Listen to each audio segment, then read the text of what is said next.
All right.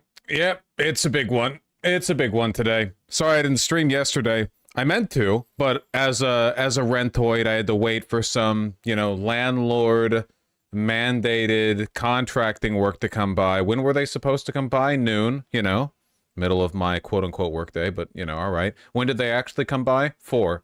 I was mad. I was steaming a little bit. Um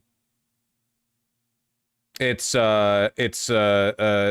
threw me off the whole day, I mean, classic. No, don't get me wrong, but like, eesh. They raid your fridge at least? No, they were actually very nice when they got here. Their lateness wasn't their fault. Anyway, yep, big day, big.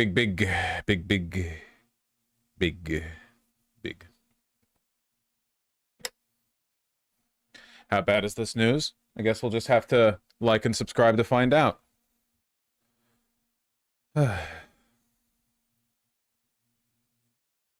Tasteful chest hair? Thank you. I always try my best. Alright, we need to get right to it, unfortunately.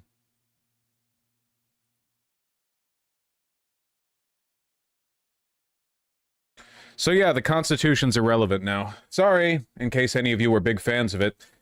The Supreme Court has limited nationwide injunctions. Now, if a judge issues or if a ruling or an executive action from the federal government is contested by a judge, their ability to put a stay on that executive order as it applies nationwide has been severely limited. You know what? Just take it away, ABC. It's not great. It's not even good.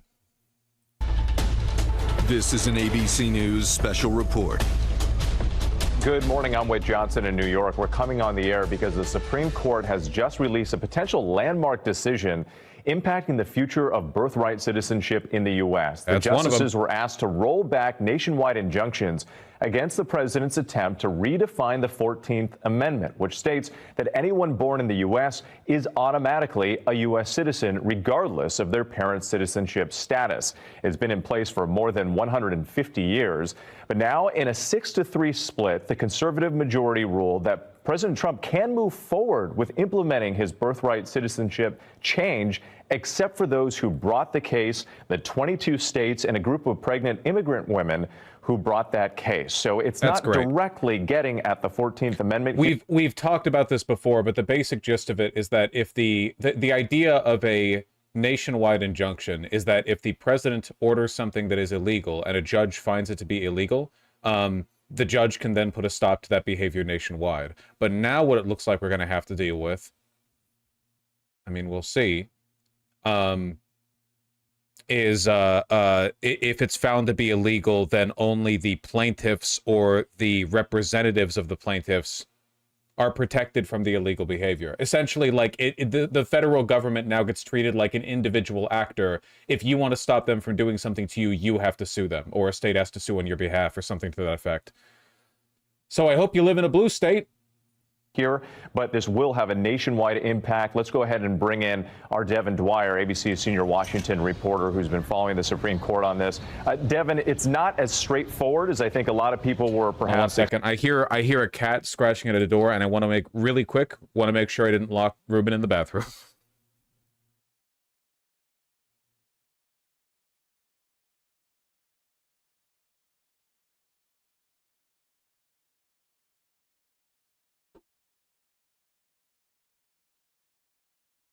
I had, in fact, locked Ruben in the bathroom. How the hell did you get back in there? I kicked you out. I kicked you out and then I closed the door. Did you sneak back in? You are so sneaky. You are so sneaky.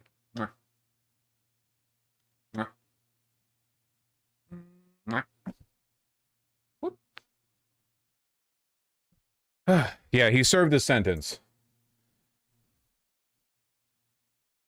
Expecting or hoping to hear. So break down what this actually means.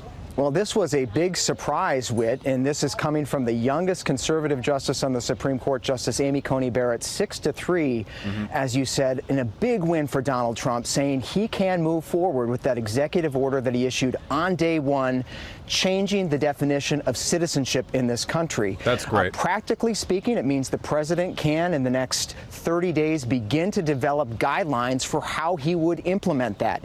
It does not mean, however, Whit, that this executive order is free from future legal challenge. Legal cases in 3 different districts will continue on the merits. The Supreme Court, in oral argument in this matter, did signal that it was skeptical that it could stand up to legal muster. But at this point, the court is really weighing in on the ability of individual judges in districts around the country to block a president's action nationwide. And what Justice Barrett said today is that an individual federal court judge does not have that authority to broadly block a president. The judge here. So in the case of, like, for example, birthright citizenship, you could very well have a situation where it takes years to actually litigate out whether or not it's a violation of the Constitution. And because no hold has been issued from the beginning, you could have like a multi-years long period where people are not given U.S. citizenship at birth, as they have been for hundreds of years in this country. And then later, like the ruling is found, they're like, oh, it's unconstitutional, obviously. So what do we do then with all of the hundreds of thousands of people who should have been given citizenship but weren't, you know? Imagine that, but for every possible abuse of law, Republicans want to pass down through the executive, you know? Every order, every act. She can block an individual while a case is being litigated, and in this case that was upheld. So, you know, this order as it's implemented cannot apply to those 22 states. It's going to be messy. It cannot apply to those particular pregnant women that are challenging this. Cool. But elsewhere in the country, and at the very least in the planning stages, the president can move forward, and that is a significant and surprising win for him. It sure is, Devin. It's shocking. It's incoherent, essentially. It's incoherent to the extent, especially with Amy Coney Barrett, if it makes me wonder if, like, the Republicans had to sit down with her and they were like, listen, okay, you need to stop doing your job. You need to stop doing constitutional law. You've ruled against us too many times. You need to sit the fuck down and, like, let us do whatever the fuck we want. I can't really explain ACB otherwise, because I feel like normally she would rule against this. Maybe she just flips a coin. Yeah, maybe. Maybe we just had a lucky streak. It's pretty bad. This was a big one, wasn't it? This was a big decision. An amazing decision, one that we're very happy about. This morning, the Supreme Court has delivered a monumental victory for the Constitution, the separation of powers, and the rule of law in striking down the excessive use of nationwide injunctions to interfere with the normal functioning of the executive branch. The Supreme Court has stopped the presidency itself. That's what they've done. And really, it's been an amazing period of time this last hour. There are people elated all over the country. I've seen such happiness and spirit. Sometimes he has no clue, does he? No, he's for sure reading this for the first time, 100%. You don't see that, but this case is very important. I was elected on a historic mandate, but in recent months we've seen a handful of radical left judges effectively try to overrule the rightful powers of the president to stop the American people from getting the policies that they voted for in record numbers. It was a grave threat to democracy, frankly, and instead of merely ruling on the immediate cases before them, these judges have attempted to dictate the law for the entire nation. In practice, this meant that if any one of the nearly 700 federal judges disagreed with the policy of a duly elected president of the United States, he or she could block that policy from going into effect, or at least delay it for many years, tie it up. Yes, until its legality was resolved, which is the point. Yeah. The general idea being that the burden should be on the executive to prove that what it's doing isn't a violation of people's constitutional rights when it's putting forward an executive action. Keep in mind, executive orders are already like the fastest way the government can act. You can literally just same day sign that shit as the president, you know? It's not like Congress where you have to go months and months of deliberating back and forth, you know, only for it to eventually get signed, you can just put those out. He literally put out like dozens on day one, executive orders. So the fact that they can be held up for some time while people determine whether or not it's legal isn't really an imposition on the government's power for regular functioning. It's really just an imposition on his ability to do unconstitutional stuff, which of course is the point.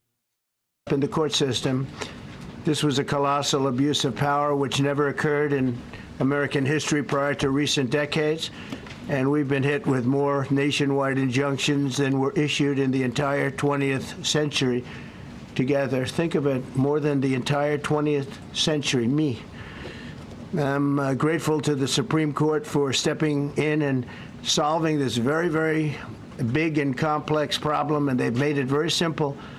I want to thank Justice Barrett, who wrote the opinion brilliantly, as well as Chief Justice Roberts, and Justices Alito, Gorsuch, Kavanaugh, and Thomas. Great people. Thanks for this decision, and thanks to this decision, we can now promptly file to proceed with numerous policies that have been wrongly enjoined on a nationwide basis. And some of the cases we're talking about would be ending birthright citizenship, which now comes to the fore, ending... We really are... Hold on, wait. I want the full Trump speech. I don't want you editing it, CNN. Hold on. Trump speech. Just a few hours ago.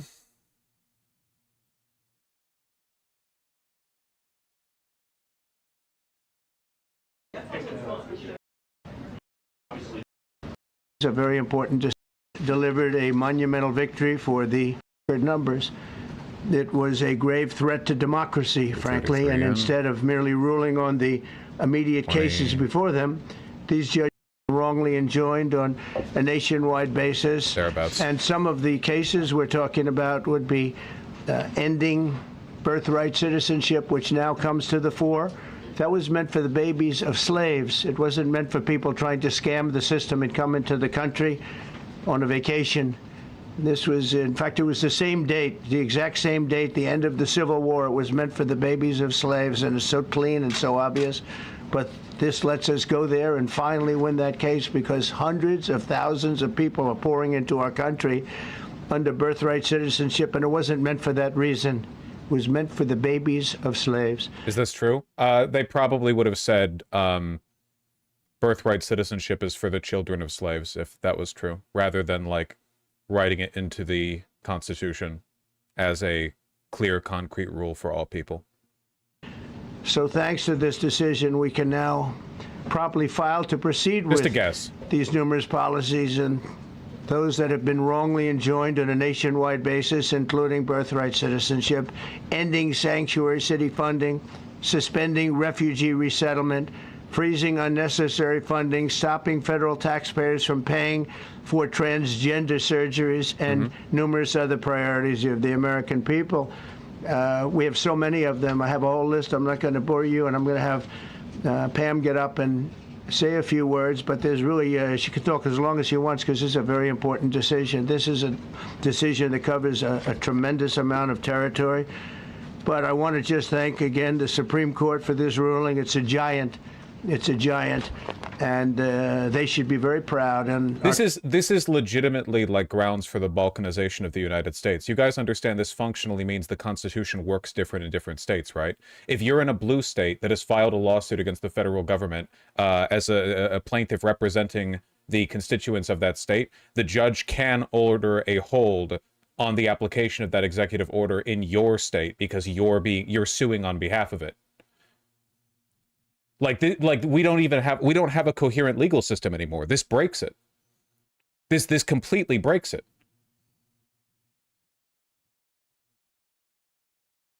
Our country should be very proud of the Supreme Court today. And with that, I'd like you to listen to the words of Pam Bondi. She's an incredible Attorney General. We're very proud of her. And as you know, Todd Blanche is before the 14th Amendment, there was no federal standard of citizenship. Citizenship is a modern concept. Like, I don't think people understand how slapdash citizenship has been up until around about a century ago, basically like post-World War II globalization. Prior to that point, like millions and millions of people became Americans, not speaking a lick of English, coming over here in a boat, a trip that took 2 months. They landed on Ellis Island. Some guy misspelled their last name or just gave them a new one entirely and said, all right, here you go. You're an immigrant. And then like maybe eventually they'd like maybe take a test. The test standards varied wildly. Like no one gave a fuck. The idea of citizenship being this like unique, defining, meaningful characteristic really came about with the development of globalization and the surveillance state. That's why the chauvinists, nationalists, and xenophobes of the past just explicitly talked about race. Like, otherwise, don't you think people back in like 1912 or whatever, when they wanted to make America an all-white state, they would have talked about citizenship as like a vehicle or like like a proxy? They couldn't really, because nobody cared about citizenship the way they do today. That's not true, Vosh. There was nativism, but nativism did not look the way that it does today. The highly legal and frankly liberal concept of citizenship, you know, and the importance that we place in it today is a modern conception, and not just like post-Enlightenment modern. I mean like modern. Only recently have states developed the essentially technology and bureaucracies even capable of tracking people. Like, do you think we kept track of people in the Old West? Do you have any idea how many like phantom children there were from people who were like creating extra ones to get write-offs on their taxes? Every fucking couple had 18 children out there, you know, west of Oklahoma.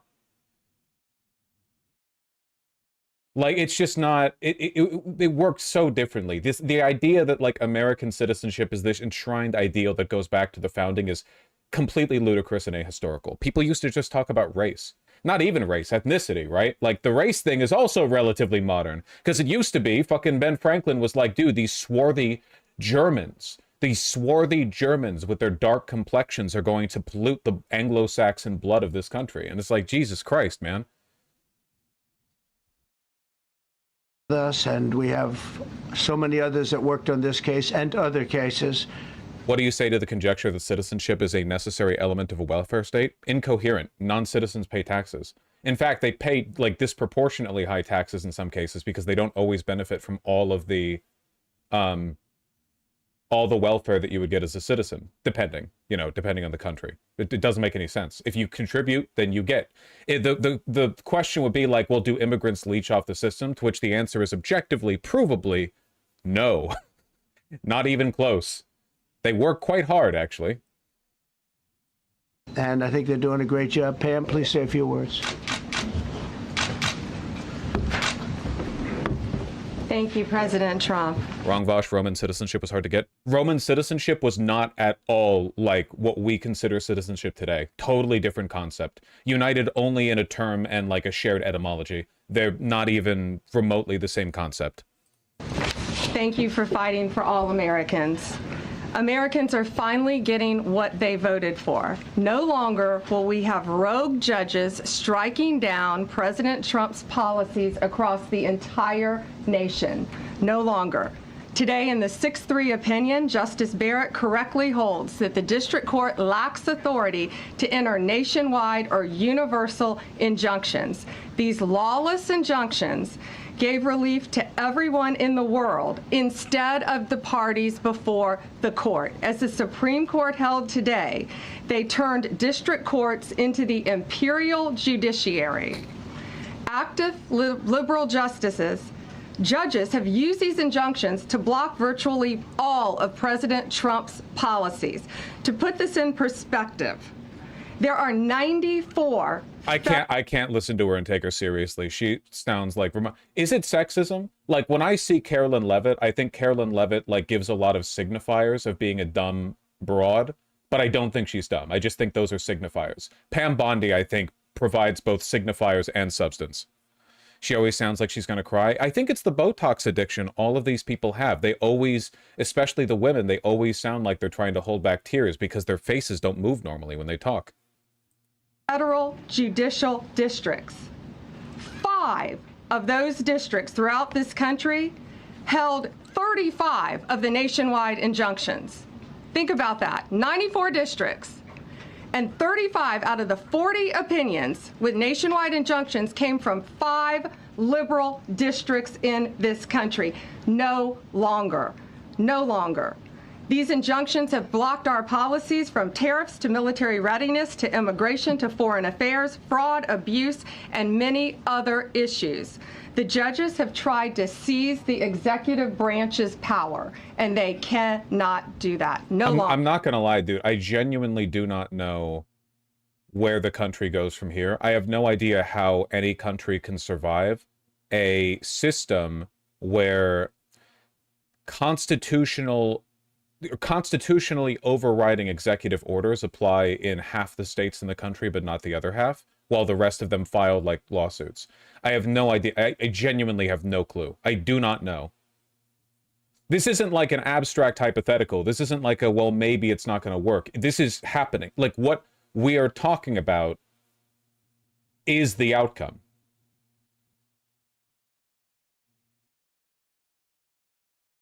The U.S. just runs on inertia now? Honestly, yeah. I don't want to listen to Pam Bondi. Let's just, look, we have a lot to go over, okay? We're going to go to the CNN summary. Sanctuary city funding, suspending American people. President Trump just addressed a monumental Supreme Court decision poised to redefine executive power in this country. He personally thanked the justices who ruled in his favor. The 6-3 decision sending shockwaves across the country as it limits lower courts' ability to block president's executive orders by using a nationwide injunction. This case specifically revolved around whether President Trump could enforce his ban on birthright citizenship. And the decision now clears a path for him to move forward with that, at least for now, even though the vast majority of constitutional scholars say it is unconstitutional. CNN's Kristen Holmes is at the White House. Kristen, you're listening to the president there, clearly taking a victory lap, not just on the Supreme Court decision, given he has so many... Class action lawsuit from an immigrants' right group has already been filed. Smart move, not surprising. The litigators had the amended complaint ready to go if the Supreme Court ruled this way. Nice. Good to have competent people on our side. If the lower courts accept this class, it would lead to the same impact as a nationwide injunction. The birthright citizenship EO would be blocked entirely. I guess this is also a possibility where legal action groups just file massive class actions that blanket protect as many Americans as possible every time. Though I don't know if it's not going to work every time. There are some orders that aren't, you won't be able to file class action lawsuits on behalf of enough people to protect everyone from the consequences of the executive actions.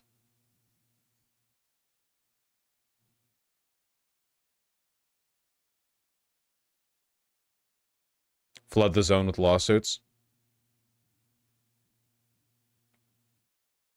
Jesus. Executive orders that had currently been blocked by injunctions such as this. But Iran, his big, beautiful bill, you name it. Right, everything. I do want to point to a couple of things because I think the most notable came in the form of him listing off the executive orders that have been stopped by a nationwide injunction. He said, thanks to this decision, we can now probably file to proceed with these numerous policies for those who have been wrongly, he says wrongly, enjoyed on a nationwide basis. He includes birthright citizenship, ending sanctuary city funding, suspending refugee settlement, freezing unnecessary funding, stopping federal taxpayers from paying for transgender surgery, and a number of other priorities. He said he had a whole list there. This is really the crucial part of this rule. No, the law is not retroactive. If this goes the SCOTUS, the argument will revolve around the phrase jurisdiction thereof. Are undocumented technically under jurisdiction? Yeah, of course. Jurisdiction is area defined, not citizenship defined. It does expand the executive, and it expands the executive under President Trump. They believe that now they have more of an opportunity to move forward with executive orders without the threat of having them stopped or paused by a lower court ruling. This limit of power is not going to just apply, as he said, to birthright citizenship, but to a much larger selection of issues that President Trump is going to try to push through using these executive orders, particularly now that this ruling has come down in the Supreme Court. Now, the other part of this that I thought was fascinating, you mentioned briefly, was him thanking the Supreme Court justices over and over again and thanking them by name. I'll just remind you, a couple months ago, we reported that President Trump had been critical privately about his Supreme Court justice that he appointed, Amy Coney Barrett. Here, he said that they definitely had a talking to with her, 100%. I can't imagine she would sign off on this otherwise. Yeah, Jesus. Well, it's pretty bad.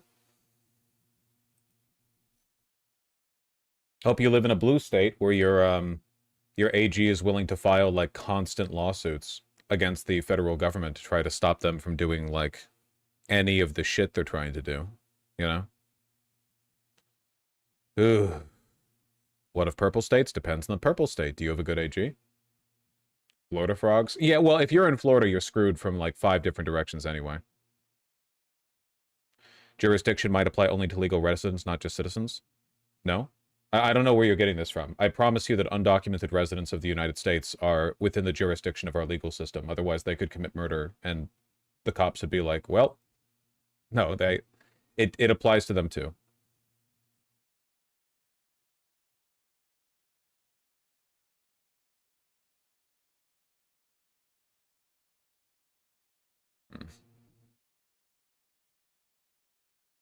It was a banner day for the Supreme Court. Court sides with Maryland parents over LGBTQ storybooks. Yeah, I believe the court also ruled that parents can withdraw their children from classes if those classes have LGBT plus storybooks.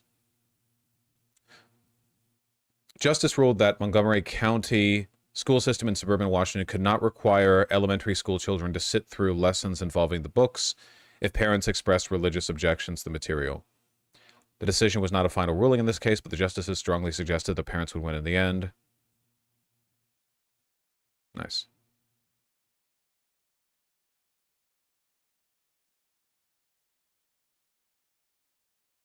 America really is becoming Russia, huh? No, this doesn't really bear much resemblance to how Russia fell or what happened there.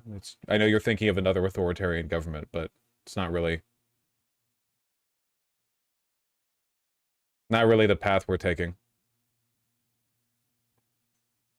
Weird question as a brown person currently doing my master's in a pretty solid non-US uni. If I apply for my PhD next year in the Ivies and I get in, am I personally accountable for the strong chance of deportation I may face, given I know fully what disaster is going on in America? What are you asking me to judge your moral culpability? Don't be a pussy, okay? You know fully well what you're doing and getting into. If you want to do it, do it. If you don't, don't.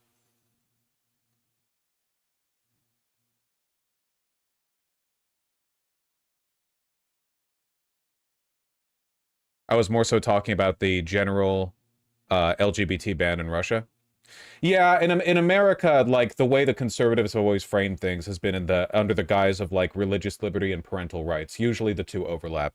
Though we'll see how mask off that gets with time, I suppose. Yeah. Anyway, yeah. Yep.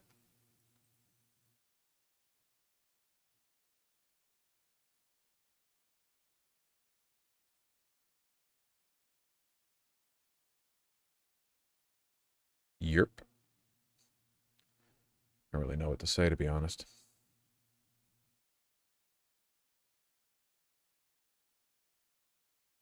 We send it off to the editors. We have a non-stop chain of things to talk about today. Not going anywhere anytime soon.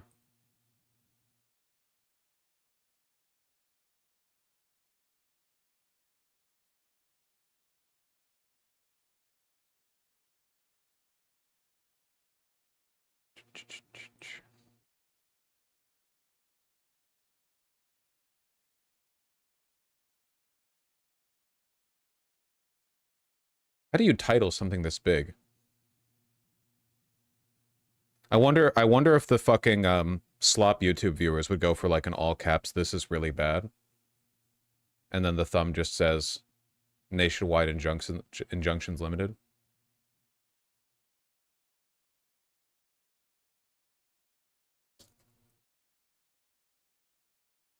It's not really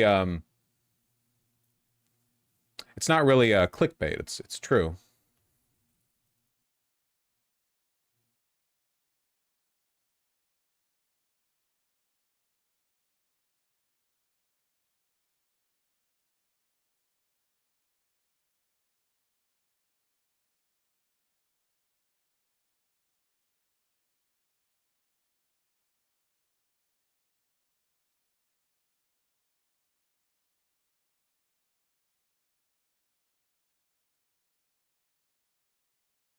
There we go.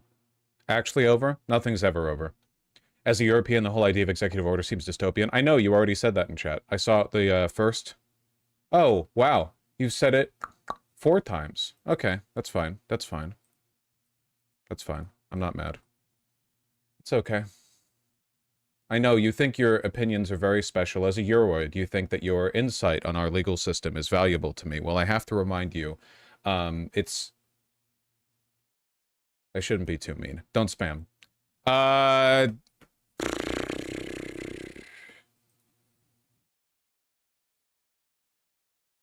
Let's balance this out, huh?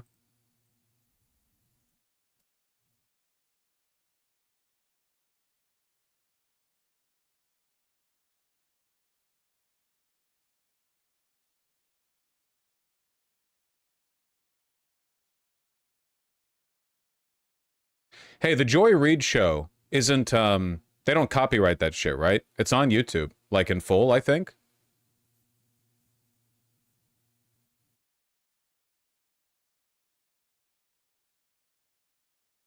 Find out. Huh?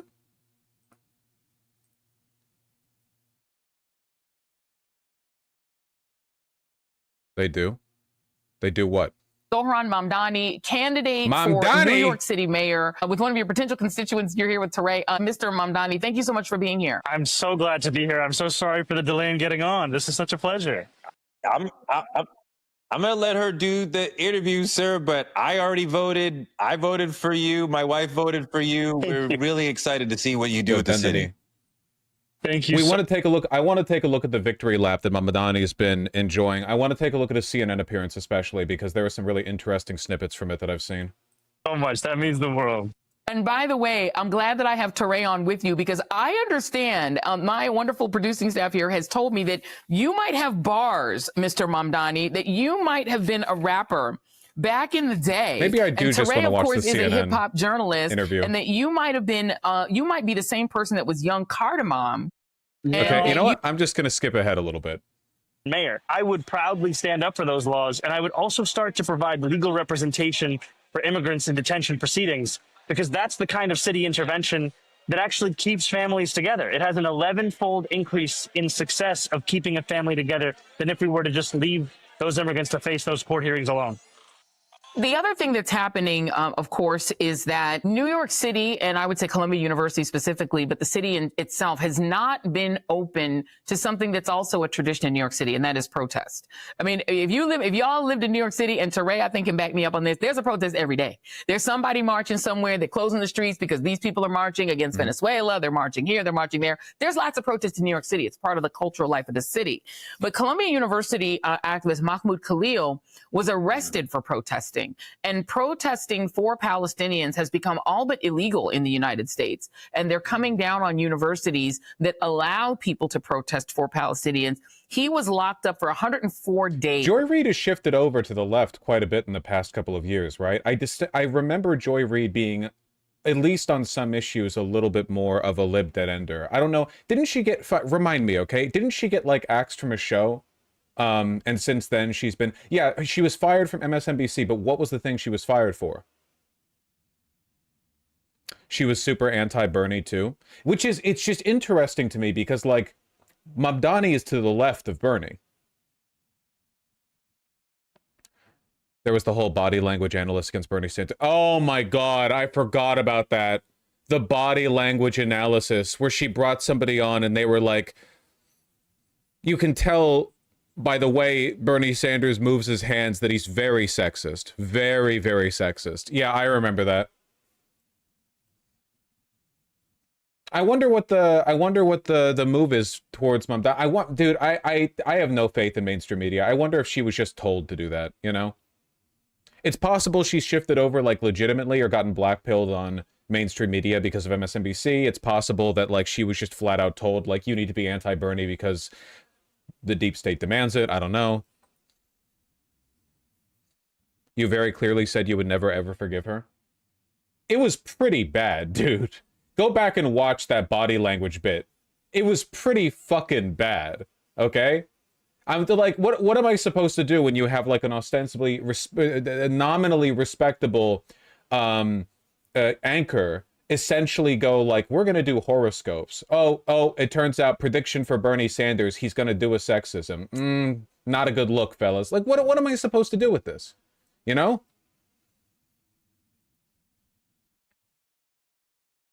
That body language expert was later revealed to be a homophobe. Many such cases. Mystical thinking tends to correspond to reactionary thinking. Mahmoud Khalil, he's just been released from immigration jail. Wow. What are your thoughts on his release and on the attitude of the current administration, mayoral administration, toward protest? You know, I am overjoyed at the fact that Mahmoud Khalil has been released. This has been a long time coming. His detention was pronounced unlawful by the courts quite a significant time ago, and yet still he continued to languish in that ICE detention facility in Louisiana. And we have to remember that he was arrested for no crime at all. They couldn't actually even tell us what it was.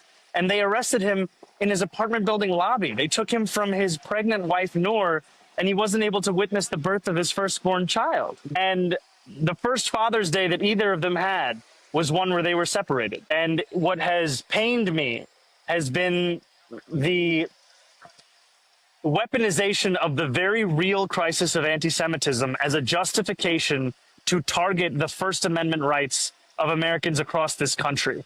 And it is disgusting. It has to be opposed. And I am thankful that Mahmoud is released and also aware of the fact that there is still so much work to be done, because as tempting, I'm sorry, here I am in New York City, so you can hear the sounds. Okay. By a bike. As tempting as it is to think that repression is only coming from DC, it's also being echoed by institutions in New York City like Columbia University, like NYU Langone, and we deserve a mayor who will be able to not only call authoritarianism what it is, but be able to look it in the eye and not see a reflection of themselves. Joy, can I ask a question? Yeah, please. No, go ahead. Teray, jump in. You know, as a New Yorker, I think a lot about the NYPD, and I am more concerned for my safety and my children's safety with them than with the criminals. What do you plan or think you can do to make the city a little safer from them?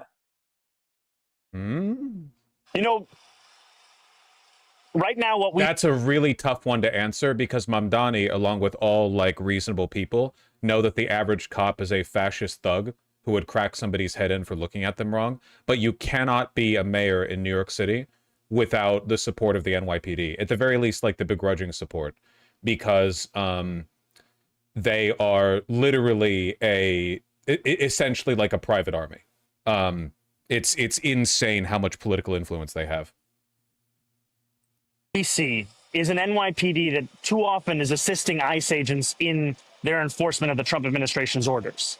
We had the NYPD arrest a pastor for peacefully observing the arrest of a migrant at Federal Plaza. That will come to an end under my administration. The NYPD works for New Yorkers. They're supposed to work for public safety, not to enforce the orders of Washington, D.C. And ultimately, even when I'm speaking to police officers themselves, what I hear is a frustration of the fact that we continue to ask them to do every single job that we could imagine, respond to nearly every single failure of the social safety net. We're asking the same people who signed up. It's the same line. It's the same line that he's deployed before. I don't fault him for this. I wonder what he's going to do when he's mayor, and the New York City chief of police says that he hates cops because he won't let them, I don't know. Again, please remember, the last mass march of NYPD officers was done in response to Mayor Bill de Blasio criticizing them for lynching. I'm blanking on his name right now because there have been so many black men killed by the police and like famous. Though he was selling loose cigarettes on the street, he was doing literally nothing. So, am I thinking of Garner? Am I thinking of? No, not Garner. No, Eric Garner. Okay. I was thinking of Eric Garner. Sorry, the police kill a lot of black men. Okay. But like, even criticizing them for lynching somebody who was just selling loose cigarettes was enough to get every NYPD officer out there fucking marching, you know? So genuinely, like, if the bar is that low, what the hell do you do to keep them in line? Did they also dox his daughter? They kidnapped his daughter. The NYPD kidnapped Mayor Bill de Blasio's daughter. She was peacefully protesting, and they arbitrarily arrested her and then publicly announced that she had been arrested and the location that they were holding her at. Like, literally, like, as a hostage kind of deal. Like, hey, Bill de Blasio, we have your daughter. Want to talk? Yeah.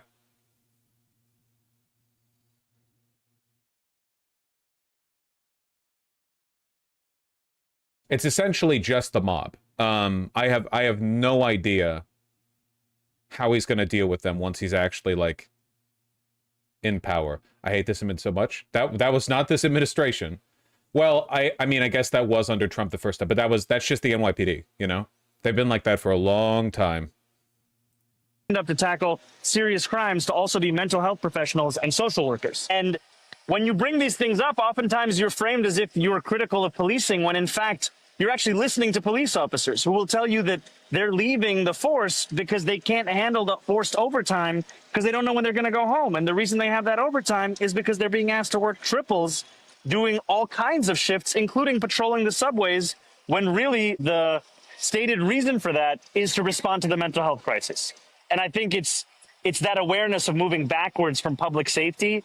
And also, to your point, Ture, we have to have a CCRB, a Civilian Complaint Review Board, that can issue the recommendations and have them actually listened to. There are far too many times when an officer has been found violating the law, and then the police commissioner will just shrug that recommendation off and treat it as advisory, when in fact it should be binding. Can I ask you this? Because New York City is supposed to be a sanctuary city. If you're the mayor, will ICE agents still be able to literally wait around in immigration court for pro-MAGA judges to declare people who are lawfully in the country to be essentially illegal and refuse their asylum requests and then hand them over? Is that something that even should be legal in a sanctuary city? I think it's horrific. I think it's disgusting. And I think we know what he's going to answer on this. For more than 2 million rent-stabilized tenants in the city, the very New Yorkers who are incarcerated for possession of this drug would then be able to have a head start in creating a business. This is a very favorable interview. Let's take a look at the CNN one. I've seen a lot of clips from this one. Surprisingly few dislikes, considering the fact that, you know, to anyone who watches CNN regularly, Mamdani is a controversial character.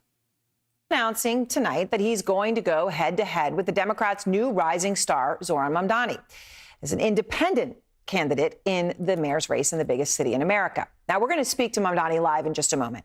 But first, take a listen to Mayor Adams' attacks right out of the gate today.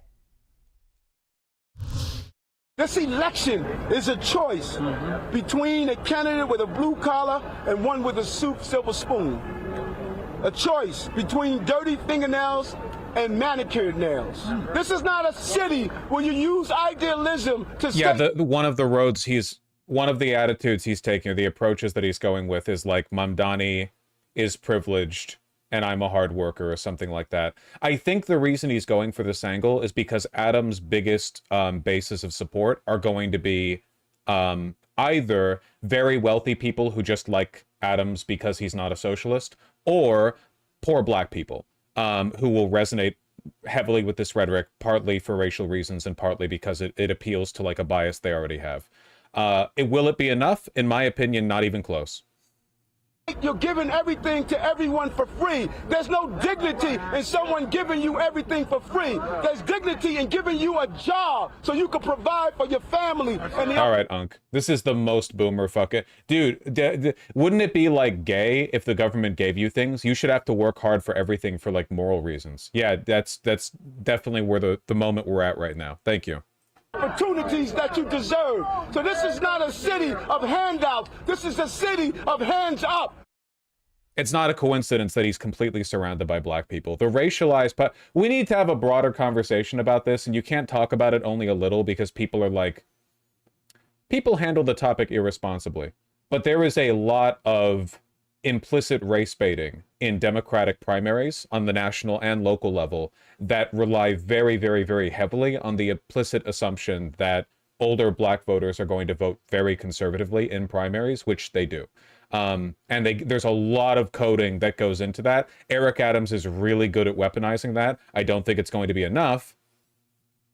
For example, between Cuomo and Mamdani, obviously the younger a person is, the more likely they are to vote for Mamdani, but the gap is especially pronounced with black Democrats in New York. Normally it's like it's more like this, it's more like this, you know what I mean? Where like you're maybe 20 points more likely to vote for Cuomo if you're 60 plus or whatever. But with black voters, it's like if you're 60 plus, you are voting for Cuomo. And if you're, 30 or younger, you are voting for Mamdani, Very polarized.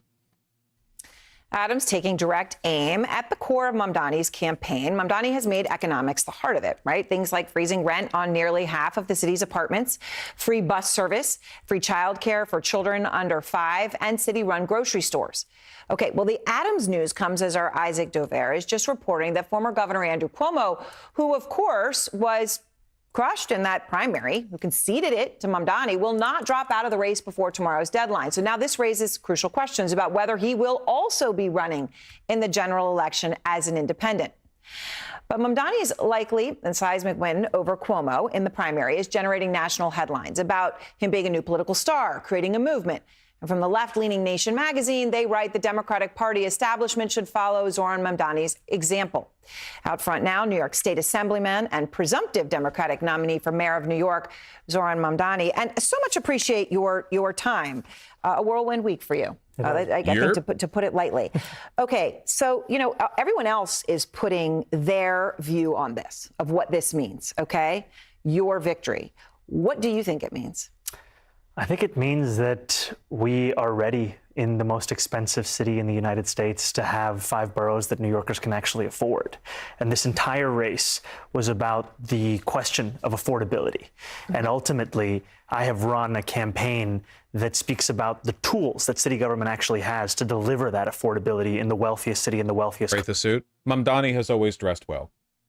Country in the world. And it's time that we have a mayoral administration that follows through and actually delivers that. All right, so I want to talk about some of that. But first, the breaking news. Isaac Dover is reporting that Andrew Cuomo is not dropping out of the general election race, right? And it's kind of a willy-wonny, but the deadline's tomorrow. Is this a surprise to you? Ultimately, Andrew's decision or my decision matters less than the decision that voters already took on Tuesday night, where we won so fucking good. From Bay Ridge to Dyker Heights to Harlem to Washington Heights. We saw a mandate delivered for a new generation of leadership. And I am so proud and excited to continue to build on that mandate with an ever-expanding coalition, one that has now included the endorsements of Congressman Jerry Nadler, of State Senator Brad Hoylman-Siegel, and Manhattan Borough President, soon-to-be Controller, Mark Levine. And ultimately, that is a coalition that will continue to expand through November. Right, so you're saying no matter what. One point I'm going to harp on a lot in the future is that I really don't want lefties taking the wrong message from this. There are a lot of people who are going to look at this election result and say, this is a rising tide for socialism. Voters chose socialism. No, they didn't. They chose Mamdani. People did not go out there and vote along ideological lines, at least not enough to determine the results here. It was his competence, his charisma. You couldn't get this with just any other candidate. There are plenty of Democratic socialists on local ballots all around the country that get nowhere, no votes, because they don't have real campaigns. You need to learn not from what he says, but from what he does in his campaign, If Andrew Cuomo's in, it's not like a redo where you're worried? No, not at all. I mean, we did it once and it turned out pretty well. All right, so now can we talk about the policy? The policy is what stood out to a lot of people. But right, I said the freezing rents on half of the apartments, free bus service, the free childcare, and the city-run grocery stores. How do you pay for that? Let's go through it. So for the first thing, freezing the rent, that's not something that requires any fiscal output from the city. It's something that's determined by the Rent Guidelines Board, composed of 9 members. The mayor picks each of those members. They determine each year whether rents rise or whether they stay the same. The previous mayoral administration froze the rent 3 times. So this has clear historical... Another big lesson here, I think, and I've been saying this for years, so I will take credit for this one, is that you need to balance socialist fervor with wonkery. Mamdani is very, very, very compelling to listen to, but it's obvious whenever he's pitched a ball to like, hey, policy-wise, how are you going to do it? He has answers, you know? Wonkery, like a desire to get into the nitty-gritty, right? Like he actually, better than any candidate I've ever seen in my entire life, balances being a politician and an activist incredibly well. He knows when to make big sweeping statements, but he also knows when to go, oh, no, this is totally doable. Look, and then like has an answer, you know? Really like an incomparable level of talent. I can't stop like speaking positively of him because he's really is, in a league of his own. I just hope that people learn the right lessons from this and not just like, oh, socialism is popular, time for me to do the whole like death to America cacao routine, running as like, you know, mayor of Dayton. Precedent.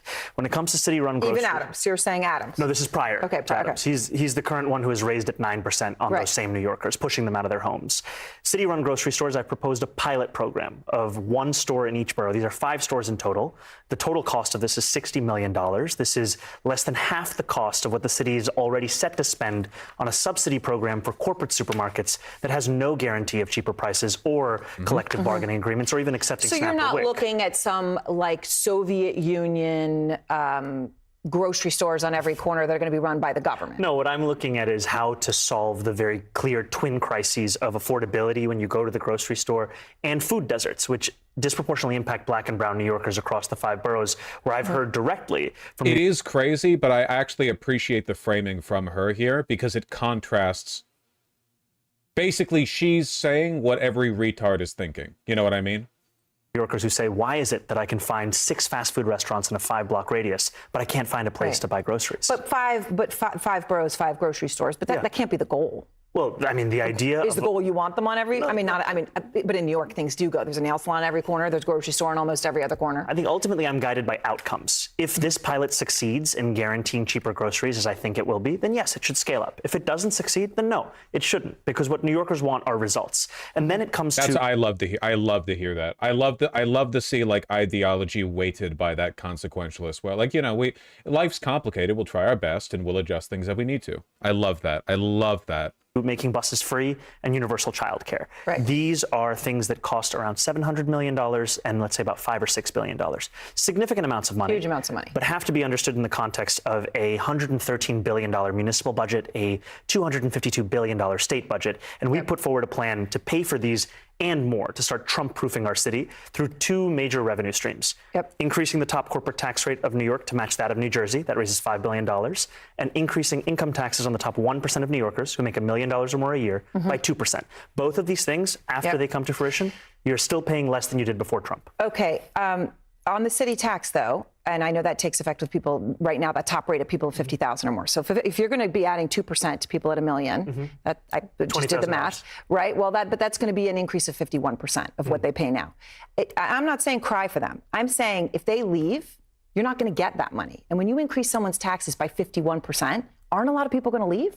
We're saying we're increasing it by 2% of what it is right now. And ultimately, I'm guided by the facts. The Fiscal Policy Institute did an analysis of the top 1% of New Yorkers and found that they leave the city at 1/4 the rate of other income categories. Also, I feel like New Yorkers should find it insulting that wealthy people who live there they like the city so little that they would leave it because they would pay a marginal increase in taxes. Like, aren't New Yorkers proud of their city? Isn't the idea like that there's something special to this place that can't be like, so for people who can afford to live anywhere they want, you telling me you would actually choose not to live here just because of that? And the truth is, of course, because like wealthy people don't live in Manhattan, not the real wealthy people, right? They're off in the fucking suburbs like Cuomo, you know, or in Jersey or something, because they don't experience life the way that normal people do. You know, their life is just a nonstop cavalcade of like business meetings, getting escorted here and there. They don't enjoy things like you've got trust fund kids in the West Village and such, but like not the wealthier a person is, the less likely it is they'll be able to use their wealth to their own enjoyment. Is Elon happy? No. But is a person who makes like $200,000 a year who lives in Manhattan happy? Probably, yeah. Honestly, 200K might be a slim margin to live in certain parts of Manhattan, but like I think that like at that price point you can enjoy living there. And I think that people are willing usually to pay a lot of money to live in New York City. Otherwise, why would you live in New York City? Like, what's the point of living in New York City if it being expensive is a prohibitive factor? It already is expensive. You get me. And when they do leave, they leave to what are called high tax states, New Jersey, California. So what it then comes down to is, why are they leaving? Is it fiscal policy or is it actually quality of life? And I've heard that time and again from wealthier New Yorkers, from all New Yorkers. So it's talk. They're going to go to Florida and all you think is talk. In 2021, when I came to the state assembly, we had the same fight to fund public schools, to raise taxes on billionaires and corporations. We were told millionaires would flee. Yep. And we now have more millionaires. Okay, so the New York Times is saying that Mayor Adams is trying to gather business leaders to support him, to say this is going to be bad. And did you see that rhetoric right there, by the way? She invited him to make an accusatory statement. So when these millionaires are saying they'll leave, it's just talk. The problem with answering a question like this directly is that if Mamdani said yes, because it is just talk, a bunch of right-wing billionaires would go, he thinks we're just joking. Well, here I am in Florida. And it's like a guy who's always lived in Florida. You know what I mean? The accusatory statement is met with a particular kind of response, you know? But instead, he turns it around and he says, look, we have the data, you know? There are now more millionaires here than there were before. It answers the question, but it doesn't give them an easy, clip to respond to. Just unbelievably good work. Bill Ackman, billionaire hedge fund manager, of course, you know of him, New Yorker. He said he agrees with you that the city's broken, okay, but he has a real problem with your economic policies. He said the ability for New York City to offer services for the poor and needy, let alone the average New Yorker, is entirely dependent on New York City being a business-friendly environment and a place where wealthy residents are willing to spend 183 days, the amount you need to be taxed. Double check Dropbox and seen the VOD. Oh, shit. I thought I uploaded it. Wait 1 second, guys. Where's the VOD? Where's the VOD? Nobody knows. Where's the VOD?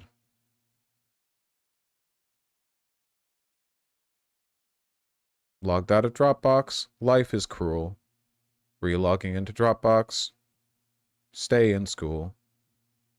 All right, there you go. It should be syncing now.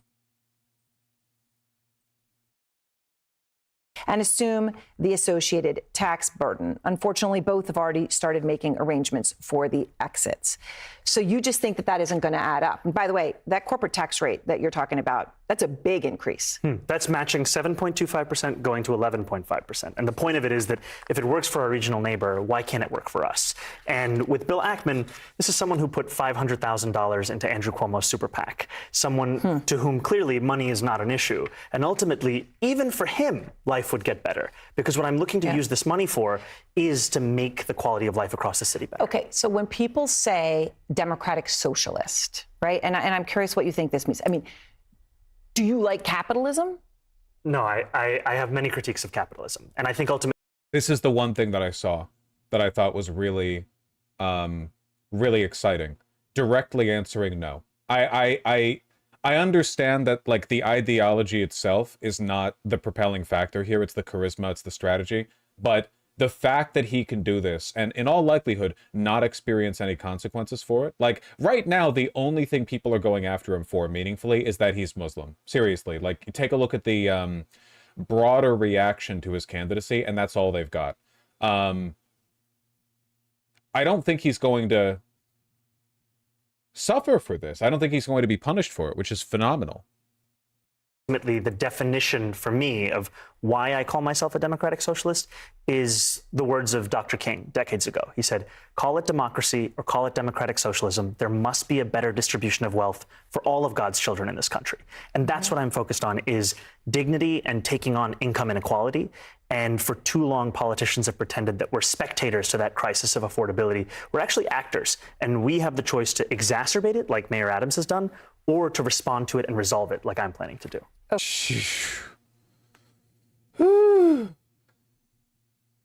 I want to know what his free time is like. Is he rehearsing all of this? Is he like clockwork oranging all of these lines in his head, like in response to any possible question, he always has something to go, or is it all natural? There's no way it's all natural. Like, you have to do a lot of planning to sound this good this often. Nobody's that good. Unbelievable. Okay. So, for people who say that America was built on, and a lot of immigrants, and obviously you speak from an immigrant experience. I mean, you came as a young child, but you speak to a lot of people who came much more recently, that they come to America because they believe in capitalism. They believe that if they work hard and make a lot of money, that's part of the American dream. Do you think that's not part of the American dream? I think the dream at its core is a dream for stability in one's life. And what you're saying, that you work hard enough and that you then reap the benefits, too many New Yorkers and Americans for that. It's a disgusting narrative, by the way, the idea that people come to this country so they can work hard to get ahead. I think what they want is to get ahead. The implication then is that if America was some kind of like socially and technologically futuristic society where people could just enjoy a high standard of living without having to work hard, people wouldn't want to immigrate here. Like all the people from all the struggling countries around the world, they wouldn't want to immigrate here because they would find it undignified not having to work hard. No, the goal should be, because hard work does beget results in most cases, is that the hard work is actually met with success. When in reality, in America, there is actually less class mobility than in many Western European countries. If you're poor, no matter how hard you work, you're likely to stay poor. Working helps, but it doesn't get you out of the pit. So it just, the framing on this is so, I don't know, model minority. It's so twisted, I guess. People talk this way about like Irish indentured servants, you know what I mean? Like, you can justify basically any level of indignity directed against somebody if you convince yourself that it's part of some necessary ritual one has to go through in order to eventually, hypothetically, achieve stability and happiness. That matter, are working 8 hours and then still feeling like they haven't made enough money to keep living in the city they call home. And ultimately, what I'm focused on is making the city affordable for everyone, not to win an ideological argument, but to deliver on the mandate of this So when Mayor campaign. Adams, you just heard him come out and he said soup, silver spoon. He talked about manicured nails to refer to you, right? You were. I was looking at him. You can show him to everybody. What do you say to him? You know, I understand what he's doing. He's trying to distract from his own record. His is a record where he raised rents on more than 2 million New Yorkers by 9%, and he's considering another 8% increase. His is a record of raising the water bill to the highest it's been in 13 years, supporting Con Edison when they wanted to increase New Yorkers' gas and electric bills by $65 a month. I would much rather talk about me than I would about his record if I was him. And so that's what he's going to be doing over the next few months. And we will continue to remind New Yorkers what's on the ballot. It's affordability. I just want to play, because that's what this is, play more of Mamdani telling his story. To quote the words of a famous New Yorker, allow me to reintroduce myself. I was born in Kampala, Uganda, in East Africa. I was given my middle name Kwame by my father, who named me after the first prime minister of Ghana. I moved to this city when I was 7. This is the city I fell in love with, the city where I got my citizenship. He's been in the New York Assembly for 4 years, and before that, he was an aspiring rapper under the name Mr. Cardamom. Listen. Weird to put this at the end. Yeah, we've seen the rap. It's weird to put this like after the conversational bit and not before, you know? Once you do it, it's out there. It never comes back. It's there. Didn't think it was going to be on CNN. It's there, and there it is.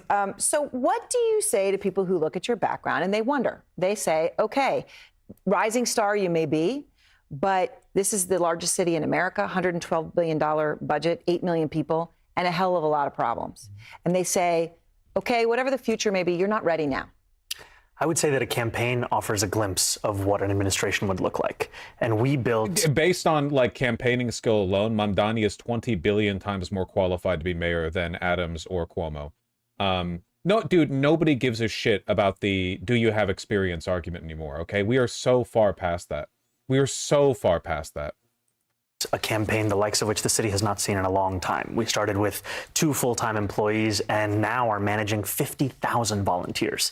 At the beginning of this race, there were questions of whether we'd get 50,000 votes, and yet we had 50,000 volunteers. 50,000 volunteers who knocked on 1.5 million doors, made 2.1 million phone calls. And ultimately, it's a story of not only being able to inspire people, but absorb that inspiration and build an organization.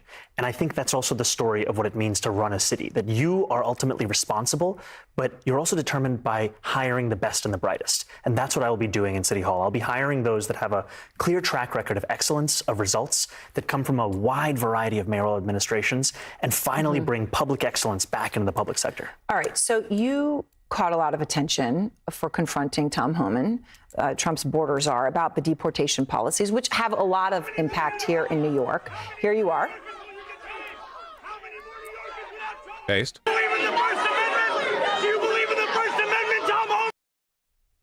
Yeah, they love to show this, but like, who is this meant to convince? The average Democratic voter right now is upset that the leadership of the party is doing nothing. The majority of Democrats want their leadership replaced. Ask any Democrat, do you think your leaders are doing enough? Nobody will say yes. Like, what is this meant to prove? That Mamdani is their answer?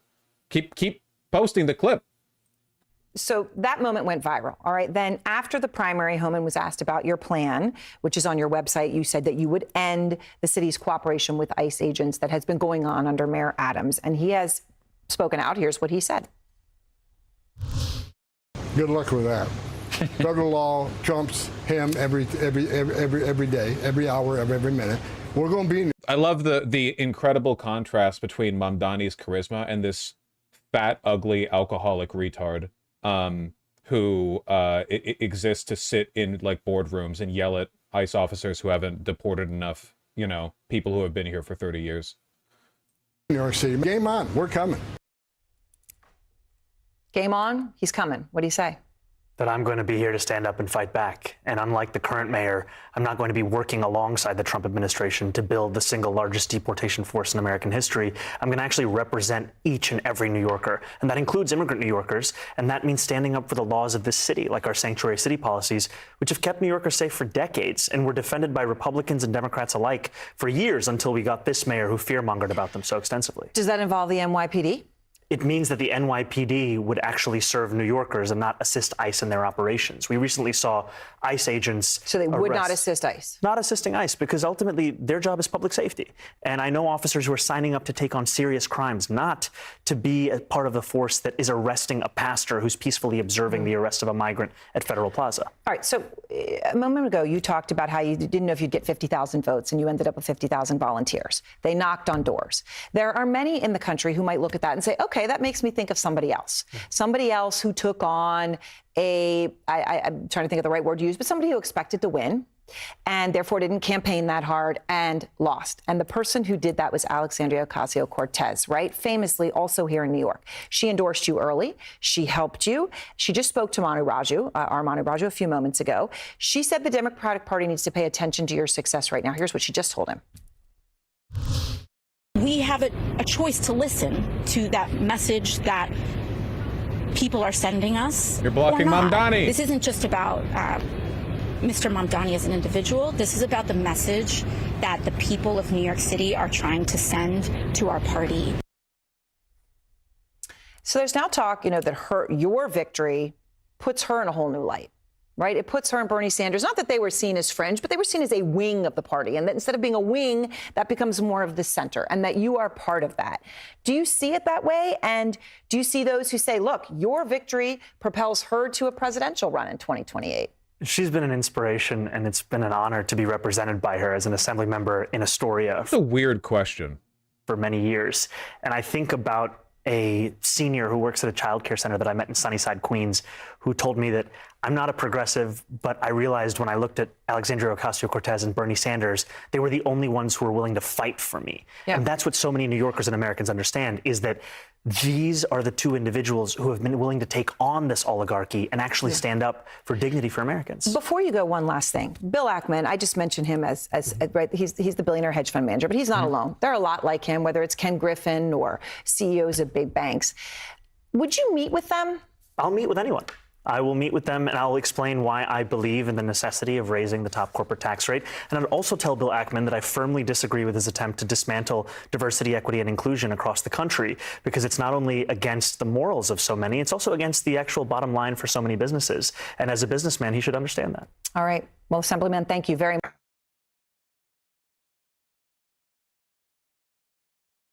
Fucking phenomenal, man. Jesus Christ.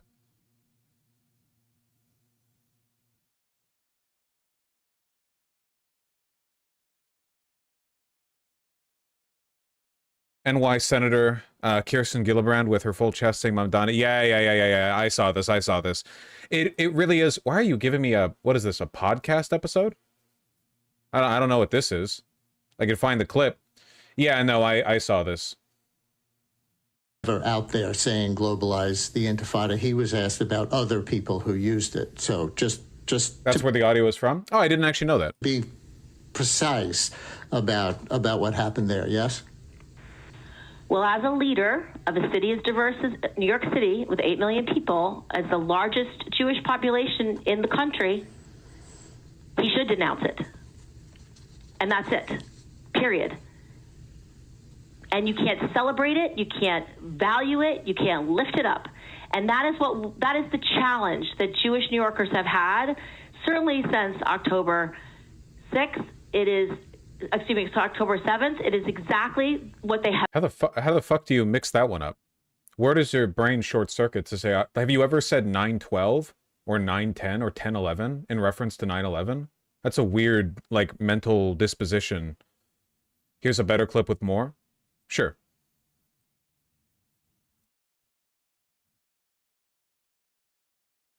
Thank you for taking my call and question. I wanted to ask two very pertinent questions. Okay, we're on a podcast. We have New York Senator Kirsten Gillibrand and presumably Brian Lehrer.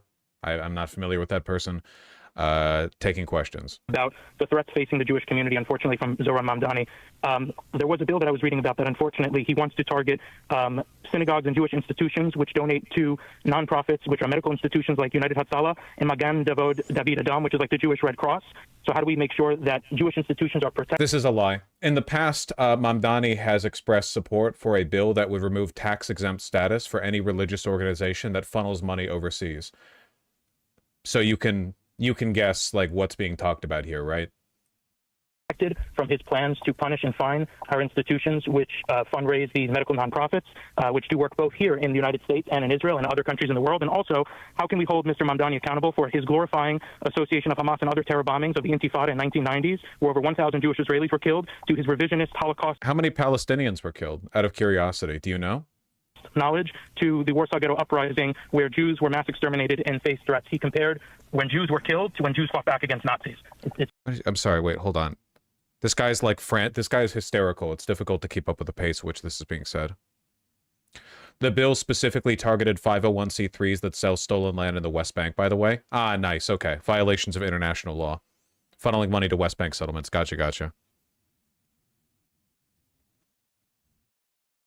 Warsaw Ghetto Uprising where Jews were mass exterminated. Wait, what did he say? This sounds like a stream of thought. Faced threats. He compared when Jews were killed to when Jews fought back against Nazis. I don't even understand like what the it's too unhinged. I don't even know what the claim is. It's quite despicable. I'm sorry.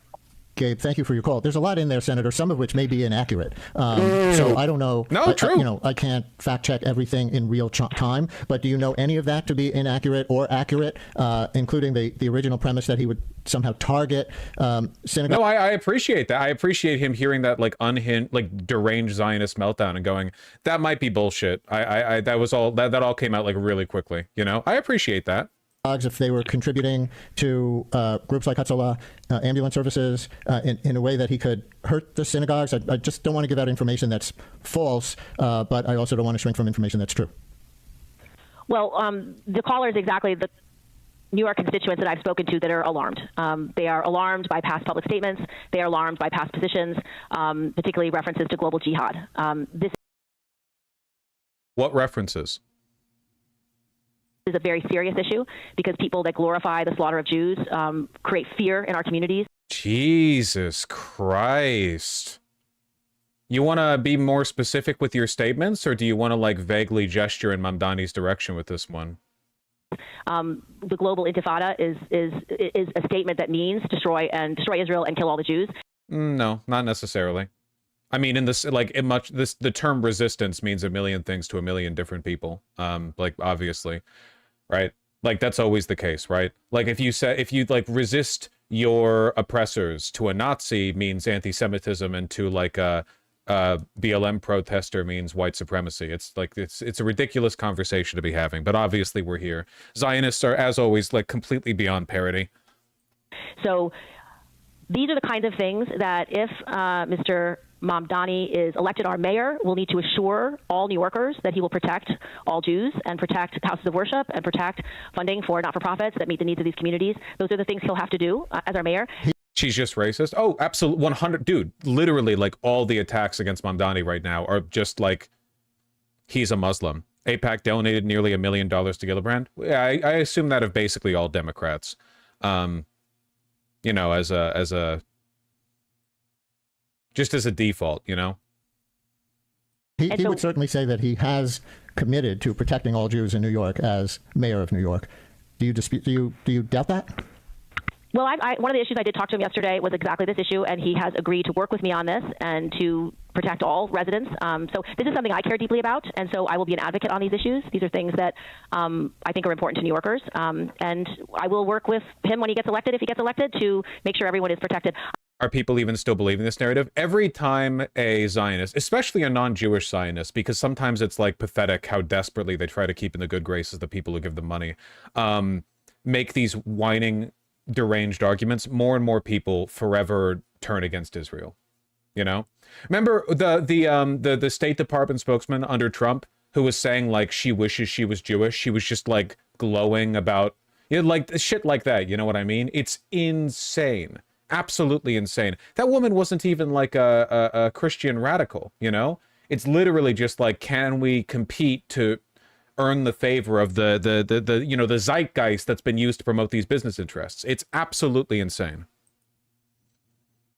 I also, on the federal level, work to get resources for all our religious sites in the state and in the city. I lead the letter for funding for I lead the letter for the funding to protect synagogues and churches and temples and places of worship across our city and state. And these are things that he has assured me in my one conversation that he will protect everyone. But I understand why people are concerned because of past statements. And so this is just an issue that I will work with him on for sure. I just feel compelled to say we can find no evidence that he has supported Hamas or has supported violent jihad, as that caller was asserting. Can you? This I'm liking this Brian fella. I'm appreciating his candor a little bit, you know? Thank you. Thank you. Again, Brian, I don't have all the data and information. Incredible. Absolutely incredible. And I've never sat down with Mr. Mamdani, so I've asked to have that meeting. I'm going to have that meeting. We will talk through all. Wait, didn't she just say that one of the issues I did talk with him yesterday was exactly this issue, and he has agreed to work with me on this and to protect all residents? Didn't she just say she talked with him? So she talked over the phone but hasn't met in person? Okay, I mean, seems kind of like arbitrary, I guess. Again, Brian, I don't have all the data and information, and I've never sat down with Mr. Mamdani, so I've asked to have that meeting. I'm going to have that meeting. We will talk through all these things. He can tell me his views of the world, and I can learn them. Look at how quickly she backs off her insane implications when even being asked, like, can you support any of these claims? That's all. It wasn't even real pushback. It was literally just, tell us more. And she was like, I don't actually know. She was saying glorifies the death of Jews in reference to Mamdani. And then, yeah, like it asked for literally any supportive information. She's like, well, I don't actually know. I'm just like, I'm basically just like saying shit, you know? Firsthand. I think the reference that I had read was global intifada specifically, which has very serious meanings that are violent and destructive. So, which he says, and I pressed him on this on the show on Monday, but which he says are not calls for violence, because intifada is a much broader term involving all kinds of uprisings and resistance and things like that. So I just want to be clear about how at least he defines it. And maybe he needs to be more clear. I don't mean this, I don't mean that. He did say here that he didn't want to be the word police, even as the mayor of New York, if he's elected. But I do also want to be clear that he said he does not support violent intifada. Is that fair? So, Brian, I didn't hear your exchange with him, but if I was speaking to him directly, I would simply say that is not how the words are received. She doesn't even know how the words have been received because she hasn't heard the words herself. She hasn't heard anything about him. She keeps talking about global intifada. What Mamdani was asked to defend was the statement, globalize the Antifa. She didn't even hear the original statement that she's referring, which is why she instantly buckled as soon as like any follow-up questions were offered. This is a senator, people. New York Democrats are the worst, in many cases worse than Republicans, man. And it doesn't matter what meaning you have in your brain. It is not how the word is received. And when you use a word like intifada to many Jewish Americans and Jewish New Yorkers, that means you are permissive for violence against Jews. It is a serious word. It is a word that has deep... She's not Jewish, and she's talking to a Jewish guy on this, so she's like... It's like the epitome of that, like, white woman telling black man that he should be offended by comedy that upsets her on his behalf but doesn't upset him. Bit.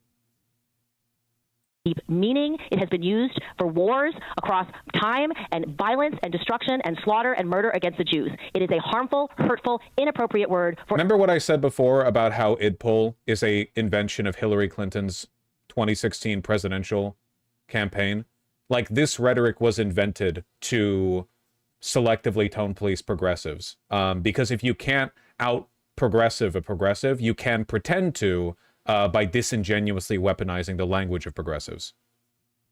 Anyone who wants to represent a city as diverse as New York City with 8 million people. And I would be very specific in these words, and I would say you may not use them again if you expect to represent everyone ever again, because they are received as hateful and divisive and harmful, and that's it. So I appreciate that he told you he didn't mean that, and that's great. That's a great place to start. Also clarify, or he was clarifying that he never said globalize the Intifada. He was asked in an interview if he would denounce the phrase globalize the Intifada, and then that led to this kind of conversation, you know, that you were just referring to. But that he was never out there saying globalize the Intifada. He was asked about other. Thanks for clarifying that. She didn't know that.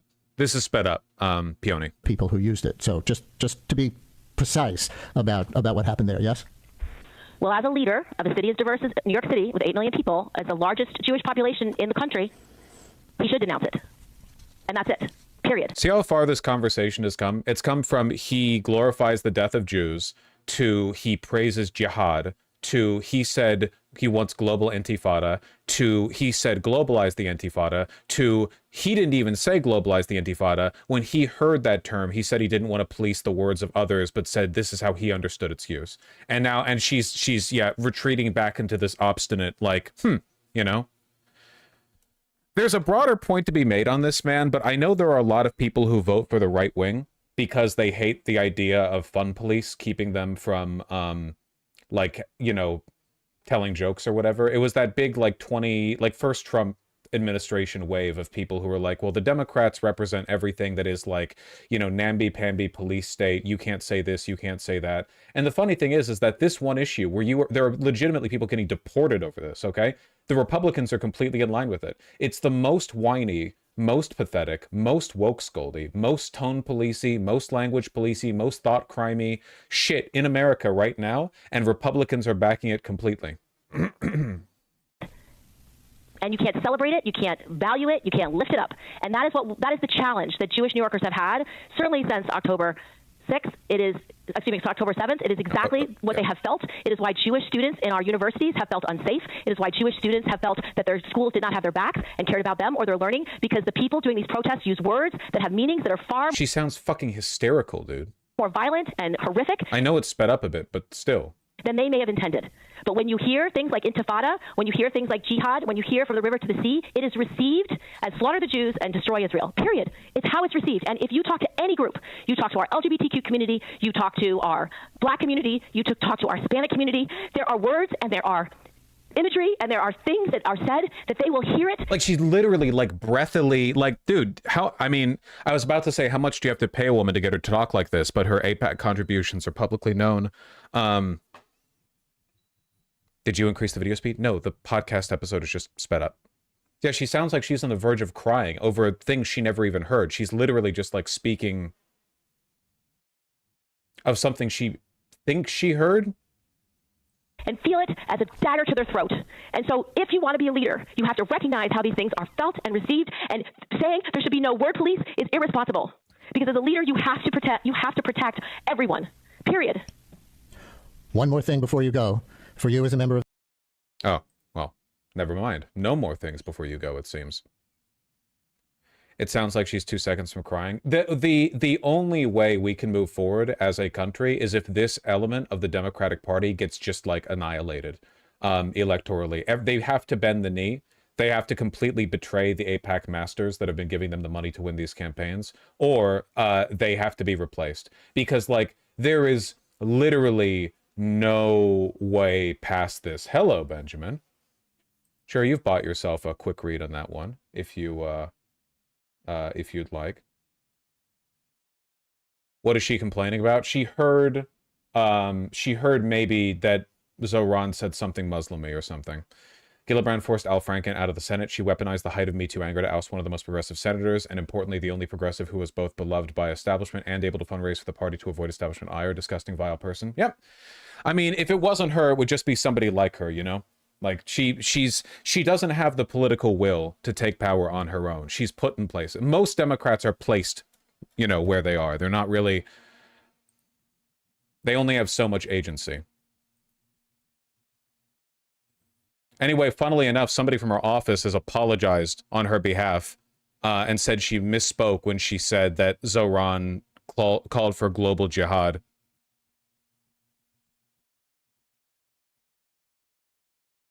Yeah, she sure misspoke an awful lot back there, huh?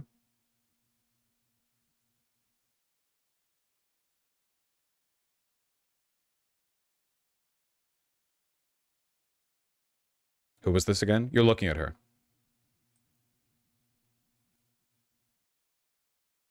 Found the whole episode in case you want to listen to that end bit. I don't want to listen to her anymore.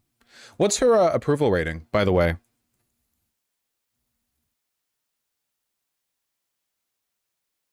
Like, how much is she,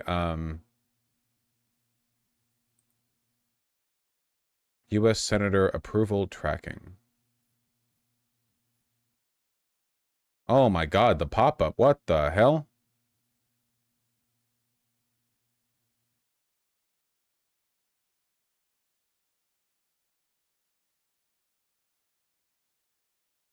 Don't think that gets pulled often. It really should. Yeah, I'm only seeing it in the context of re-elections. Whatever.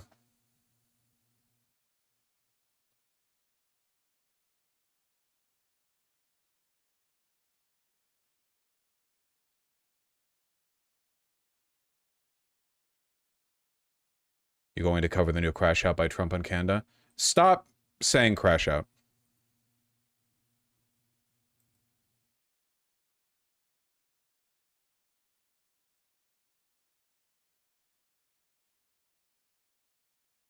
So many fucking tabs to get rid of. Hold on.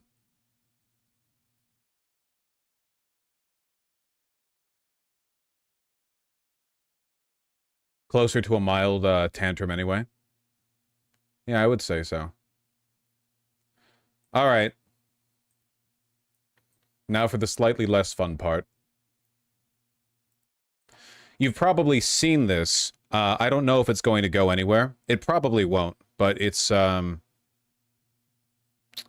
good to see and pay attention to. So the only argument that I've seen people really use against Mamdani so far, like the only real, we just saw it from Gillibrand, right? Is Islamophobia. This is Rep. Andy Ogles. He's the guy who embezzled money that was meant to go towards a child's funeral. I think we've talked about him before with some nice Hitlerite AI art. Bye-bye, little Muhammad. If you lied in your N400 naturalization forms, you're going home.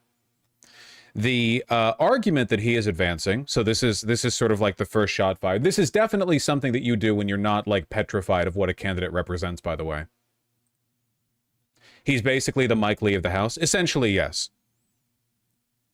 Zoran Little Muhammad Mamdani is an anti-Semitic socialist communist who will destroy the great city of New York. He needs to be deported, which is why I'm calling for him to be subject to denaturalization proceedings. So he's saying that Mamdani should have his citizenship stripped and should be deported from the United States. And the argument that he is making is, well, I write to request the DOJ open an investigation into whether Zoran Mamdani, currently a candidate for mayor of New York City, should be subject to denaturalization proceedings under 8 U.S.C. 1451A on the grounds that he may have procured U.S. citizenship through willful misrepresentation or concealment of material support for terrorism. The basic argument is that Mamdani has expressed support for the Palestinian cause, and he has done so after his naturalization. And the argument that he is making is that since supporting the Palestinian cause is supporting terrorism, and you have to affirm in your naturalization that you do not, in fact, support terrorism, he must have lied.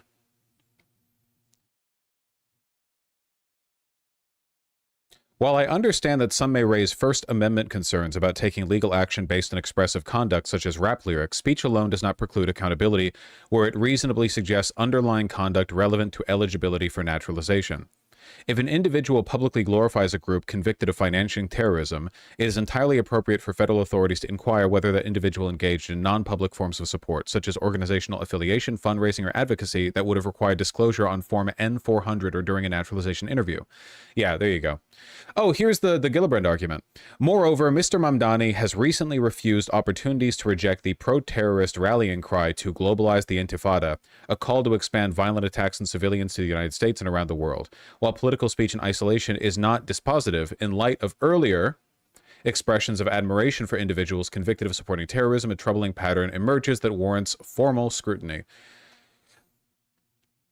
We'll see if this actually goes anywhere. Obviously, it's psychotic, but that's never, you know, this is a massive nothing burger. Well, I mean, obviously, but, you know.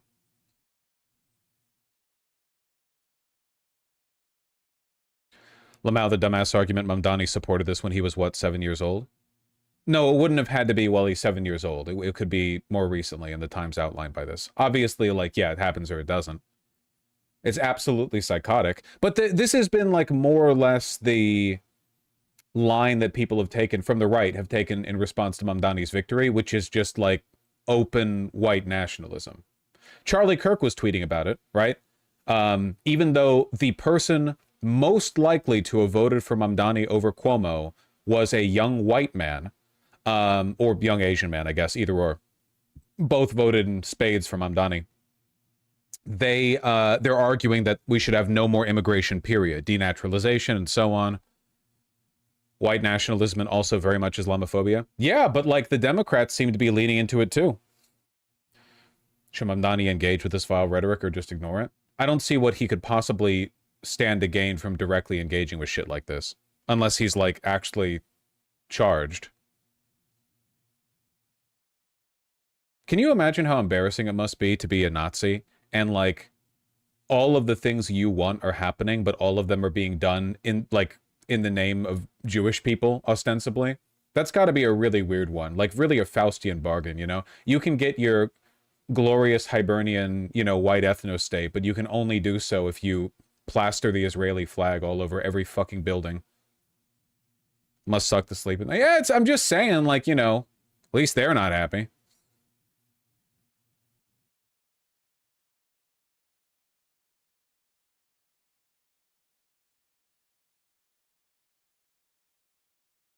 You seen the Megyn Kelly interview with Charlie Kirk and Mamdani? Oh, how long is it? 15 minutes. Muslim socialist wins. How is it that you're controlling the thumbnail and he looks so much more human than either of you in this? He looks so nice and you both look so fucking weird. We got to talk about the fact that New York is becoming a communist Bolshevik town. It's incredible. I'm sorry. I've lived in New York State for 50 years and only recently moved to Connecticut and New York City for 17. I can't believe they've done this. How did we go from Giuliani, Bloomberg, cross over de Blasio and Adams to a socialist who now is very likely to win? Are Democrats paying attention to the pointer that Bloomberg is being mentioned alongside Giuliani as like a positive contrast by Megyn Kelly? Because anybody who gets the Democratic nomination wins. Now, it's true, some people will organize against him. Some New York business leaders are very scared. Some Jews in New York are very scared that this guy who defended globalized the Intifada recently on a podcast at the Dispatch is their next likely... Didn't I say I didn't want to watch more of that podcast with Gillibrand? What am I looking at right now? Mayor, so they could potentially organize now in a way they didn't before the primary to stop him. But if you had to put money on it, you'd have to put it on this guy becoming the next mayor. What does this say about New York and our country?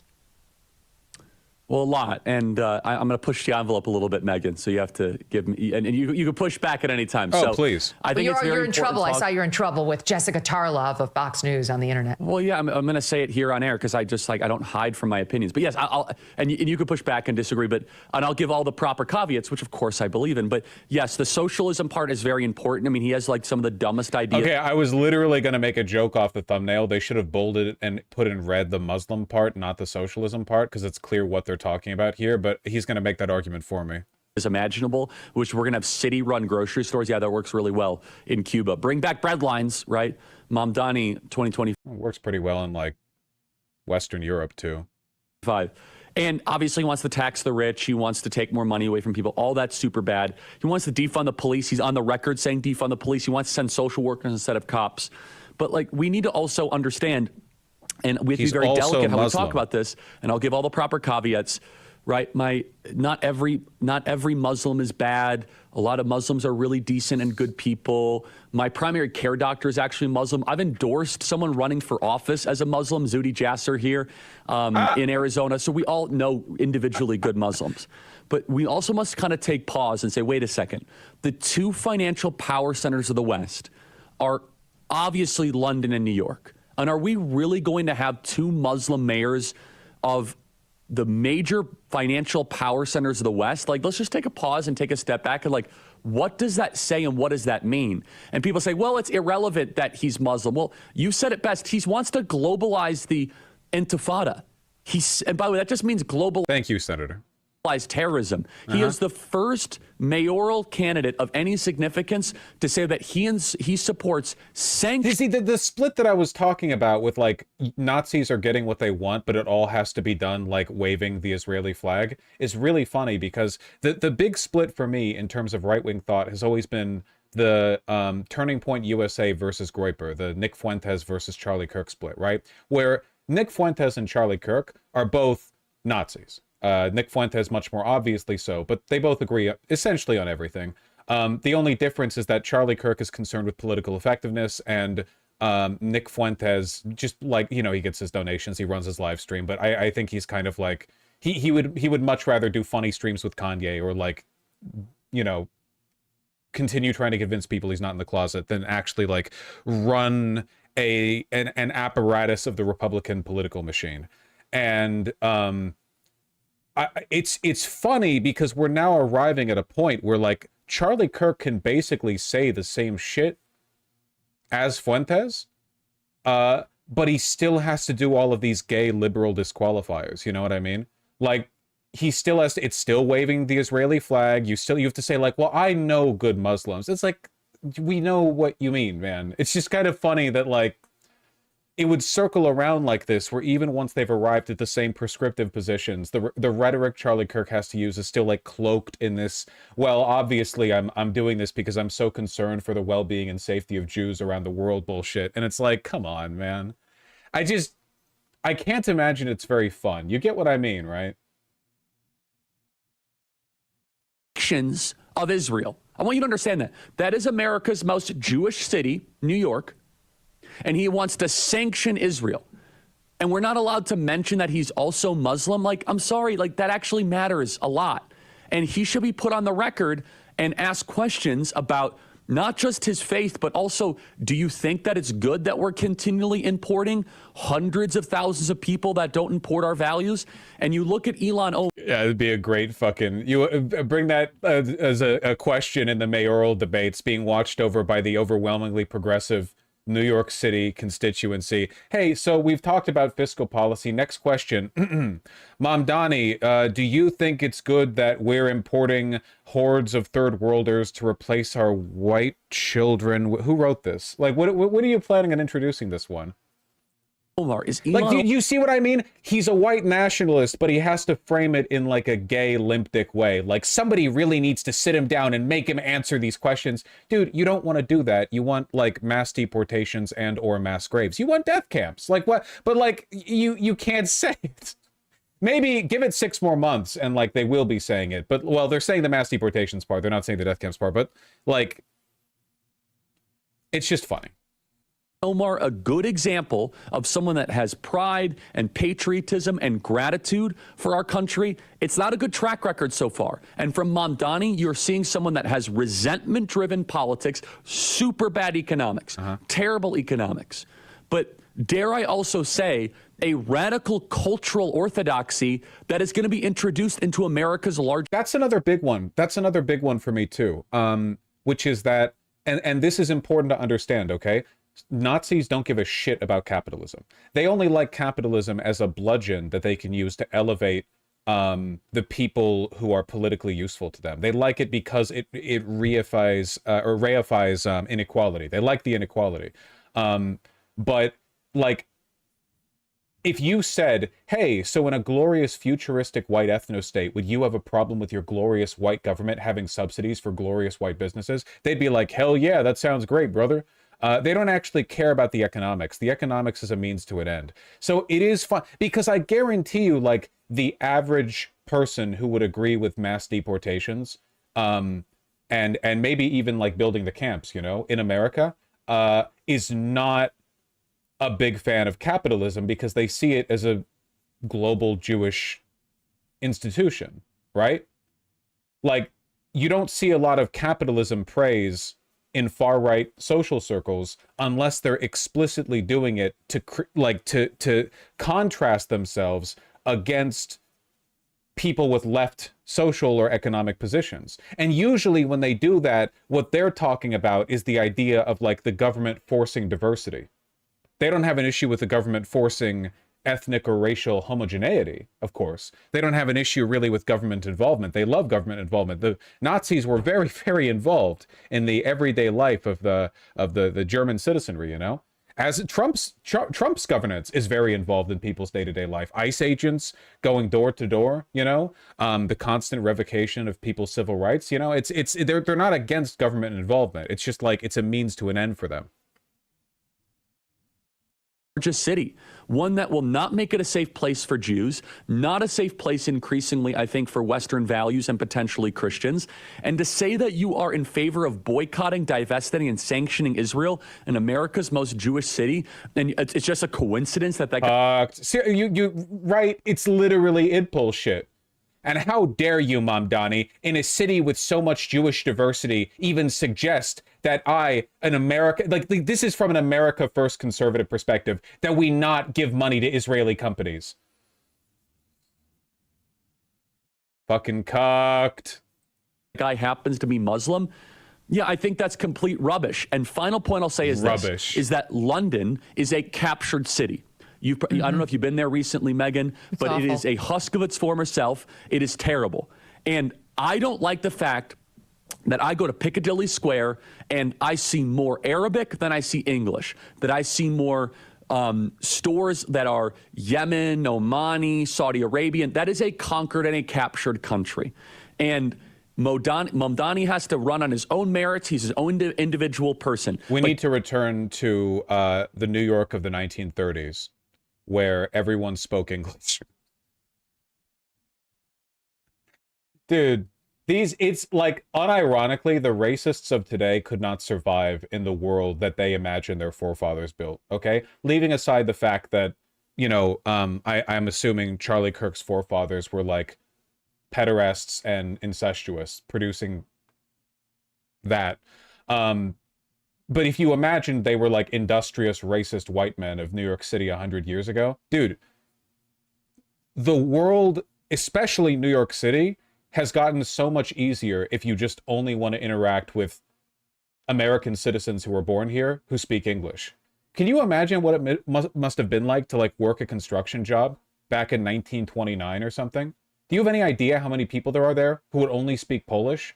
Or Italian, or some inscrutable Irish dialect that you genuinely cannot fathom, and everyone's drunk all the time, and the trash is everywhere. They have hogs running out to eat all the goddamn trash. Like, just, we have cushioned the world so much for people like this, and it has unironically only made them weaker. I'm actually doing the Joe Rogan, like, weak times create strong men bullshit, okay? The racists back then, what do we get back then? World War II. That's some powerful racism. Nowadays, your frail ass is like whining. You don't live in New York City, but when you visit, and it's already like so accommodating for people who speak English, and you're acting as though it's fallen, brother, it's more easy to get around as an English speaker than it ever has been, okay?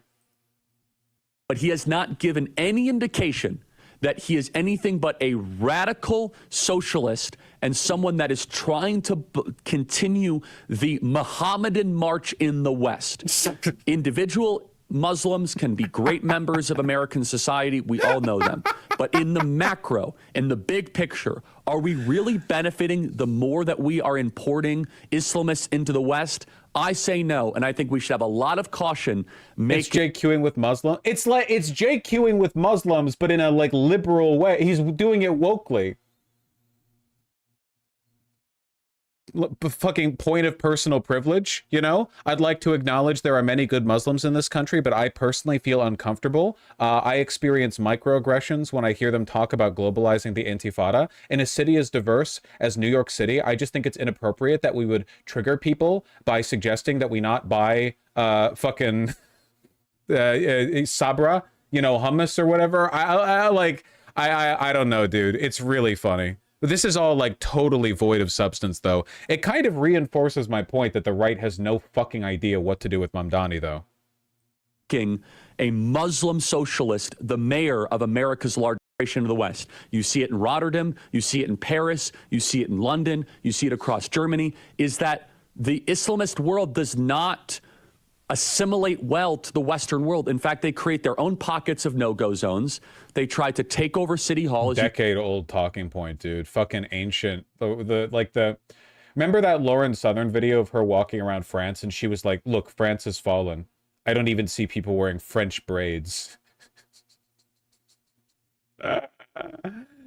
Of course, now all the people making videos like that run the federal government, so maybe it's not that funny, but you know. You could see evidence in London and Rotterdam. They try to create own areas of their kind of Sharia type law and radical Islam. I don't know if that's what Mamdani will do, but I know this. It doesn't matter because he is a perfect personification of what we call the red-green axis. The red-green axis is Marxism and Mohammedism that come together.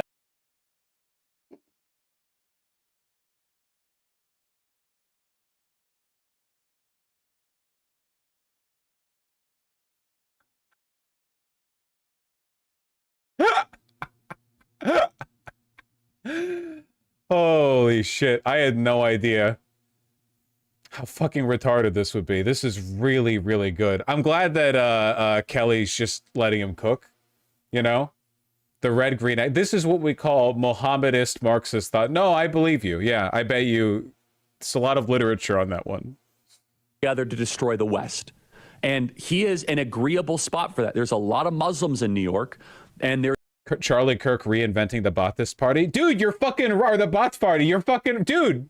It's...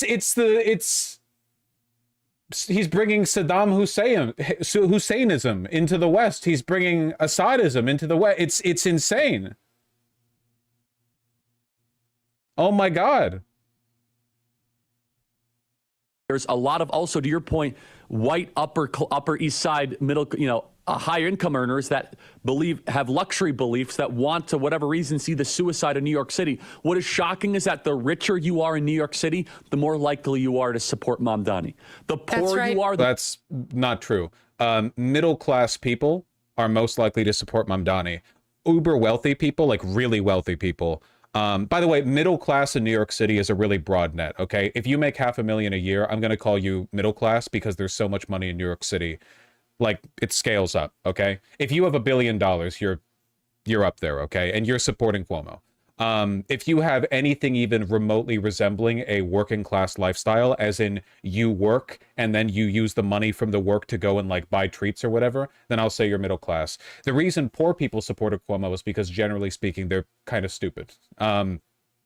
We're continuing with our classism arc, by the way. There is a very strong correlation between low-income earners and a lack of education. The more likely you were to support Cuomo. And so blacks and poor people in New York voted for Cuomo. and Asians and whites voted for Mamdani.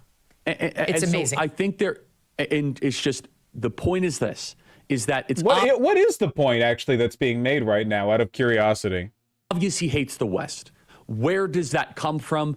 I don't know. Now, if his name was Clark Smith, he might have the same sort of radicalism, but I do think that there is a pattern recognition that for whatever reason, people get really mad when you mention, which is like, wait a second, we now have Sadiq Khan, and we have Ilhan Omar, we have Rashida Tlaib, and now Mamdani, and none of these people have nice things to say about Western civilization. And either they or their parents are here on invitation only. What black person is voting for Cuomo? The majority of them. To the West. That is the distinction. We have made a conscious decision to bring millions. It's literally Islamic JQ. Of course it is. It's the exact arguments that they've made about Jewish Bolshevism in Nazi Germany, just applied to Muslims. The idea that there's a radical leftist ideology that has been heavily sort of infiltrated by religious thought. In their case, it was Judaism. Right now, it's Islamism. And that, we're importing these people, they're destroying the country, blah, blah, blah, blah, blah. It's all the same. I mean, there are a lot of, like, this type of conspiracy is applied very broadly. It's just funny that, like, is he socialist or pro-rich? How is he both? Who are you talking about?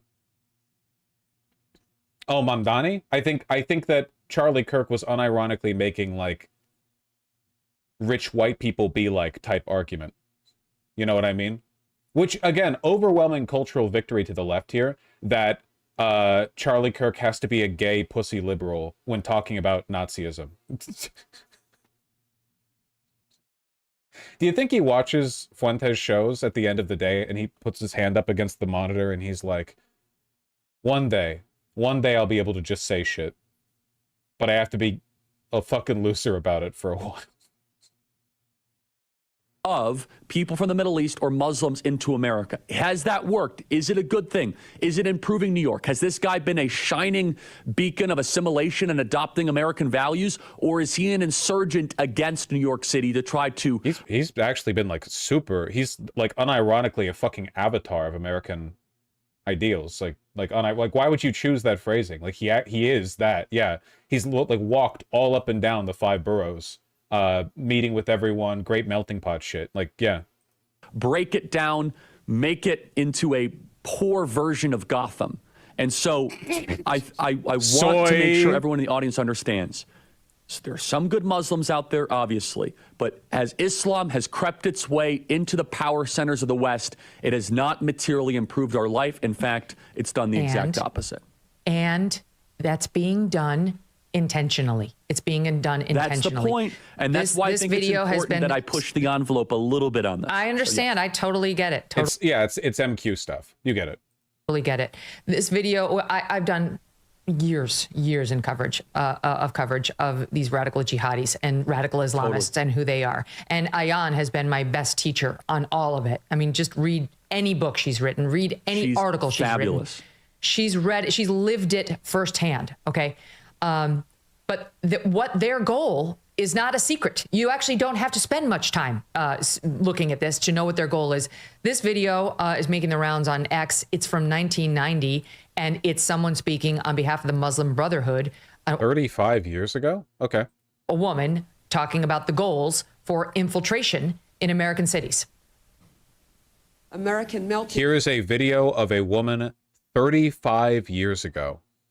pot. We do not want to melt into American society and disappear. We want to go into American society with Islamic ideals and revamp their thinking. We want to revamp them. We want to turn them into Muslim individuals. We shouldn't have feelings of a distaste for them or intolerance because they're potential Muslim. Education is one of the most important areas. Damn, she sounds almost like every member of every religious community. That's crazy.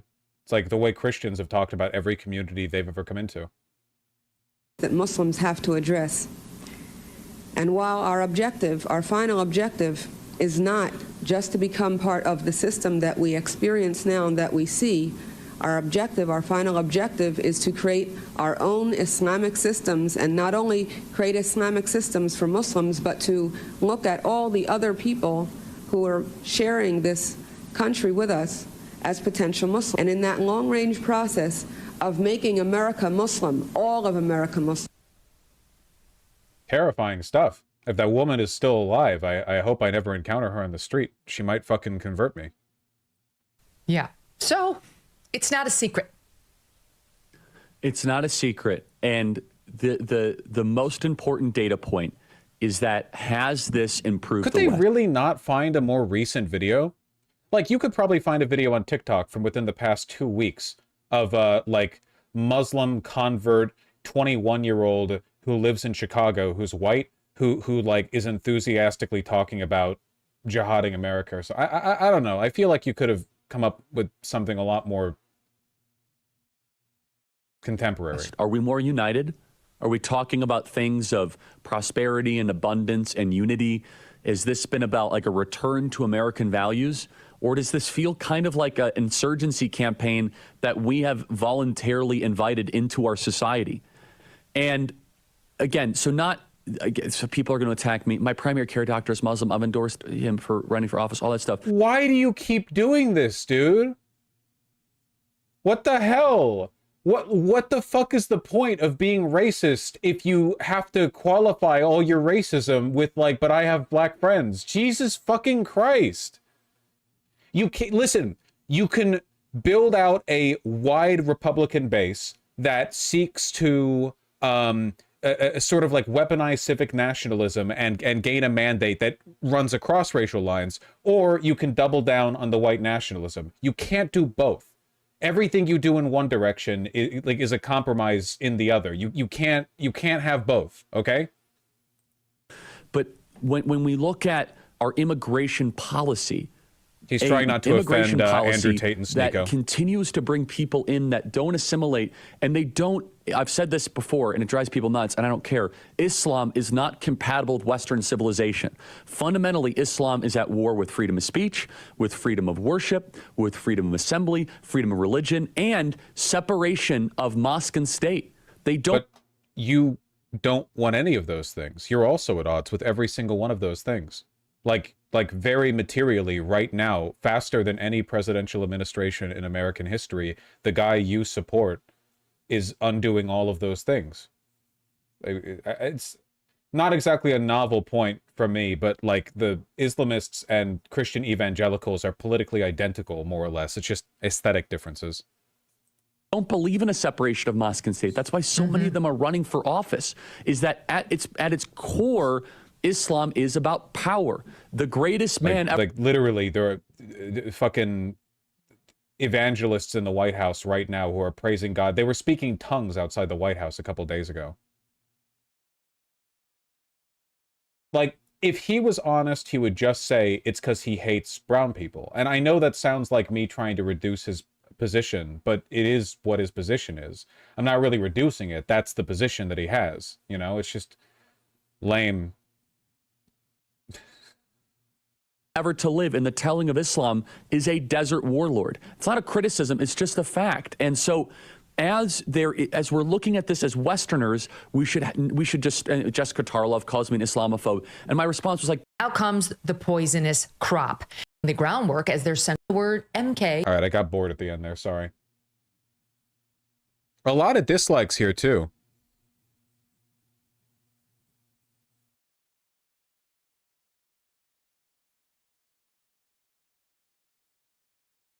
And a lot of the people in the replies are very, very clearly not Megyn Kelly fans. I wonder if there are a lot of people just brigading anything Mamdani related on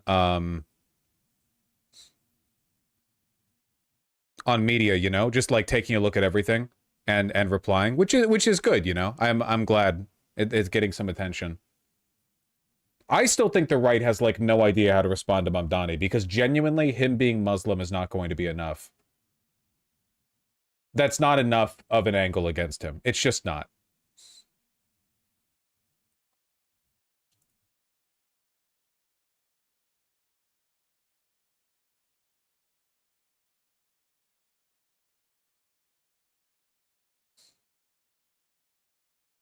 Asmongold endorsed Mamdani? That seems unlikely to me. New York City situation? Man, whenever I feel bad about clickbait titles, I need to remember how low the bar is. New York is about to become Gotham City, but without Batman. That shit goes hard during recess.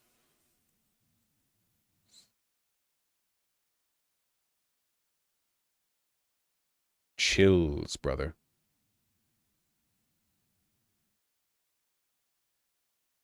Where was the ABC 7? So, Zora Mondani, how tired are you from last night, which I'm told you were up basically 24 hours? Yes, it was a long day, but ultimately New Yorkers deserve a mayor that'll hustle as hard as they do. And right now what I'm feeling is excitement and energy, and ultimately... I need to stop praising him every time he fucking nails a line delivery, because it's like every fucking time he opens his mouth. Immense gratitude at this opportunity to be the Democratic nominee for the mayor of the city of New York. When are you going to go to sleep, if I can ask that question? Well, last night I think I went to sleep around 4 in the morning. There you go. And you got up at what time? I got up at about 8 a.m. Okay, well, you got some. So I got 4 hours. Before we get into all this and the weeds, how do you feel? Not politically, I'm talking about personally. How do you feel about what happened last night? That was incredible to see what we had built over so many months and what New Yorkers had won. Because in politics, it's very easy to simplify a victory as being of a candidate. But ours was a campaign of 50,000 people who knocked on 1.5 million doors, who made more than 500,000 phone calls. This was their victory. And no one else in this candidacy, all those people, did anything like that.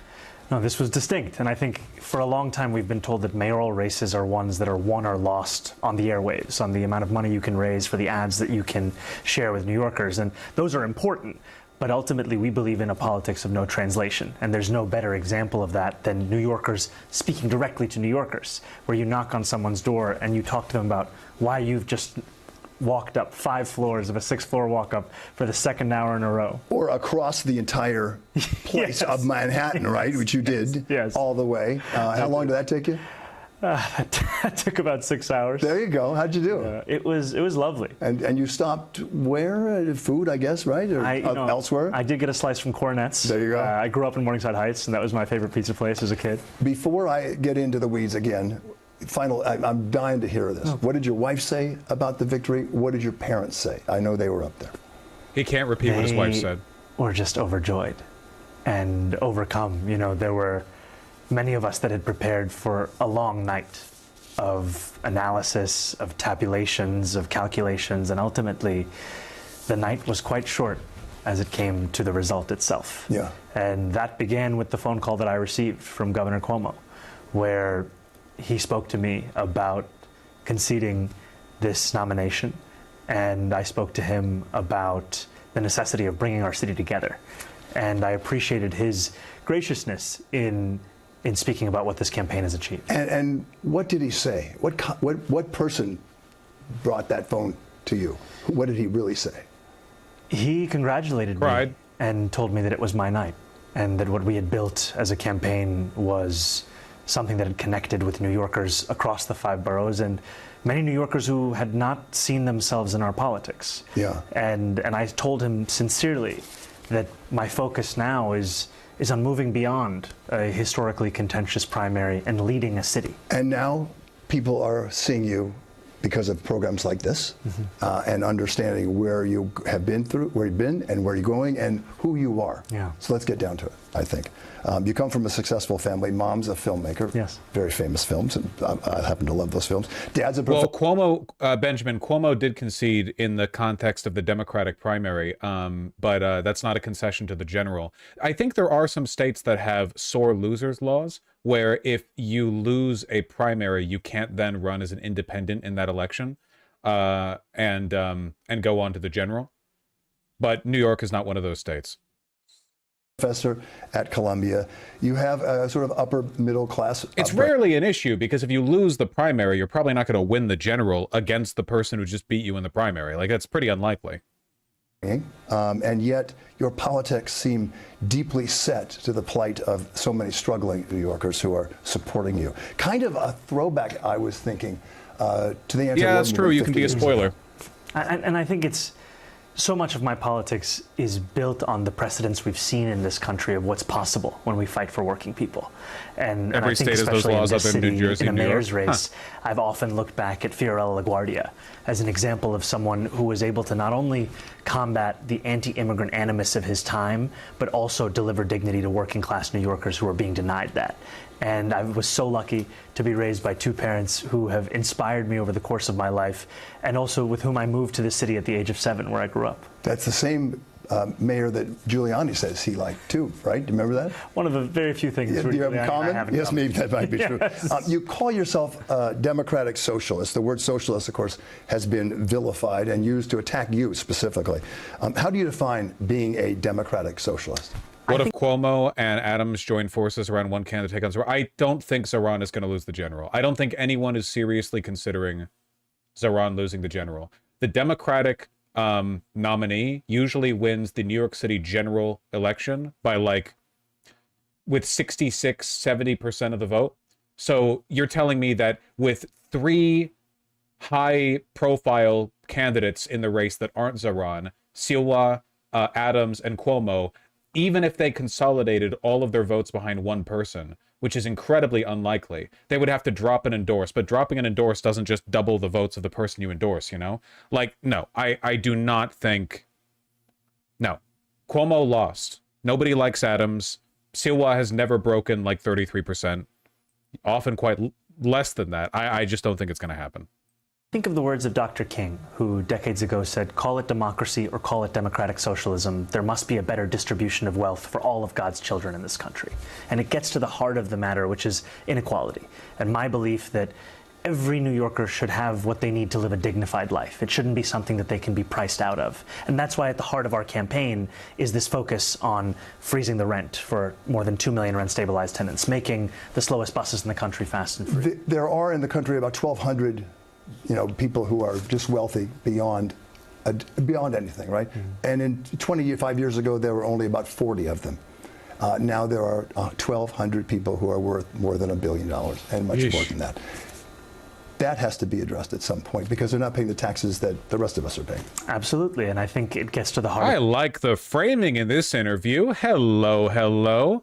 I'm really interested in this stuff because, the national blowback to Mamdani's victory is one thing, but locally, what we have to look for is how does he talk with local unions? How does he talk with local politicians? How do local newscasters talk to him? You know what I mean? I'm interested in seeing how he can consolidate his mandate through this victory. Of the matter, which is that there is. Speaking of unions, is this a union?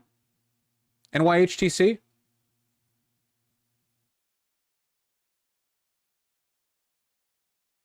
Hotel and Gaming Trade Union, right? Yes? Okay.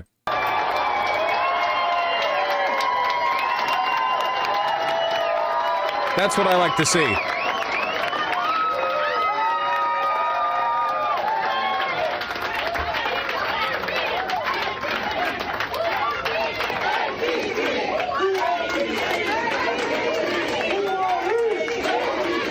Keep in mind, yeah, this union endorsed Cuomo in the primary. Though remember, endorsements are a usually leadership decision. So if the rank and file of the union are pro Mamdani, that's pretty important.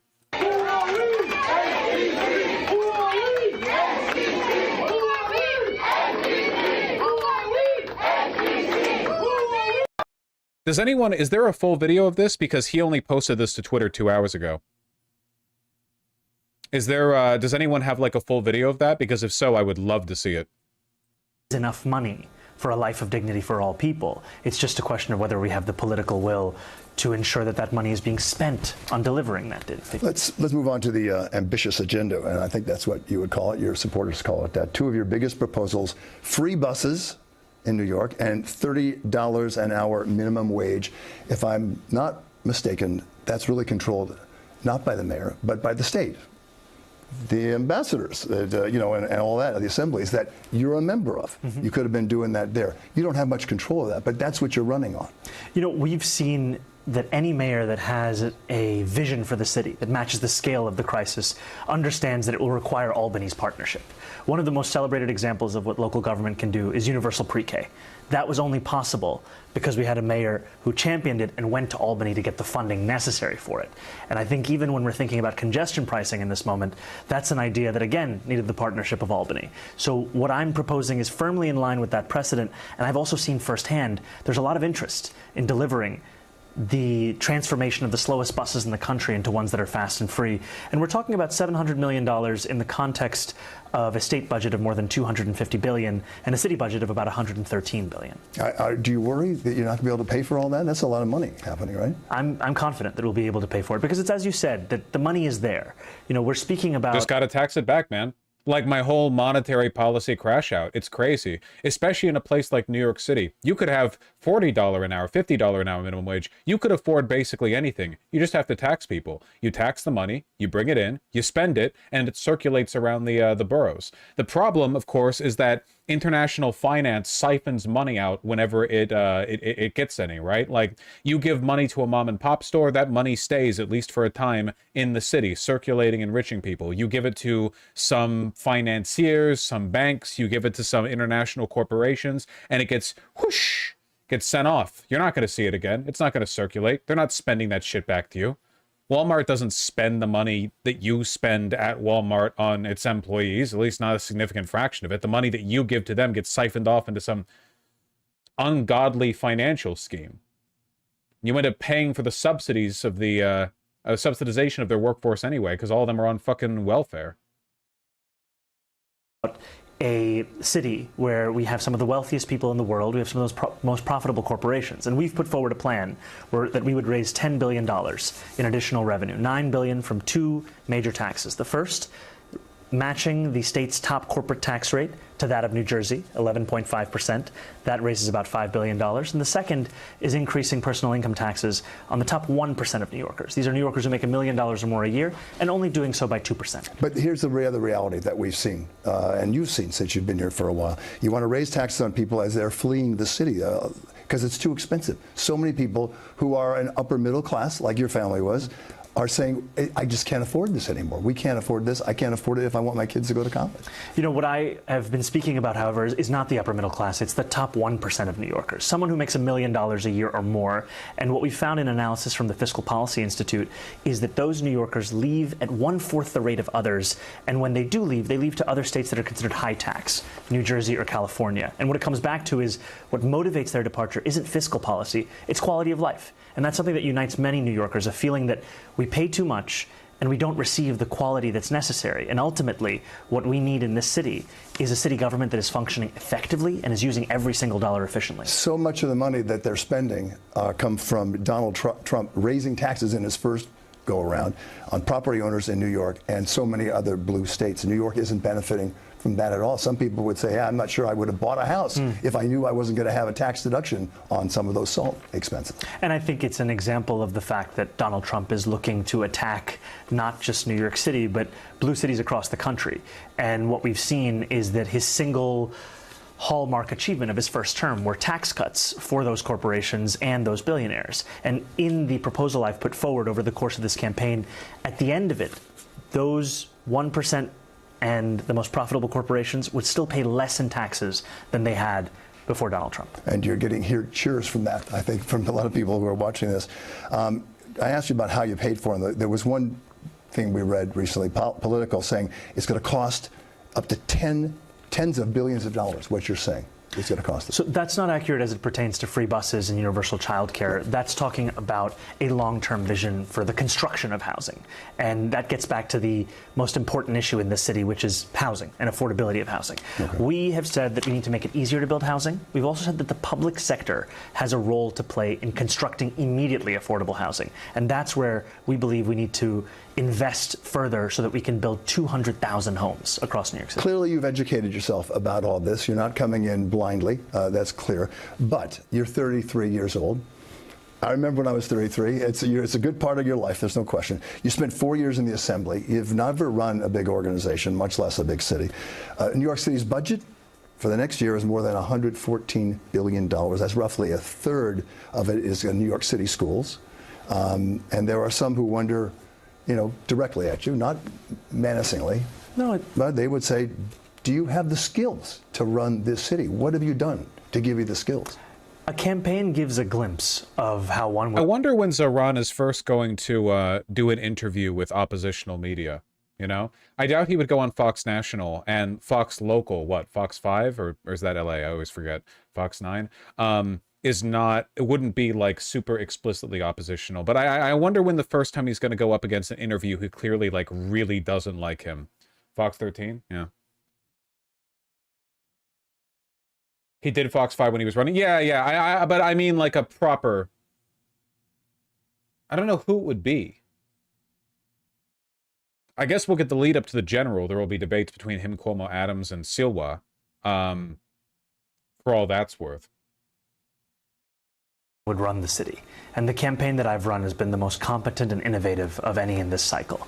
It's one where we have gone from 2 full-time staff to managing more than 50,000 people, where we raised the $8 million that we can spend in this race at record-breaking pace. And we've shown that our commitment is to competence, it's to outcomes, it's to excellence. And ultimately, any leader is defined by the team that they put together. And I'm lucky that the team that I have put together in this campaign is one of the best and the brightest. And ultimately, that's what I would bring to City Hall. And congratulations, and I understand why you're saying that, but Zoran, that's a very different thing running an campaign election, and it's not even the final campaign.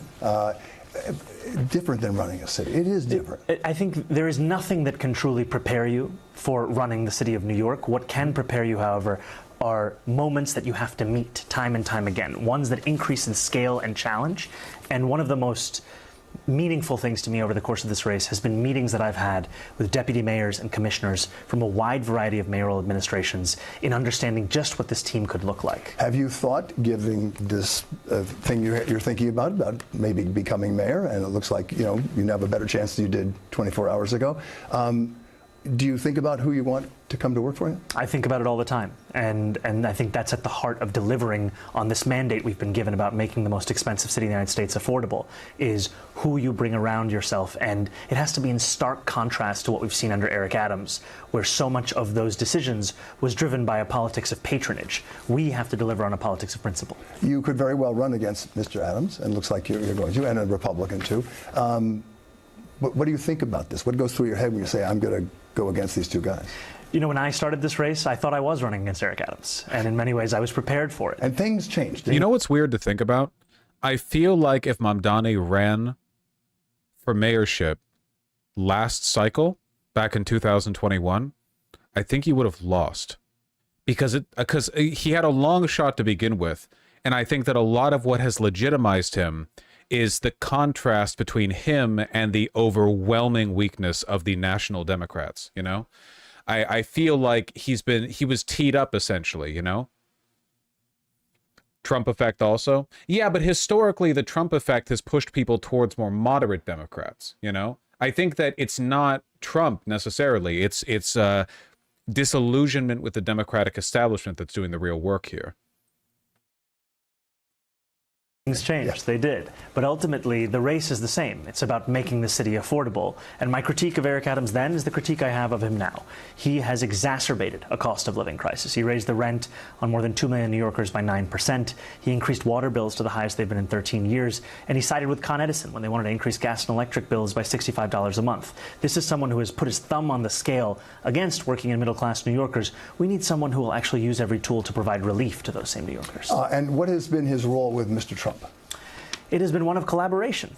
And ultimately, we've been told time and again. This is a very favorable interview. Again, that through his collaboration, he could protect our city. But we do not see that protection. We've seen $80 million taken out of a city bank account. We've seen New Yorkers being disappeared and detained, whether in their apartment building lobby or when they're going for a regular check-in at Federal Plaza. And ultimately, we are seeing an example of what it looks like to sacrifice the city in the interest of a federal administration that has no interest in serving the people of the city. And what is his interest right now in the city of New York? Eric Adams? Yeah, no, Mr. Trump. It is one time and again of seeking to make it. You may have to do. This interviewer got expelled for protesting the Vietnam War he's based? Really? Oh, okay. All right. Damn. I mean, he looks about the right age. Yes, yes, and I'm prepared to. And I think for a long time I've said that we deserve a leader who can call the Trump administration what it is, which is authoritarian, and be able to do so while not seeing a reflection of oneself in the mirror. And I say that because for too long, we have seen leaders who are unwilling to fight back against what is an attack, not just on immigrants, but on the very fabric of the city and this country. And I am ready to do just that. And what is going to be, one of the things that Mr. Cuomo said he could do that you cannot do, he said, was he can do battle with Mr. Trump. Well, I am very confident of being able to do so because I stand here before you today having done battle over many, many months against someone that I was told was impossible to beat. And here we are. And ultimately, what Donald Trump needs is a leader in New York City that has the same donors as him, which is why that there's so much reporting over the fact that there was a good relationship between him and Andrew Cuomo. Ultimately, what I present is someone who is funded by more than 20,000 people who have given me an average donation of around $80. I'm going to talk about public safety, if you want to get into that. Please. How do you see the role of police in New York City? What is the role of the NYPD in people's lives? The NYPD play a critical role in creating public safety. And when I've had conversations with rank and file police officers, what I've heard time and again is a frustration where they signed up to join the force to tackle serious crimes. And instead, they're being asked to play the roles of social workers and mental health professionals. And ultimately, that ask to play nearly every role to respond to nearly every failure of the social safety net is one that is preventing them from addressing those serious crimes. And we're seeing that play out where New Yorkers' concerns are not just in crime itself, but also in our inability to solve those crimes. In the first quarter of 2025, only 35% of crimes were solved. And we want to make sure police can actually do their job. I've said time and again, we're going to keep the same number of officers that Can we talk about how amazing this interviewer is, by the way? Good quality questions. Look, I'm enjoying the interview. I will say, though, one thing I really hope doesn't change moving into the future is Mamdani can't lose his hate. He's very, very, very positive. All the time he's positive, but he has to, there's that angle, and it's very clippable, right? Like, there is a reason why people who smear Mamdani don't usually smear him in response to clips like him being belligerent against Cuomo in their debate. In fact, you don't see many clips of Mamdani against Cuomo in the debate at all, which is interesting because you'd think that'd be a very easy source to pull from, And I think it's because they recognize that another thing Mamdani's very good at is righteous anger, which a lot of Democrats are feeling right now. It makes him look very good, Like he's not just a carefully polished politician, but an actual, guy who understands the stakes. We're just going to let them actually focus on serious crimes and ensure we hire mental health professionals and social workers to respond to those crises. Okay, I want to just have you repeat that. You're not saying cut back on the number of cops in New York City. I have said time and again, I'm sustaining the number of officers. Because I'm looking at my notes here, and Democrats 5 years ago, they were leveled. The party was leveled. You remember this, when some proposed defunding the police. It was a word that Democrats would come to rue, because they shouldn't have said that, because it was not what they meant, but they said we can't do this anymore. That's not what you're saying. No, I'm very clearly not defunding the police. I'm sustaining the headcount of officers, and I'm looking to actually address the crisis within the NYPD. We're seeing 200 officers leave the department every month. About a quarter are considering departure, and a leading cause is forced overtime. And one of the reasons for that forced overtime is you're asking officers to work doubles and triples, and they're doing that because you're asking them to do every job. You've proposed addressing the homeless problems by helping them stay in empty retail space in some giant subways. Is that your plan? That's not the plan. Okay. What I've said is... So we've been wrong about that, right? Yes, that's been a misconception in that my proposal is addressing the fact that 75% of commercial units within the MTA are vacant. And those are units we could transform to provide immediate medical service to any New Yorker in need and connections to long-term care. The way that we have to serve homeless New Yorkers is not by keeping them within a subway station, but getting them out of a subway station to the actual services that they need. And part of that is also housing. Let's talk about Israel and Palestine for a second. We live in a melting pot. Of course, your success is absolutely, makes it clear last night. Many New Yorkers, though, are worried about comments you have made in the past about the Middle East. Do you support the concept of Israel as a Jewish state? I've said time and again that I support Israel's right to exist as a state with equal rights for all. And ultimately, my focus is on the 5 boroughs of this city. And I know, however, that New Yorkers' hopes and dreams and fears extend beyond these 5 boroughs. And while I have made very clear my belief in universal human rights and my commitments to that end, I've also made clear a commitment that I am looking to lead every New Yorker, not just those that agree with me, not just those that voted for me. And leadership means having the difficult conversations. It means extending yourself to understand those disagreements and also the complexities of them. And that is something that I look forward to. Yankees and anarchists are irrelevant, mainly do nothing leftists. It's not just that they're do nothing, though. They're an active detraction from any real political projects that you want to build, you know? Anyone from like the adventurists to the campus to the do nothing, like join my book circle and do nothing, Twitter lefty types. Yeah, they're a cancer on the left. But I also think to an extent they're a response to what has been effectively like decades of no leadership on the left. Because that wasn't as much of an issue back in 2016. I remember during Bernie's primary campaign that the left was a lot more unified. And I think that like invariably, you know, when people feel kind of hopeless and despondent and they feel like there's no real representation for their political ideology, they kind of split up and they just, you know, well, if we're not going to get anything done anyway, might as well be an annoying contrarian about it. You need leadership to guide people. Hopefully Mamdani does this to some extent, but like I said, we are warriors for Mamdani here, okay? We're not engaging with any of these bad faith detractions. There are going to be people who freak out because he's not like a super ultra double communist who, you know, called for the death of America. And these people are jokes and should be laughed at, but don't take them too seriously. They're jokes, you know? Don't let them define your support for Mamdani. Living up to each and every day. 1 in 10 New Yorkers is Jewish. Many have concerns about your stance. You have a second, you can talk to them right now. What do you have to say to them? Anti-Semitism is a real issue in this city and in this country, and there's no place for it. And I know it in the conversations I've had even with friends who have told me time and again about how that has worn on them. There was a Jewish man in Williamsburg just recently who told me how he locks the very door he used to keep unlocked for years. A friend of mine who, after the horrific war crime of October 7th, told me how he went for Shabbat services at his synagogue, and he was sitting when he heard the door open behind him, and a chill went up his spine as he turned around not knowing who was coming in. What did they mean for him? Right. And ultimately, what we need is a city and an administration that protects Jewish New Yorkers and protects every New Yorker. And part of that is actually the commitment to invest 800% increase in anti-hate crime programming, such that we can actually root out the bigotry in this city. The world, I think, is safe to say, wants peace. Only a few on both sides of the Middle East wars look for continued war. I think that's safe to say. New York's melting pot is all about stopping wars and bringing people together. I think that if the world did what we did, it would be a better world. Would you agree with that? I would, and I think that's one of the things that makes this city so special, is it's a city that brings the world together, and it's a testament to what's possible when we understand shared humanity at the cornerstone of everything that we do. Okay. People have concerns about where you stand with President Trump. I want to go over this again. How wedded to the future of this city is he, and how wedded are you? I am wedded to the future of this city. This is a city that I love, a city that I grew up in, and a city that I want to grow old in, like each and every other New Yorker. And what concerns me is that President Trump's interest in our city oftentimes is one to make an example of us, to attack the very fabric of what makes so many of us to be proud as New Yorkers. And I am going to be the mayor who will stand up for New Yorkers, no matter whether it's because Trump is attacking them on the basis of their documentation, their sexual orientation, or their politics. Final question, if I could. You were born in Uganda, came here as a child.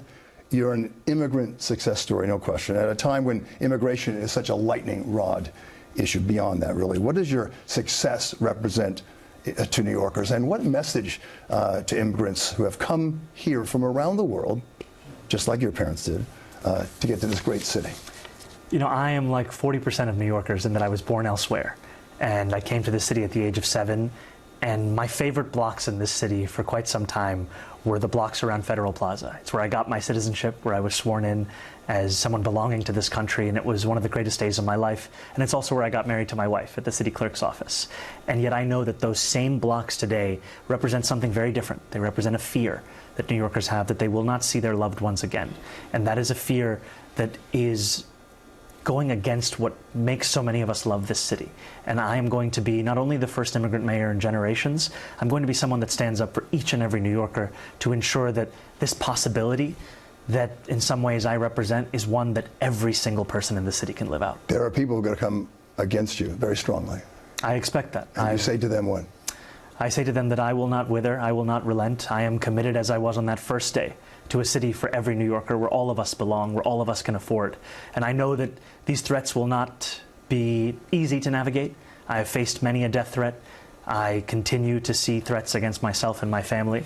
And yet I know ultimately that this is not representative of the city. The city is actually represented by a belief in our continued possibility. So, Ron, thank you. Thank you very much. Real Great pleasure. meeting you, and thank you for the interview. There's so little. I feel I'm content stealing ABC7. I'll have to write them an apology. There's just so little to say. It's a very unopposed. It's a very unopposed interview, you know? He's going to face a lot of challenge going forward. I'm interested in seeing how he handles it.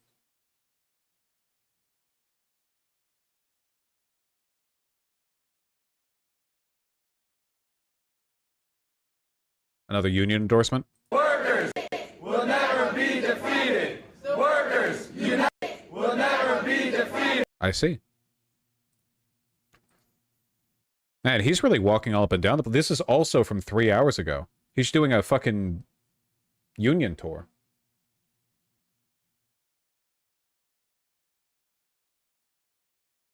All right, we got to refocus for a second.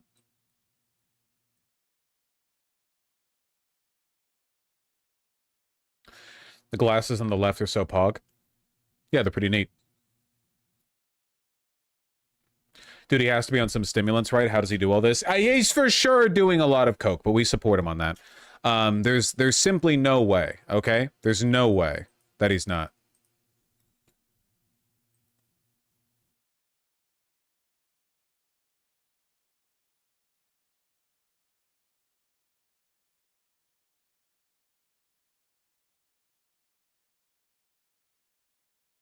University of Virginia president pressured over DEI resigns rather than fight federal government. Fucking pussy. A lot of these people aren't cut out for it.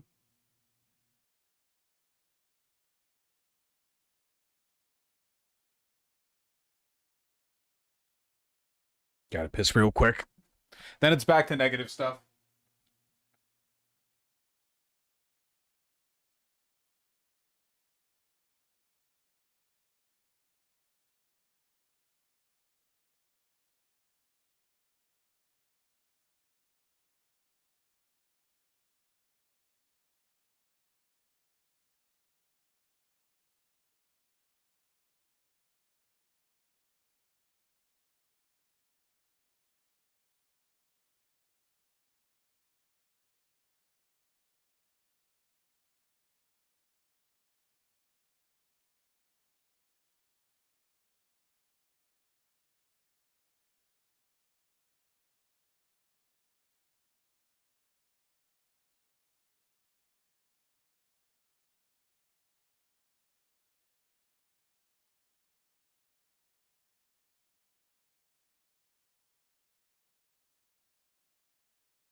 Right.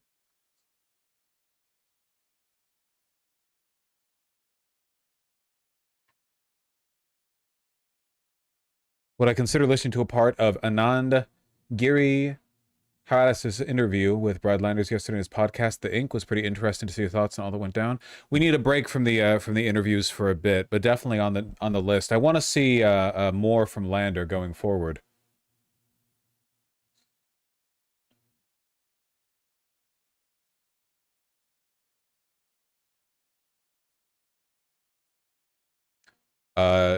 Trump is angry that the Ayatollah has not thanked him for not killing him.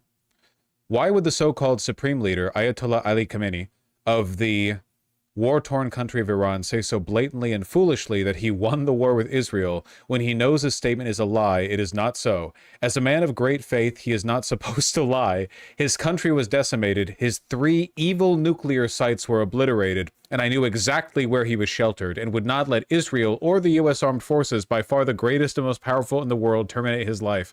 I saved him from a very ugly and ignominious death, And he does not have to say, thank you, President Trump. In fact, in the final act of the war, I demanded that Israel bring back a very large group of planes which were headed directly to Tehran, looking for a big day, perhaps the final knockout. Tremendous damage would have ensued, and many Iranians would have been killed. It was going to be the biggest attack of the war by far. During the last few days, I was working on the possible removal of sanctions and other things, which would have given a much better chance to Iran for a full, fast, and complete recovery. The sanctions are biting. But no, instead I get hit with a statement of anger, hatred, and disgust, and immediately dropped all work on sanction relief and more. Iran has to get back into the world order flow, or things will only get worse for them. They are always so angry, hostile, and unhappy. And look at what it has gotten them. A burnt-out, blown-up country with no future, a decimated military, a horrible economy, and death all around them. They have no hope, and it will only get worse. I wish the leadership of Iran would realize that you often get more with honey than you do with vinegar. Peace. Oh.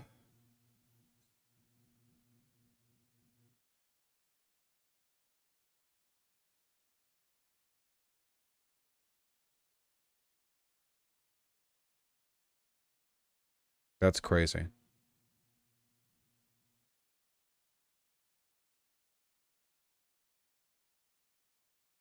My president.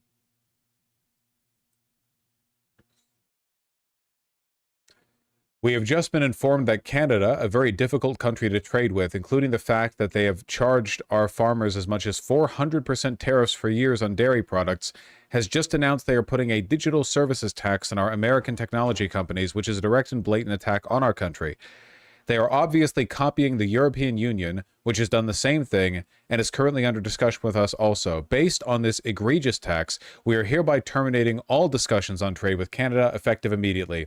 We will let Canada know the tariff they will be paying to do business with the United States of America within the next 7-day period. Thank you for your attention to this matter.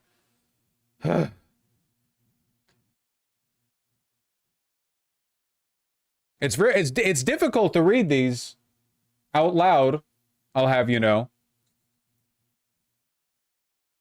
They're very rambling. Oh, no, not the thing. This.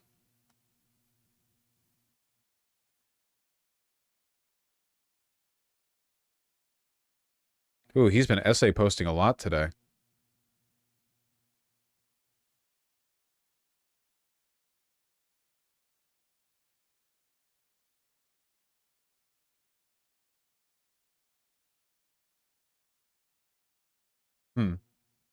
A Canadian citizen died in an ICE detention facility? Yeah, I saw that.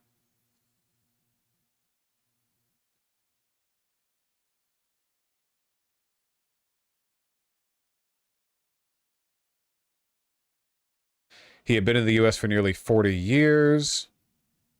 Notified the death of a Canadian citizen while custody in the United States. Do we have any information at all on how he died? Medical neglect? Getting hit with rocks? What happened? He was found unresponsive. CPR, external defibrillator. It's kind of hard to say. Those ICE detention facilities are basically like a black box. You know, we don't really know what goes on in them in a lot of cases.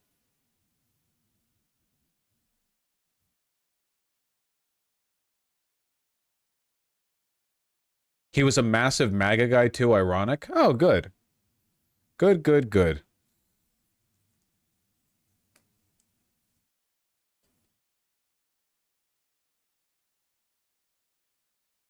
Already have a small frog.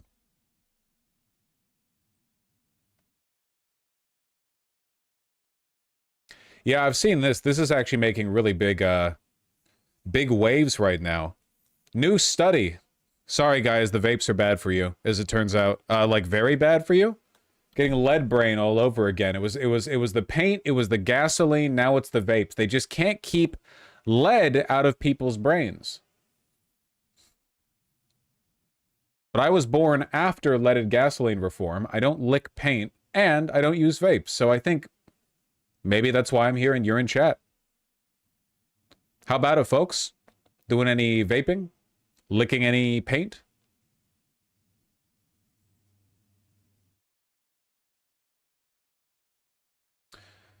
Some popular disposable e-cigarettes emit toxic metals at levels that surpass those found in traditional cigarettes and earlier generations of vapes, according to a new study by researchers at UC Davis.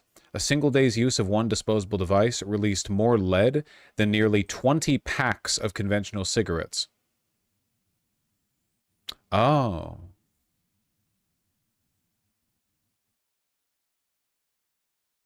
Researchers also identified hazardous concentrations of nickel and antimony. I don't know what the fuck antimony is.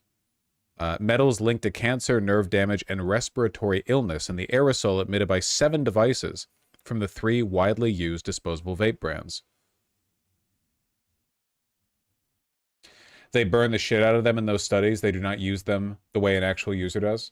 Burn the shit out of them? You mean like they use them past how much liquid there is in it? Like they like overdraw it, basically? Yeah, they burn the coils? Okay. Like by using it when there's no liquid in there. I mean, I don't feel like that's disqualifying in terms of like the severity of the problem, you know what I mean?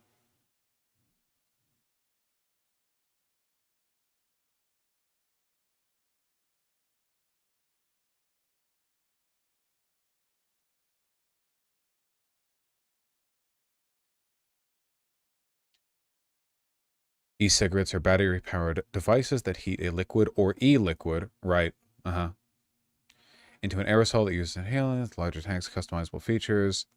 The products, often brightly colored and candy-flavored, are heavily marketed to teens and young adults. The main reason I don't understand why people use vapes is because they look so unsexy. I'm not joking. Like, peer pressure is a big part of why smoking got big, and smoking looks sexy. These do make you look like an infantile retard. Like you look like it's so unflattering.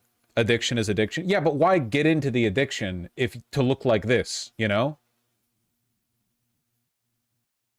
Who was in charge of the study? UC Davis.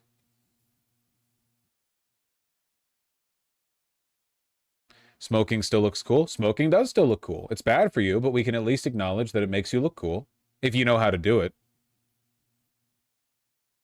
Using a lab device to simulate 500 to 1,500 puffs per product, the UC Davis researchers found that metal concentrations increased with use.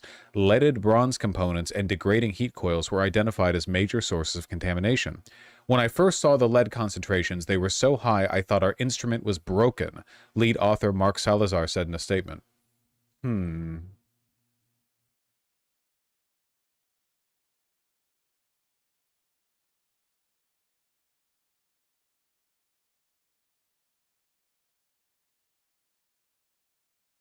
Yeah, there you go, degrading heat coil. Yeah, but like, I hope you're not using that explanation for the harm as like a cope, that it's okay as long as you don't degrade the heat coil or something, right? They are? Yeah, you probably are.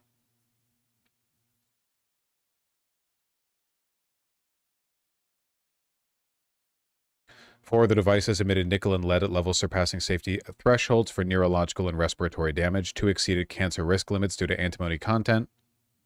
Industry reps have largely remained silent on the findings. Interesting.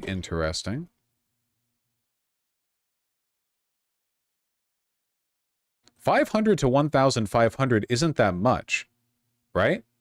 Like, are they really using these vapes in a way that like nobody uses them? Like nobody would ever take 500 to 1,500 puffs off of one of these products? Geek bars have up to 25,000 puffs? Huh.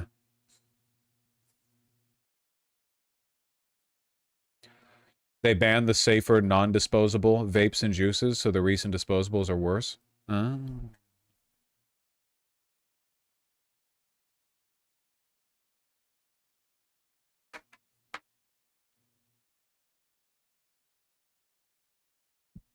The lead and antimony is not from the heat coil, it's from the solder they use because the makers aren't adhering to soldering standards.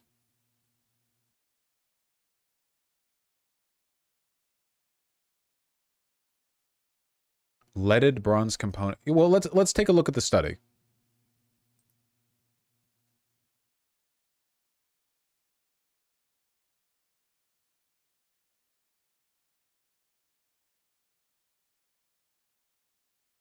It's pronounced solder. I don't believe you.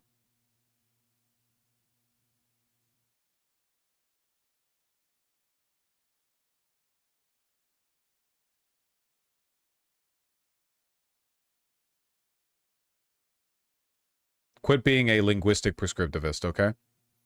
Where's the study? This is the article on the study. The study is here. Thank you. They always bury this shit. Fucking annoying. So heating coil elements, chromium, nickel, likely e-liquids, aerosols from coil degradation. See, it's saying coil degradation, not the solder around the coil. It's saying the coil itself.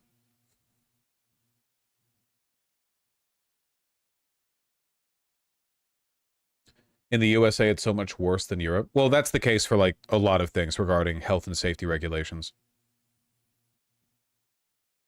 Currently the most modern form of electronic nicotine delivery systems. That's crazy, man. Okay, catch me up on this. Why are they all disposable? Why isn't it like one device and you just plug a new cartridge in? Doesn't that make more sense?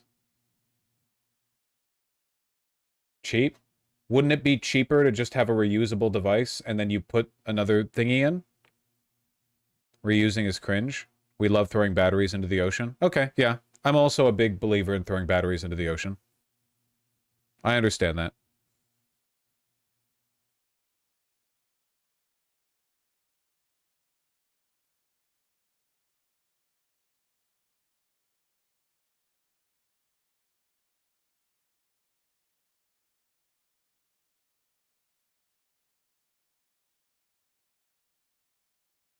Elf bar flavored, elf bar clear, C flum pebble, D escobar. Okay.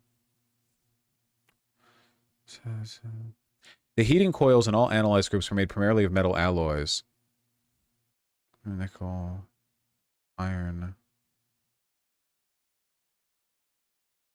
Oh yeah, okay, so it seems like it's the composition of the coils themselves, not just the solder.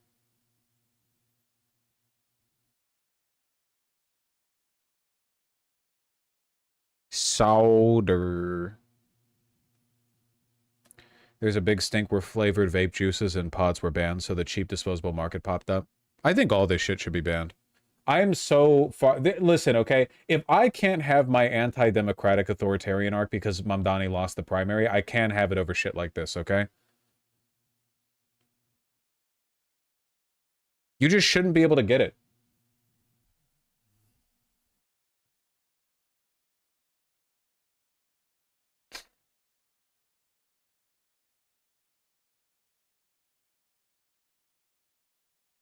Let's go back to cigarettes. No, those should be banned too.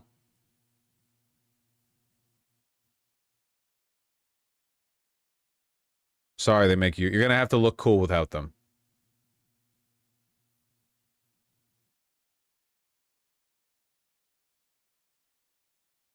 I ain't reading this shit. Fuck that.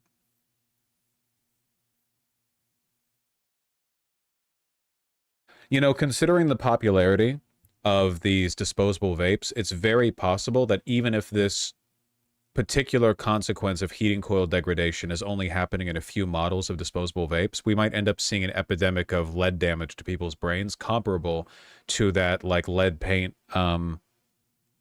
craze from like Chinese toys or whatever that babies were sucking on. That's crazy. Like this might just be evidence like, yeah, 2 million people have like varying levels of lead damage in their brains.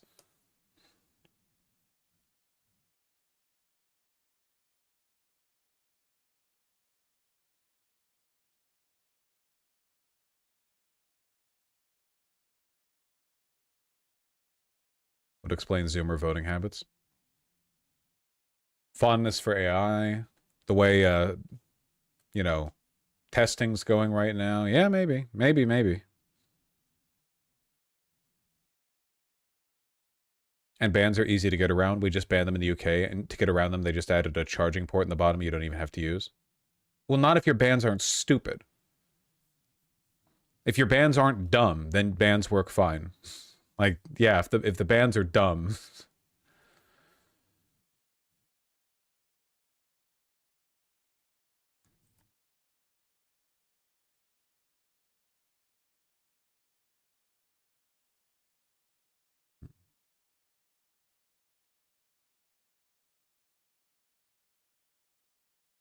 Make nicotine a Schedule 1 drug.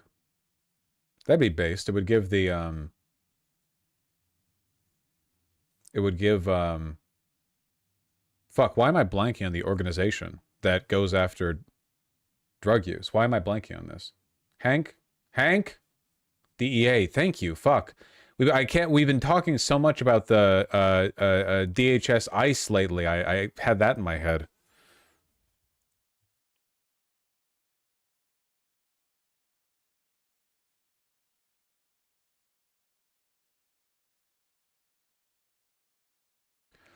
Banning vapes is easier than alcohol because a Zoomer ain't going to be able to ferment a vape in their closet. I think it could work. Yeah, for sure. Like, you know, you need like a real manufacturing process for vapes. Also, I just don't think people want drugs as much as they used to. Like, for most of human history, people have been drunk basically all the fucking time. Like, all the time. Whether that be because the water wasn't safe to drink, so people drank fermented beer, or like life just sucked and there was no reason not to be drunk all the time. People drank all the time. This is not true. I'm pretty sure it's true. Certainly it's true that modern day millennials and Zoomers consume alcohol way less than previous generations.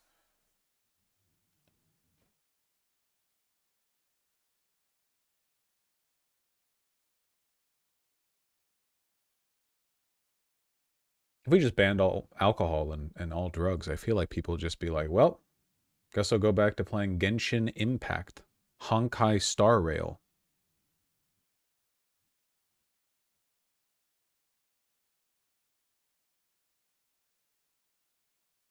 I disagree. People consume less because it's expensive.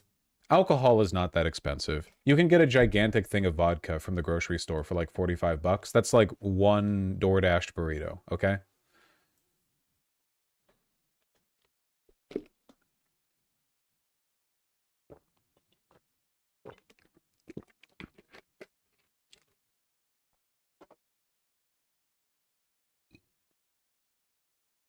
What will I do at a gay bar with no alcohol? Ketamine, obviously. You fucking virgin.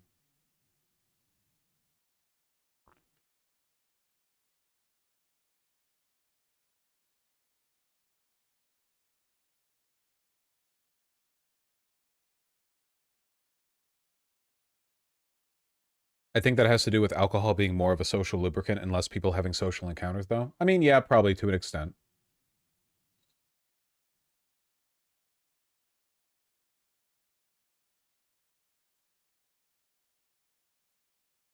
Vivage vodka sucks. Okay, okay. Know your place.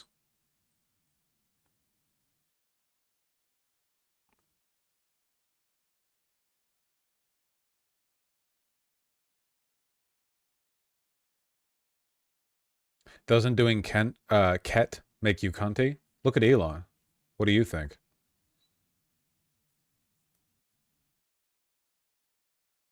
All right, hold on. We're looking at the damn lists.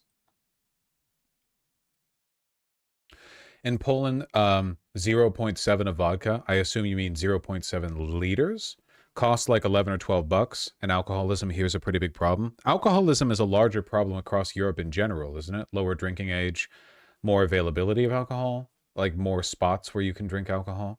And Asia? Yeah, maybe. America doesn't drink that much, honestly.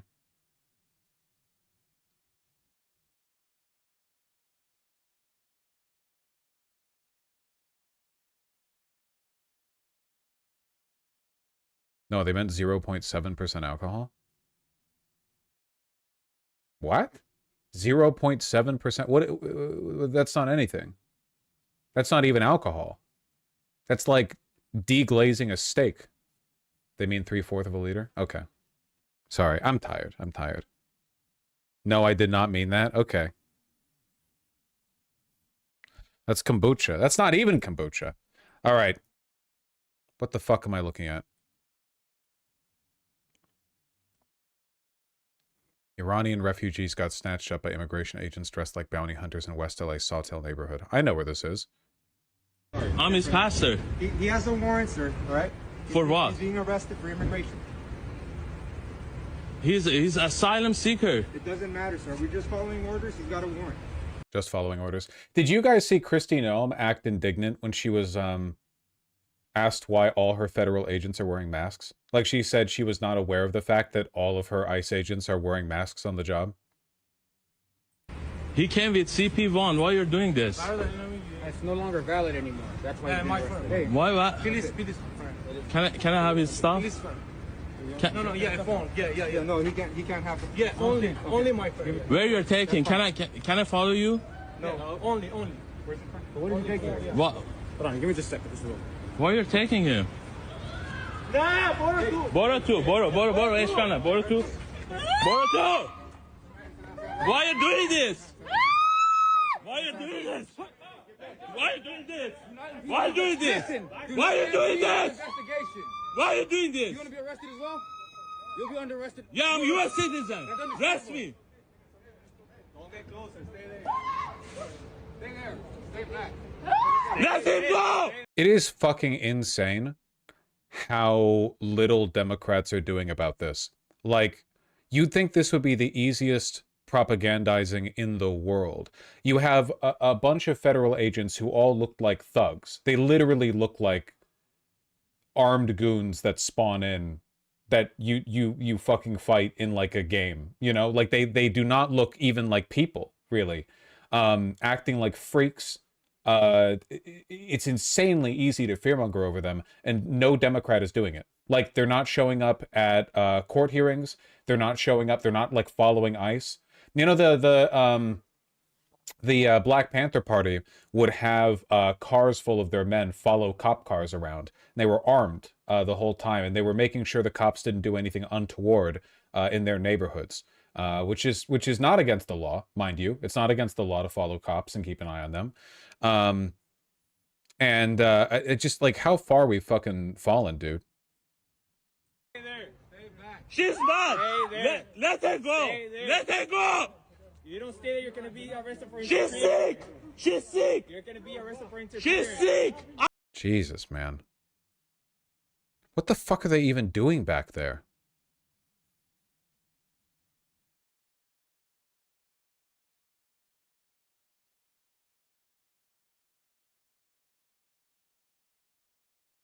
She having a seizure? Yeah, I think she might be. But you can't go with us, okay? مرجان اوکی میشه مرجان جان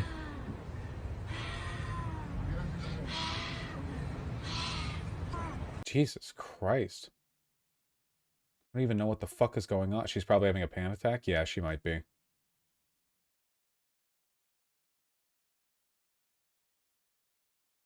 Is this Christopher Webb guy posting a bunch of these ICE clips?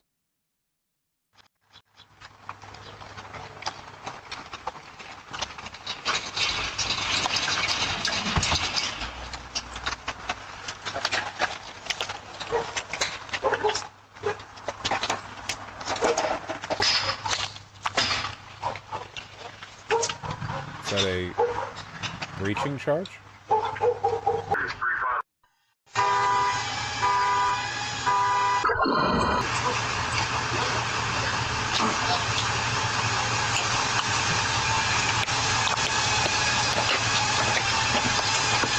Okay, well, these guys are clearly not ICE.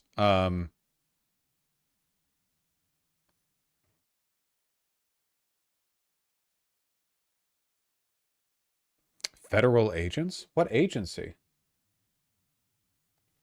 That looks like DEA or something. What are they? Do they have any marking or identifier on them? ICE doesn't have fucking breaching charges. These look like soldiers. I don't know. This doesn't have any context. Not looking at this anymore. Border Patrol livery on the SUV. I need more context. I don't know.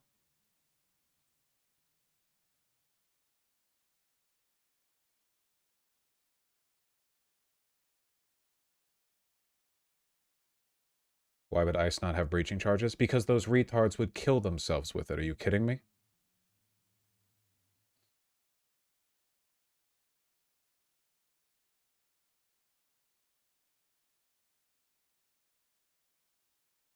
I'm looking at these links that I have with just like absolute despondency, dude. I need to get the fuck through these to remind myself what we're talking about right now. I'm experiencing like post-Mamdani refractory period. What the fuck is this? Thank you, Neera, for that introduction and for having me here. And thank you to the Center for American Progress. I wanted to come here, frankly, because we haven't agreed on every single issue in the past. So I'm really grateful for the opportunity. It is a... As a former CIA officer and Pentagon official, I believe the single greatest security threat to the U.S. is the shrinking middle class. This is existential. As a national security professional, what do you do when there's an existential threat? You get to work on a war plan. Why the fuck would you phrase it like that? Why? What psychotic campaign advisor thought that would be an appropriate way to talk about this issue? Who wants that? Nobody wants this. This is how they're copying Mamdani? No, that's fine. That's fine, Elon. Thank you. Training and retraining people for a future economy. In that future economy, four-year colleges and universities will still play an important role. Been enacted like for good reason, with good intentions, but when they pile on top of each other, those rules make it nearly impossible to build homes, especially the single-family homes for the middle class. So we need to slaughter another sacred cow and take responsibility for how overregulation can halt work. The abundance libs have to be living it up right now. Even if their terminology is getting co-opted by people all over the fucking political spectrum, the fact that over the course of like 4 months, everyone started talking about overregulation, that must make them happy, right? I mean, they're right on that. Not the rest of their points.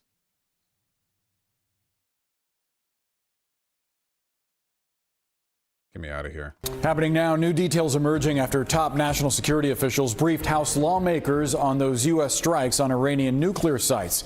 Despite President Trump's repeated claims that Iran's nuclear program was, quote, obliterated, both Republicans and Democrats are now saying that Iran still possesses a stockpile of enriched uranium. Jesus Christ.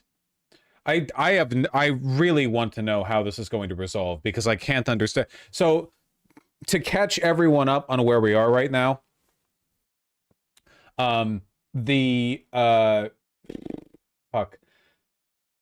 Trump really wants the accolades and the prestige of ending the 12-day war between Iran and Israel, but unfortunately, shortly after the bombing run he conducted on the Iranian nuclear enrichment sites, a preemptive report was leaked to CNN indicating that it seems Iran's nuclear program has not, in fact, been obliterated. It's only been slightly set back. And Trump and all of Trump, like, adjacent media have been relentlessly denying the veracity of that report to the point where they've said that, like, the person who leaked it should go to jail. CNN is complicit. The Democrats leaked it, you know. And they've also been delaying over and over again the Senate Intel briefing on the actual strikes. So I don't know what the fuck is going to happen when eventually it becomes very clear that Iran still has those capabilities. Let's take you live to Capitol Hill with CNN's Lauren Fox. Lauren, what more are lawmakers saying? Yeah, behind closed doors, Republicans and Democrats both told me that this was a professional briefing, that they were able to ask a series of questions, and that there really weren't the kind of political fireworks that you might see after the kind of drama and frustration that has unfolded in the previous days in the reaction to the fact that this had been postponed for so long. But there are a number of folks who are saying now that the goal of this was never to completely destroy all of the material, and you have some lawmakers acknowledging the fact that there may still be a lot of uranium left in Iran. Here's a collection of what lawmakers said after this briefing. We don't know, or at least I don't know, the presence of where the highly processed uranium may be. It's clearly the facilities that put all this together are I believe this guy is called Don Bacon. Destroyed, or it will take them years to recover. So, I mean, do you think the president's overstating it when he says totally obliterated? No, I think he's accurate. Now, does that mean that people can sit down and try to rebuild facilities? I mean, we don't know what Iran will do. But I think they set them back for years. It's the enrichment capabilities that were taken out. There is enriched uranium in the facilities that moves around, but that was not the intent or the mission. Do you think that, are you concerned about where that uranium might be? My understanding is most of it's still there. Obliterated is a very total word. So perhaps with further information, we'll know more. Haven't seen your face in a while. In the public domain, that the enriched uranium is still there, and that was never part of the goal. Now, there were several House lawmakers, especially Democrats, who made clear to me that they still believe that a lot of intelligence is still to come. Obviously, this is a slow process to gather information on the ground, understand the full destruction, understand the full scope of what happened here.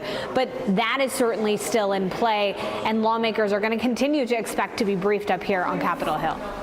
Lauren Fox, thank you so much. This is not what Barack Obama, when he negotiated the agreement, this is not what was supposed to happen. And the U.S. held Iran accountable, and they were successful in pushing that back months, if not years. But when you set the bar at obliterate, when you basically say that you have to eliminate everything, it's impossible to do. So here he is successful, and yet he's on the defense. And it's his own messaging mistake. You're saying that he should have said, look, they generated all of this nuclear material, even though there was this joint agreement. Exactly. But he had pulled out of the joint. Chad, how are you doing?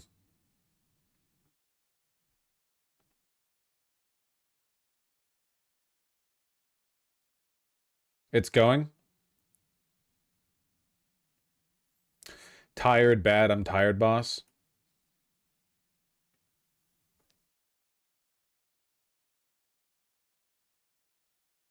Seems like a boring segment. They're all boring segments when compared to the primary victory of Mamdani, to be honest with you. Also, it seems like a lot of this kind of pales in comparison to the whole limit on national injunctions. I mean, that's pretty bad. It's just it's difficult to even talk about how bad it is. You know, the scope of how bad it is so total. It's so significant. I don't even know what you ought to cover. I mean, the birthright citizenship stuff alone, the idea that it might work differently in different states, I just don't know. How is the limit to the national injunctions not the beginning of the end? Wrong answer, whiny and rhetorical. Hush. It's a question with no answer, and you know it.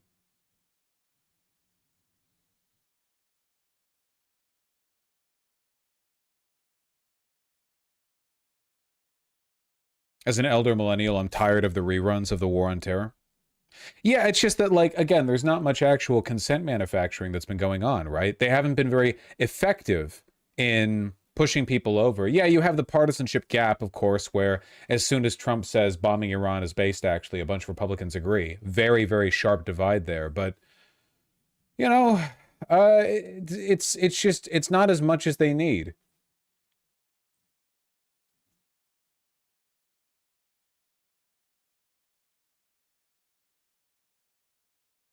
Could the citizenship working differently in different states mean your citizenship is only valid in one state or not the other? No, I think it would mean that the state you're born into as the child of undocumented parents would determine whether or not you became a citizen generally. How would you argue against people saying birthright citizenship is bad because it encourages birth tourism and abuse? Instead, citizenship should follow the European model of blood-based citizenship or earned citizenship after like 7 to 10 years.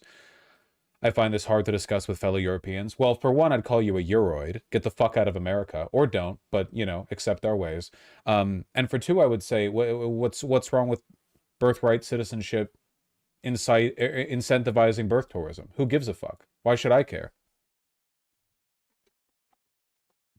You know, U.S. citizens pay taxes to the U.S. government. Okay, so people come over here, they get a U.S. citizenship for their kid, and then they leave. All right, great. You want to keep your U.S. citizenship? Well, I mean, like, just what issue? What issue is there, you know? It's something EU citizens don't get. Yeah, which is funny to me, because if you live in any country in the European Union, you move about between them. Your citizenship doesn't even mean much. Having a citizenship in one of your countries means you get to live and work in others. So, like, why are you being persnickety about the value or the flippancy of citizenship when, like, there's a huge amount of cultural variance in Europe, you know? Like, clearly you don't care that much.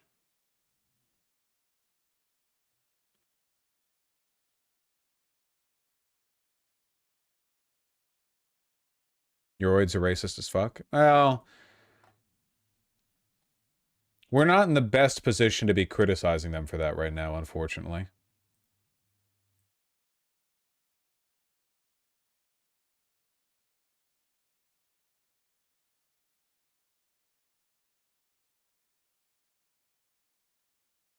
The Minnesota lawmakers are lying in state today, and Biden showed up to pay his respects.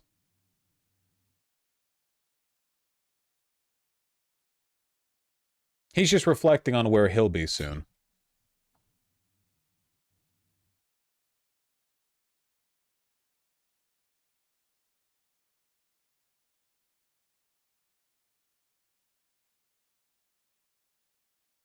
Just watch the Slotkin video. She ascribed to a public health option. Still a neoliberal better, in my opinion. Never, ever believe a neoliberal when they tell you what they want to do to make the country better, because they're doing it to distract you from the actual solution. If a neoliberal was interested in improving the country, they would simply not be a neoliberal. If they give you a half measure, don't take it at face value. They're doing it to pull you from the real answer. Remember any recent neoliberal presidents that promised a public option? Came up an awful lot when CNN took time to argue that a public option was more reasonable than Medicare for all. What happens when you actually get into office? Whoosh.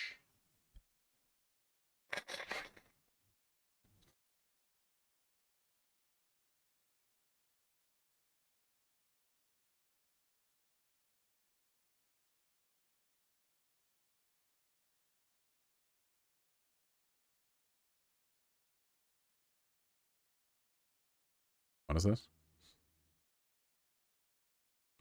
From Bill Crystal. I haven't read up on the arguments for and against free buses or subways, but public transit is, at least in part, a public good with positive externalities, and it's not crazy to fund some of those things through taxes rather than user fees.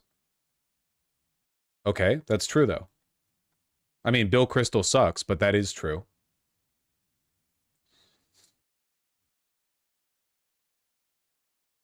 Is public option better or worse than Medicare for all, or are they the same? Do you not know what they are? I guess I don't know how old you are. Medicare for all is better than a public option. A public option is just a government-run health insurance plan that everyone can access. The problem is that in order for that plan to be competitive with private health insurance companies, which are very expensive, the plan would have to be not very good. It could be cheap, but not very good, which means that people with money will go to private insurers and people without money will go to the government, meaning that the government is going to get saddled with the poorest and least healthy people, meaning that it will be disproportionately ineffective because it has to pay out for the enormous cost of care for the, you know, average, extremely unhealthy, poor Appalachian. Medicare for All is based in red pill because it gets rid of health insurance entirely and just makes healthcare free at the point of service, paid for by taxes in a heavily subsidized or outright nationalized healthcare scheme.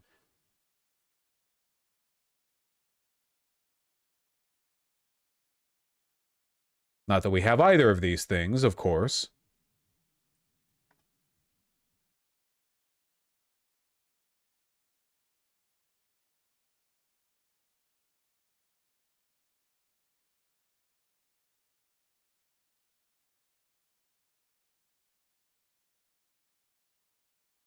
Not to mention that politically it's unviable because Republicans can come in, defund it, and say that it just doesn't work. Yeah, you want to build a system that'll stand the test of time. That's why Social Security has been so enduring, and it's so difficult for people to touch. You know, not to say it's the greatest program. It's not. But if you make something reliable and sort of socially critical enough, it gets more and more difficult to dismantle it in the future. They're trying to dismantle Planned Parenthood, by the way. Oh, yes, they are.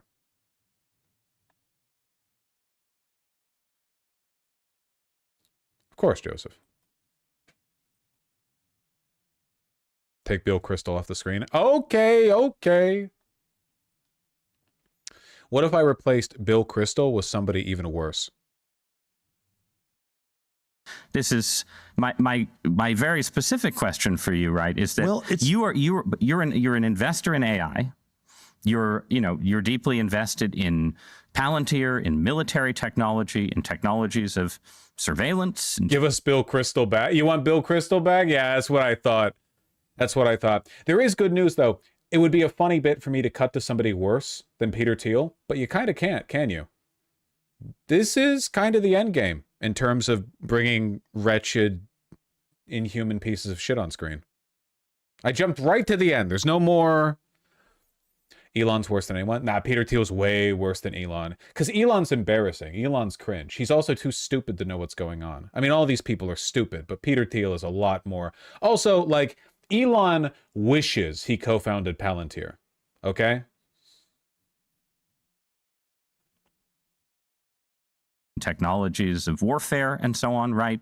And it just seems to me that when you tell me a story about the Antichrist coming to power and using the fear of technological change to sort of impose order on the world, I feel like that Antichrist would maybe be using the tools that you were building, right? Like, wouldn't the Antichrist be like, great, we're not going to have any more technological progress, but I really like what Palantir has done so far, right? Yeah, I mean, what the fuck is he talking about? Peter Thiel and everyone like him has like a quasi-religious view of their own importance. Presumably, he thinks that he's here to fight the Antichrist or something.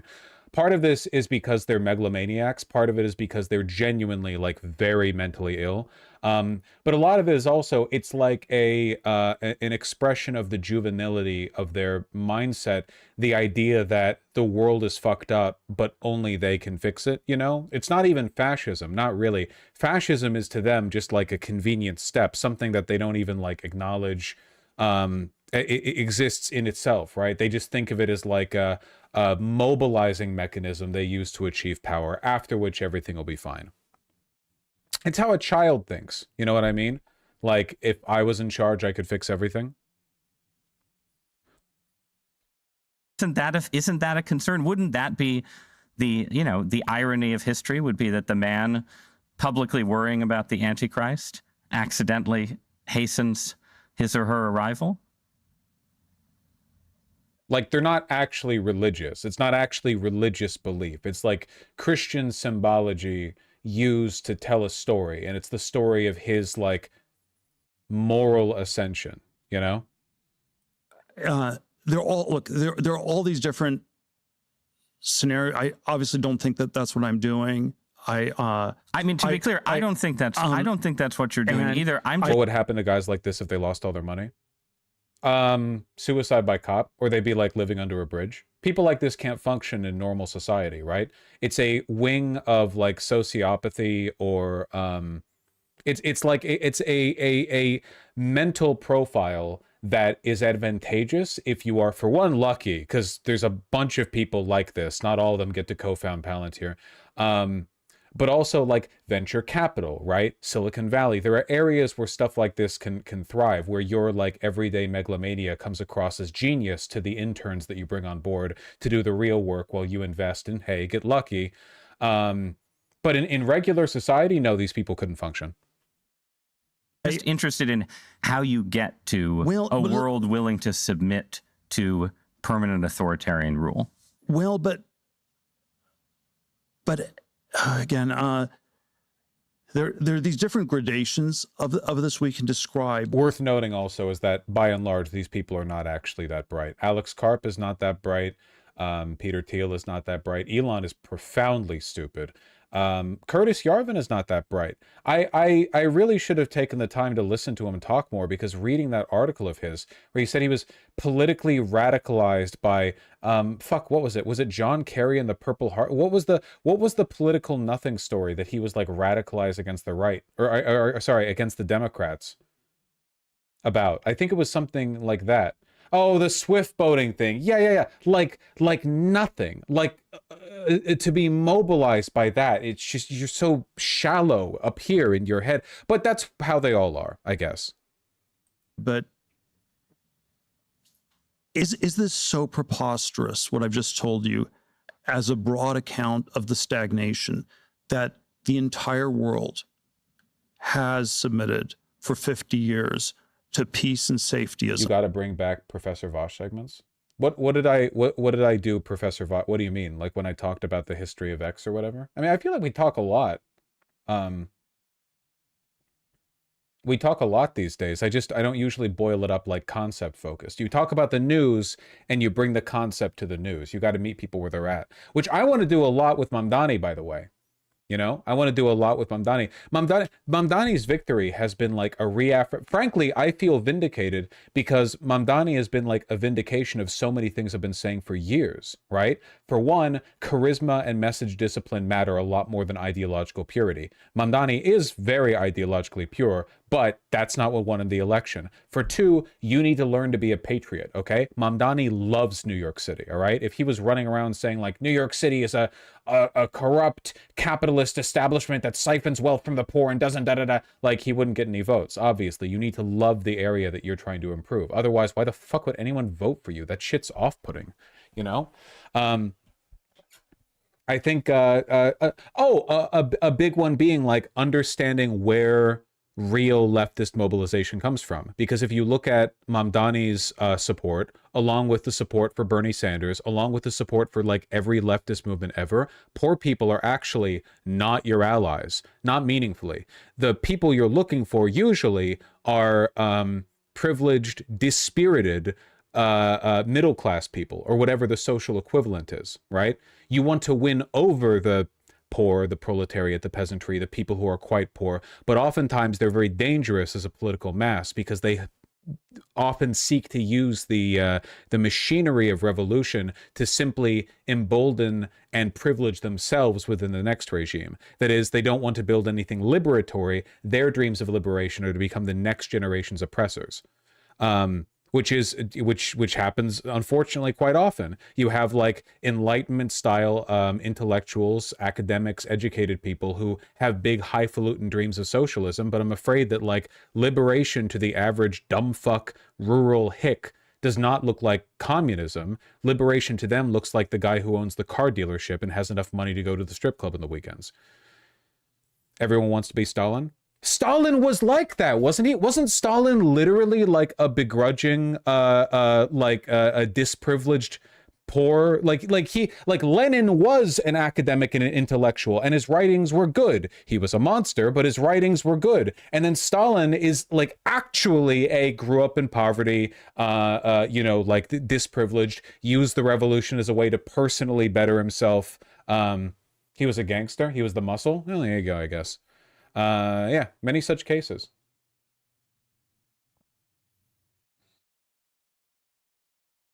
You understand what I'm talking about, though, right? Stalin robbed banks. Well, I'm not going after him for the stuff he was based over, okay? I'm just saying, like, it is It's important to know where your base of support is. Because how many lefties believe that socialism comes from like the poorest people in society? That has never been true. That has literally never been true. It's like almost always the base of that of that sort of like that, or I guess like the point from which that ideological influence flows is often from a small group of educated middle class people who then try to mobilize society broadly. Don't say that to the Maoists. The Maoists utilized the peasantry, but, well, no, I think you can make this point about the Maoists as well. You absolutely could, because like Mao's initial military gains were, yes, as like a revolutionary, and he mobilized the peasantry in the countryside and years and years and years. But Mao himself was well educated, right? And also, once the Cultural Revolution in China set in, who were the people making the decisions? It wasn't poor country folk. No, he wasn't? Okay, then I'm wrong on that. But when the Cultural Revolution set in China, it wasn't the poor country folk that were making decisions. It was students, right? It was like relatively well-to-do students, intellectuals, albeit young and therefore more detached from like the sort of hereditary culture, you know, who were weaponized oftentimes against the poor, against the peasantry. Though I not to say that I endorse this style of communist influence, but you know, it is often where it stems from.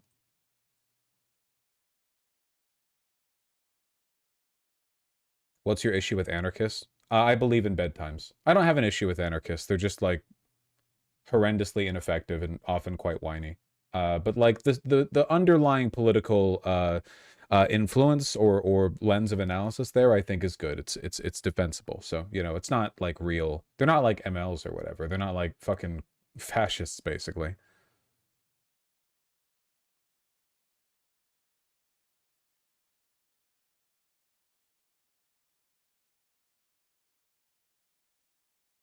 No hate, no hate.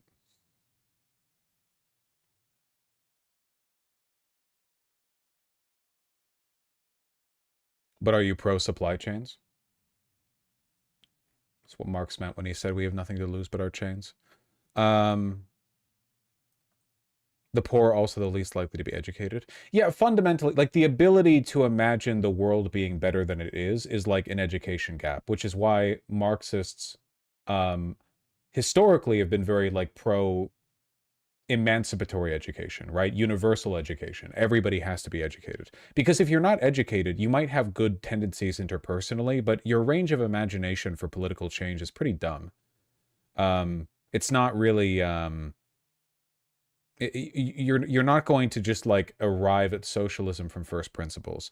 I think, man, there's a lot of stuff that lefties do that bug me with this. The idea that people just arrive at socialism. Like there's this idea that that experience with the inequalities of capitalism just begets, it just produces like socialist impulses in people that have to be suppressed. And to an extent, this is true. But I think that more often than not, when people encounter a bad system, their thought isn't, well, you should change the system. Their thought is, if I was in charge of that system, it would run better. You know what I mean? Think of how people have talked about the post office or the DMV, how people just like for like decades and decades have just kind of tossed their hand up and, you know, criticize something due to a brief engagement, or they fall in line with like a larger trend of criticism informed by, in many cases, nothing, you know? Or people think, well, the problem with corporations is just like the bitch ass piece of shit working at the front desk.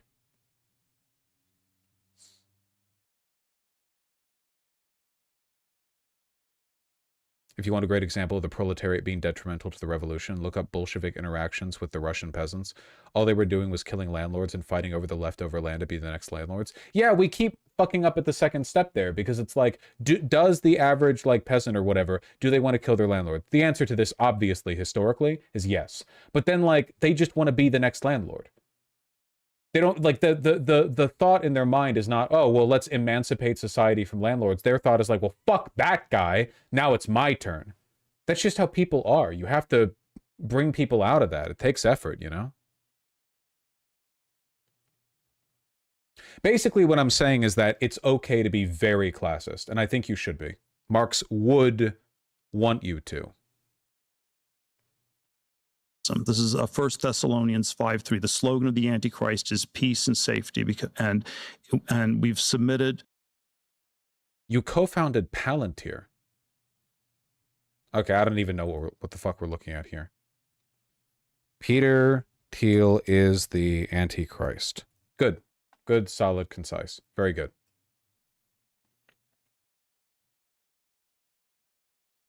I can 100% confirm this. Living in Russia, I've always been thinking of if only better people were in charge to fix these local issues. Only after getting more educated post the war, I had a more systemic thought approach to it. Yeah, it takes some education, you know? Also happened with slaves in antiquity. There were multiple instances where successful slave revolts just resulted in the new people in charge perpetuating slavery. Oh God, yeah, probably. I mean, for most of human society, I imagine that was like the outcome of a successful slave revolt.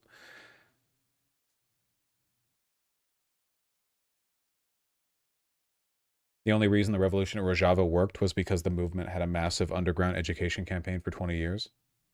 Just don't get very far with the proletariat on their own.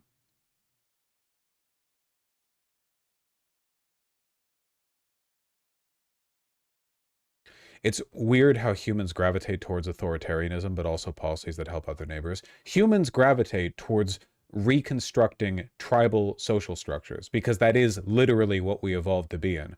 Petty but limited authoritarianism help out the people around you. So you have these contrasting values that make sense in a primitive society but don't make sense today, you know? It is literally monkey brain shit. Yeah.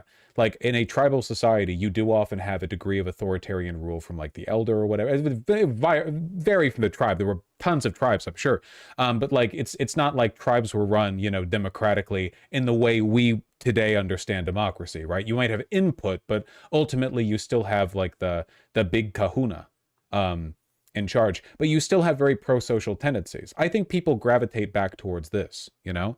And I think that a lot of the authoritarianism we see people reflect when they challenge existing authoritarianism systems, the idea that like, well, if you kill your landlord, you just become the next one, is people regressing back to that in their head. Like, the previous chieftain was bad, I will be a good one. But like, you don't think, what if this tribe had no chieftain? Because that'd be ridiculous. Like, you don't even, that conception doesn't even enter your mind, right? Like it's a role that exists naturally as a consequence of the needs of the environment. So you can't kill the landlord and then go like, well, that's it then, because that doesn't make sense. It's not intuitive.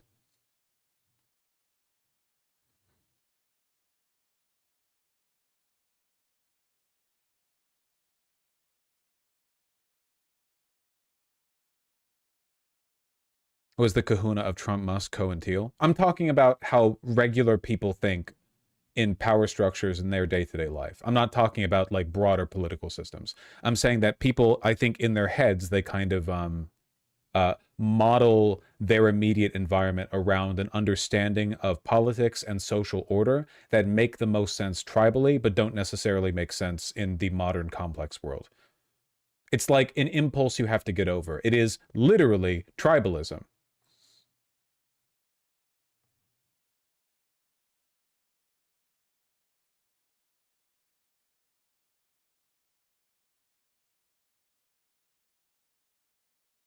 Do you think there's credence to the vanguard theory then? What do you mean the vanguard theory? You mean like having a vanguard party? No, because every revolution or all social change will be motivated and largely built by a small group of highly educated and influential people.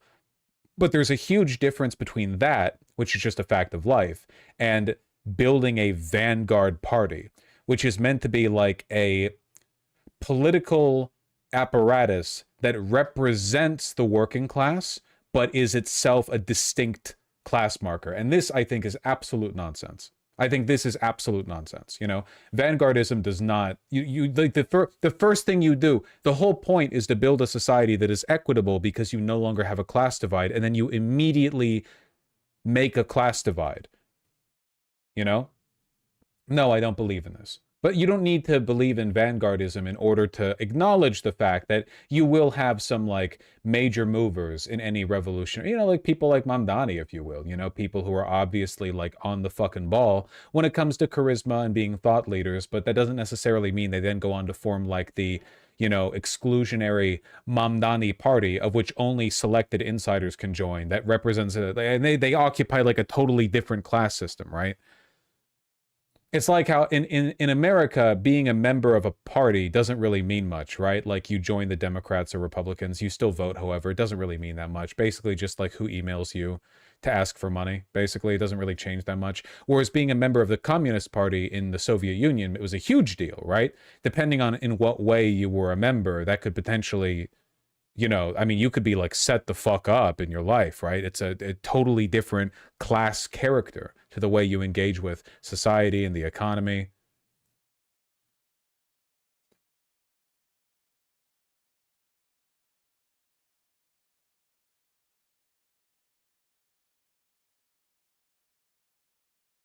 The Communist Party was the only way for upward mobility. Yeah, and that's the fucking problem. I mean, that's what I'm, yeah, describing.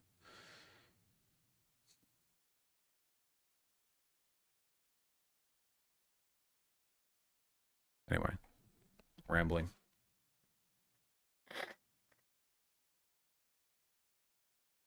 What about Rosa Luxemburg? What about her?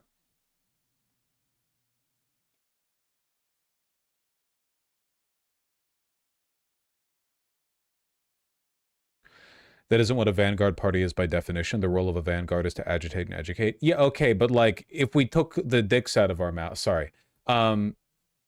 But like in practice, that's what it ends up being. If you want to have like a group of highly educated, you know, movers and shakers, that's fine. I just don't see why you have to like make it official. Why codify that? Why make that like an institutional force when you can just have people within the existing class structure of one class just doing their best, you know? The Zapatistas had the best thing to say about vanguards.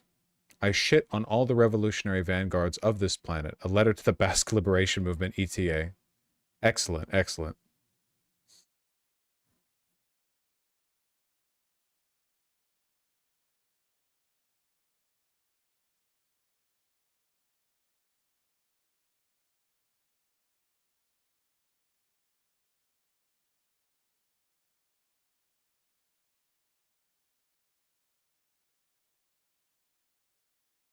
Ubin.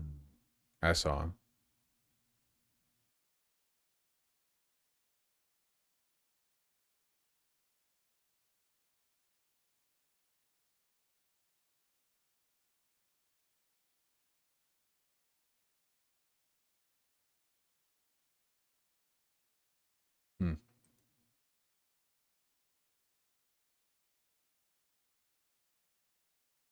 Open? He might be. I'm so out of it.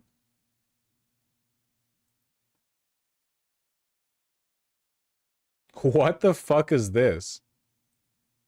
Is this real? Prospective 2028 Democratic presidential primary nominees, the highest of which polling is Buttigieg, but he has 0% black support? How the fuck is that real? That can't be real. I mean, I get it looking at him, but how is that real?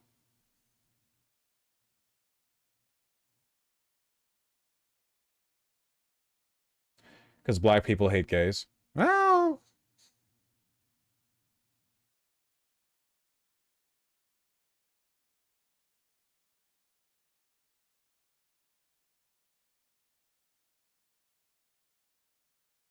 Newsom has a lot of Hispanic support. Ocasio-Cortez does as well.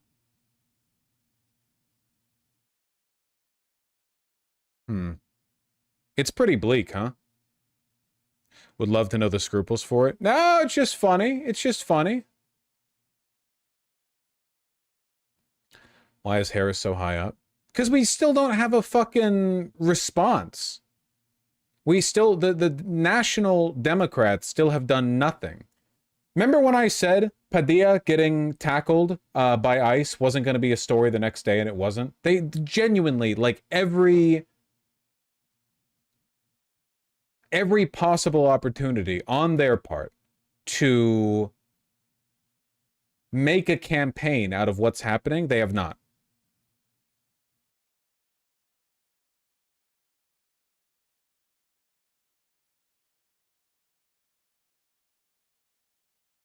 Of course, Masai Gu.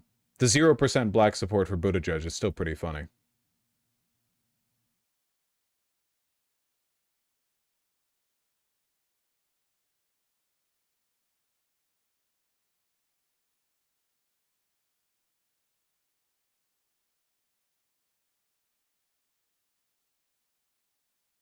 Second.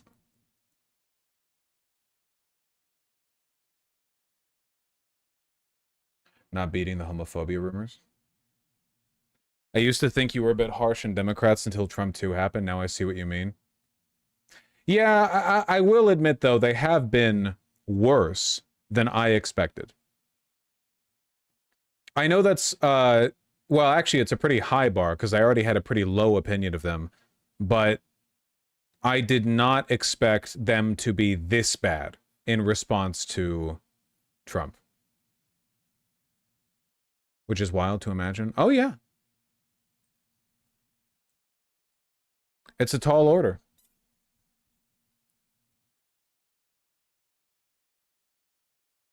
Curtis Lewa on Fox. It's funny that they're still keeping this going.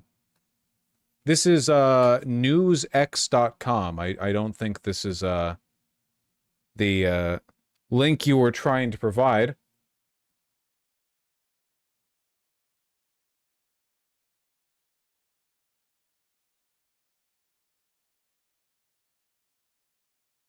This?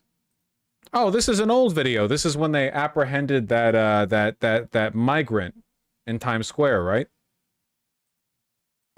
By $500, that's a $106,000 debit card. Not a bad deal. I don't think they're giving them to vets that are homeless in New York City. Not that I've heard, Curtis. Well, in fact, our guys have just taken down one of the migrant guys right here on the corner, 42nd and 7th. While all this Can you pan the camera? They've taken over. They've taken over. You'd like the camera over there if at all possible. Yep.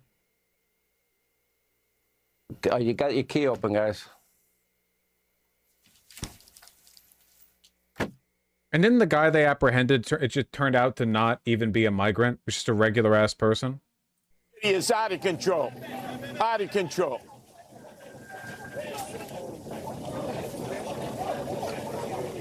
There. All right. Now, Eric Adams often complains he's getting no support from the federal government to help him with the surge of Joe Biden's unvetted illegals in New York. And that could be because of the so-called border czar is a little distracted right now. According to a report, Vice President Harris has now suddenly, quote, found her footing. This clip was absolutely wild. It's funny. I remember it getting a lot of attention at the time, and it definitely wouldn't now, but it's literally just a group of brown shirts seeing a brown guy and tackling him. That was it. There's no other detail to the story. That's the entire thing that happened. Are they still doing this? I feel like nowadays with all the like anti-ICE positioning, they would be responded to with a lot more vitriol from the residents of New York City. He hates Jews as well? We're talking about able-bodied men who study Torah and Talmud all day, and we subsidize them, and then all they do is they make babies, like there's no tomorrow. And who's subsidizing that? We are doing it openly and brazenly, and our politicians are rolling over to them. Why? Because of the vote. And because they contribute. The big markets will write the checks, and the checks don't bounce, because they know it's going to politicians. If we don't control the voting apparatus, they will control us. And many people would say, well, what's wrong with that? That's the American way. You vote, you get to make the decisions. Well, in a sense, they are correct.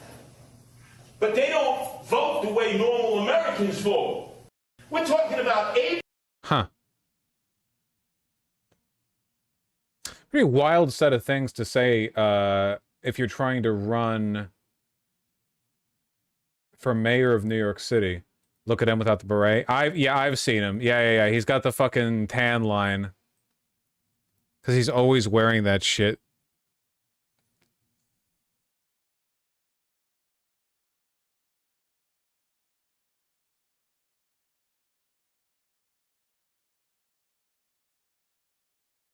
He should have...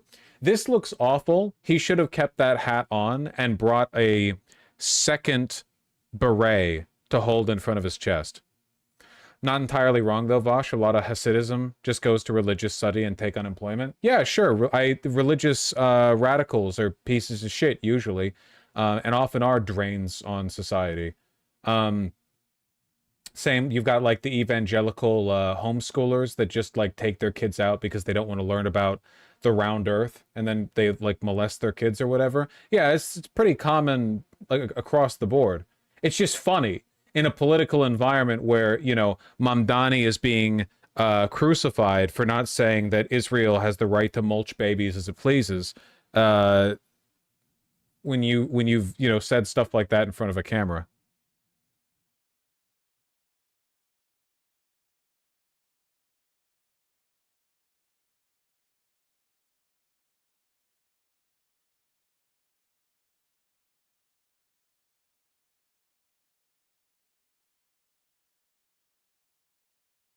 And Cuomo, Skyfer.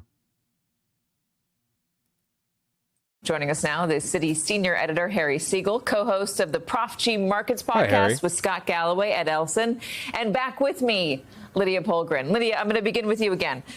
You believe that the Mamdani win shows Democrats a pathway to get out of the Trump era. How so?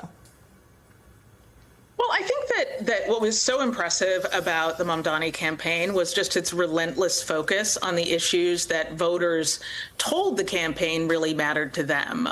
You know, really sharp, laser-focused campaigning on questions of affordability, on questions of rent, and the issues that really matter to people, while not running away from the big sort of emotional issues that I think bring together a majority of Americans. Revulsion at this horrific campaign of deportation that is unfolding in. It is a little bit blackpilling that you can get a big majority mandate by talking about affordability, but you can't by talking about the country actually being destroyed, the surveillance state, Palantir takeover. Like there are a bunch of like really pressing issues that people don't get out of bed the same way for, like, as affordability. It has to be a day-to-day thing. It really does have to be the cost of eggs. Cities, towns, rural areas across the country, and the kinds of tactics that the president is using to try and carry that out. Things like real deep concern about getting involved in another war in the Middle East. And really most tellingly, the fact that Zohran Mamdani's advocacy for Palestine didn't end up being a deadly issue for him. It's a thing that that I think an increasing number of Americans actually have a lot of questions about and are really concerned about, particularly young Americans. So I think that combination of things, it really does point to a path and a way that Democrats in different places with different politics could speak with authenticity the things that matter to people, and frankly, just be less scared of their own shadow when it comes to advocating for fundamental American values. Yeah, the Palestinian issue is interesting. I'm wondering how it's going to play in the general, because remember, this is the primary. Usually whoever wins the Democratic primary goes on to easily win the general election in New York, but there will be some challenges here. Mayor Adams is going to challenge him. Cuomo might end up challenging him. He's reserving the right to run as an independent, but it's unclear if he's actually going to go for it. And I thought about you today because you've been on the show a number of times talking about if the Democrats want to get anywhere with your generation, Generation Z, they've got to start talking. Landlords and business owners in NYC are plotting together on how to shut their stores down to deprive the market of resources. How do you build a stable society without much coordination and class war? Well, that's why hate is important, because positivity does bring people together, but hate is what keeps people fighting for what's right rather than capitulating, you know? Like Mamdani, whenever there are like open expressions of revolt against him, So this is like the lesson, like with Bill de Blasio, right? Bill de Blasio was hated by the NYPD. The NYPD showed it and got a lot of support for doing so. Yes, us based lefties were talking about how, oh, thank God, now the NYPD are all at home doing what they care about most, beating their wives, not going out there and contributing to the crime rate. Crime went down during the big police strike. But the average person right now in this political environment somehow still trusts the NYPD, at least enough to care about their messaging. So Bill de Blasio didn't really fight back against it. Not enough. I wouldn't call Bill weak, but the NYPD is strong. So I'll say that he's weaker. What could Mamdani do?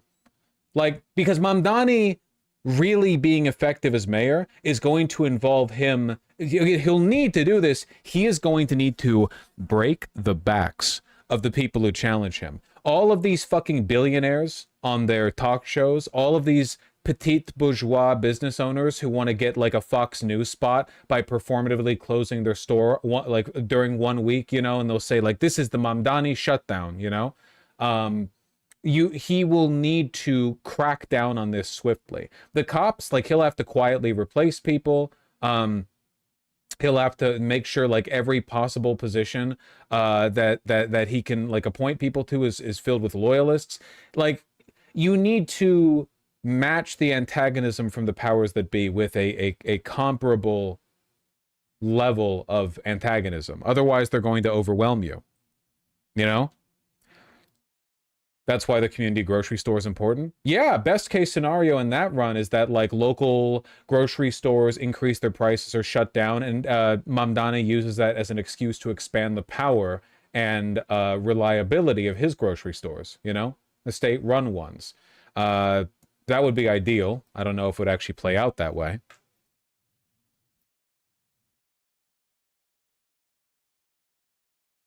On the plus side, he can work with the unions. You know, hopefully they'd be willing to play ball. Talking like AOC and Bernie Sanders, talking about affordability, talking about housing, and going after the billionaires. Exactly what Mamdani did. Yeah, exactly. I mean, the first thing I would say, I mean, we've seen a lot of leaders on Wall Street panicking. I mean, that's the headlines that we've been seeing, that there's a crisis on Wall Street. Everyone's freaking out. I just want to say to the leaders on Wall Street, if you want to make sure that Zohran Mamdani is elected in November, if that is your goal, you should keep doing what you're doing right now, which is panic, especially in public, because that's almost exactly what the voters want to see right now. They voted for an individual who promised to shake up the establishment, and here we have the establishment appearing to run around with their hair on fire. So if you're Bill Ackman or you're Dan Loeb or any other billionaire, just remember the best thing you can do to support this campaign is to keep throwing these hissy fits on Twitter about how the sky is falling in New York. It's a great way to get people to the polls. So that's the first point I'd like to make. If you want to elect a Mamdani and you're on Wall Street, keep getting hysterical. The second point I would make is related to the first, and that is that this was a record voter turnout for young people in New York, and that is a big deal. And I agree with Lydia there. I think the reason young people were attracted to him isn't because he's a person of color or because he's Muslim or because of his views on Israel-Palestine, all of the things that the anti-woke brigade would love to attribute the win to. The reason he won is because he correctly identified the struggle of young people, which is affordability. The fact that a house costs 6 times our income. And the overwhelming charisma. But yeah, no, I agree with that fundamentally. The fact that a third of us still live with our parents, the fact that college costs have risen from 13% for my grandparents' generation to 42% for us. Those are the issues that Mamdani honed in on, and I think that's what resonated for young people, the economics, not the identity politics. Does that mean his policies are going to fix the issues? I personally have my doubts. But I also believe that we are in the voting stage right now. What matters most is what the election says about the moment. And the message is quite clear. Young people are fed up with the status quo. If he doesn't deliver on those things, though, free child care, more affordable housing, these city-run grocery stores. This is also the big question, and I'm interested in seeing if this can be done. There are things Mamdani has promised to fight for. I don't know if he'll be able to get them done. Will he be able to do what Trump has done, which is earn the undying loyalty of his constituency? even if he doesn't do shit, because that will be necessary. You know, if we have a mayorship where support is conditional on him being able to win uphill battle after uphill battle after uphill battle, that isn't enough. Like, he will need to command people's respect and support even during long stretches of failure. It's the only way you can win. You will never be able to build any kind of real pushback against capital control of this country if every time you have like a guy come up and fight for you, like the moment he takes an L, everyone's like, ah, okay, never mind. It was all fair weather support.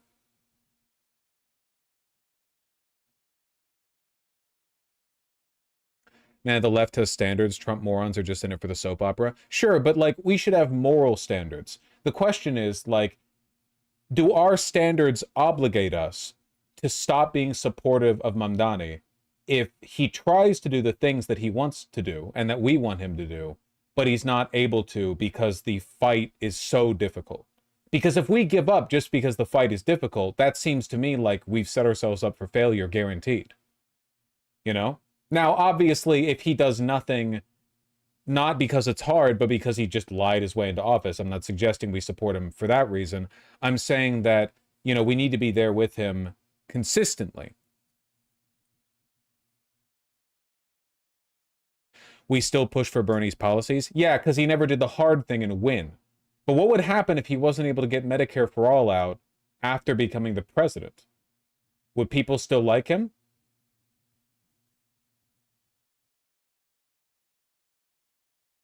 Free bus services, or if he does deliver on some of them and you see these services not thrive, how accountable will he be to those same voters, Ed?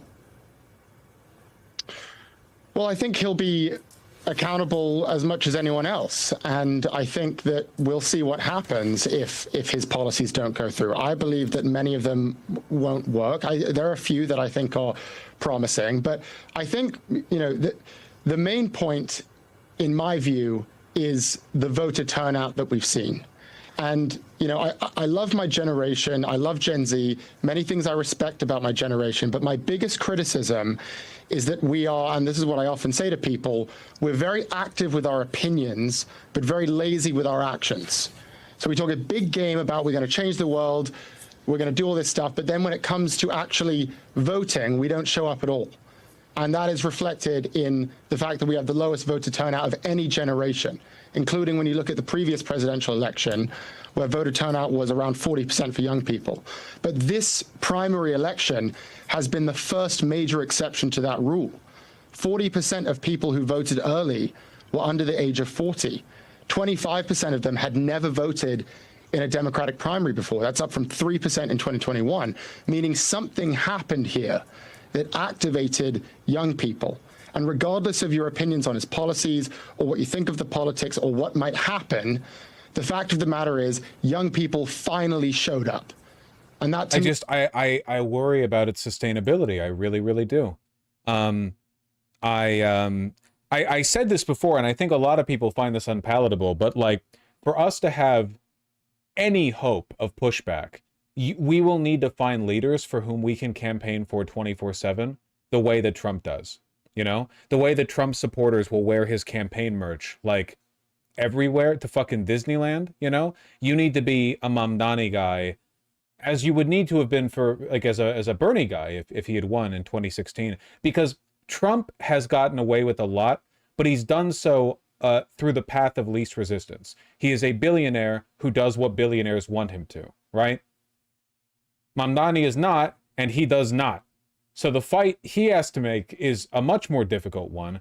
The support for him will need to be much greater than before, than anything Trump has had. It needs to be a nonstop campaign. I really need to look more into FDR's elections. I want to learn more. Maybe that'd be a good research stream, because I want to see, like, because FDR had a real mandate.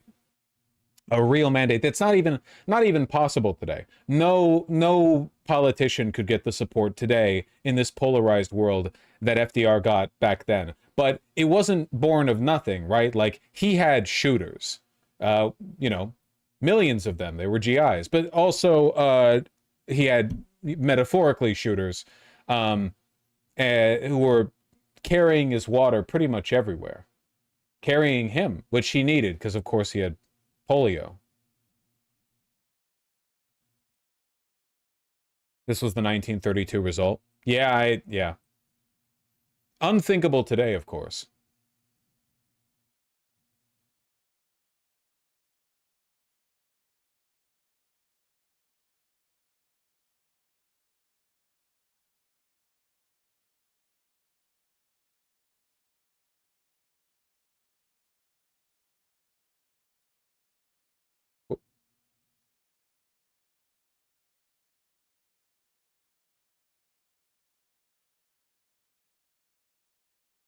FDR would have been the first American king. Yeah. See, I've seen pictures like this, but it makes me want to know more about the tactics that he used to sustain the energy and momentum of his campaign in between his elections. You know, that's what I want to know. I want to know, like, what kind of energy, and can it be replicated? Because I still think that Americans, even lefties, even young lefties, by and large, are treatlerites, you know, are people motivated by convenience. You know, you have somebody so obviously good as Mamdani, and he still has to fight so fucking hard just to win out over Cuomo. You know, it's not as though the people are leaping to the best choice. I mean, he has to fight an uphill battle. He had to motivate a bunch of people who hadn't even voted before in the primary in order to get in. So I don't know. Big things can be ahead, but we will need to fight for them.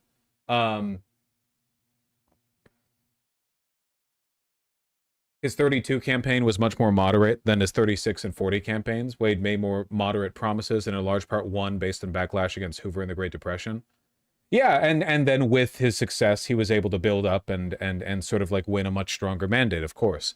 We'll see if that's transferable, I guess.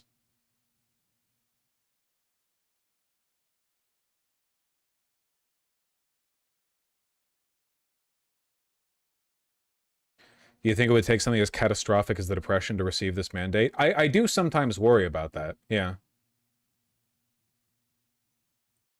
Stuff like this is heartening, along with the fact that, you know, many Democrats are bending the knee.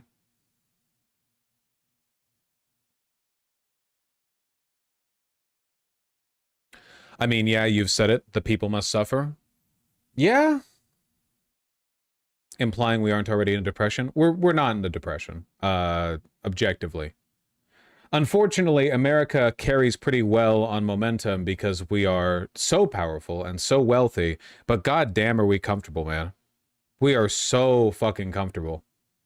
It is insane how detached people are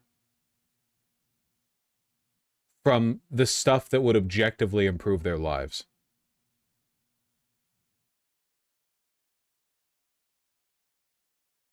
Yeah, life is still good for most. I guess it really is just a matter of making sure everyone has the 3 meals on their plate.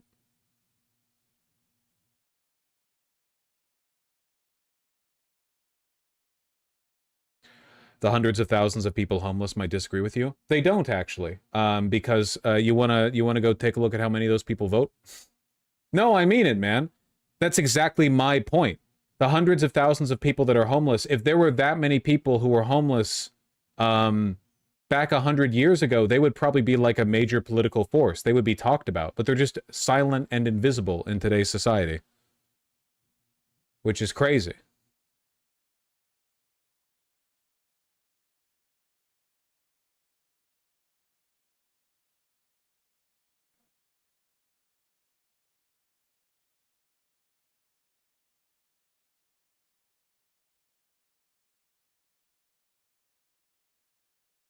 Politics today are more complicated. Politics today are more complicated as well. Maybe. Maybe they are. Maybe they're not.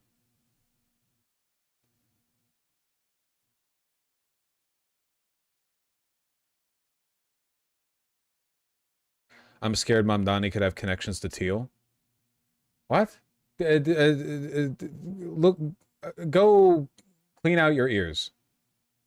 You're looking for stuff to get upset over. What, this is not the level of like faith that I demanded of all of you in being warriors for Mamdani. Yeah, you're getting psyoped by some Twitter leftist. You saw a tweet with 17 likes that said, hey, this guy who donated to this guy, who donated to this guy, who donated to this guy, gave money to Mamdani. Okay? Take your damn meds.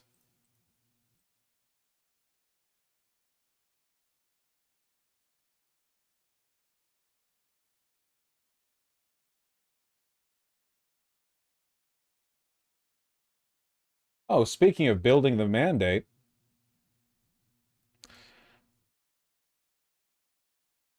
why do union endorsements flip so easily? Because the leadership of this union had a pre-existing connection to the Democrats, and they were probably compelled to endorse Cuomo. Now that Cuomo's out, the actual people who work at these unions can endorse Mamdani.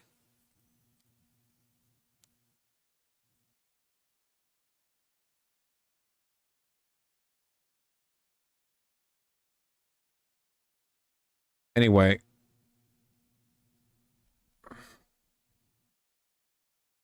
as long as we're talking about building a mandate, we got to talk to PV, folks. Who do you think single-handedly got Mamdani the victory?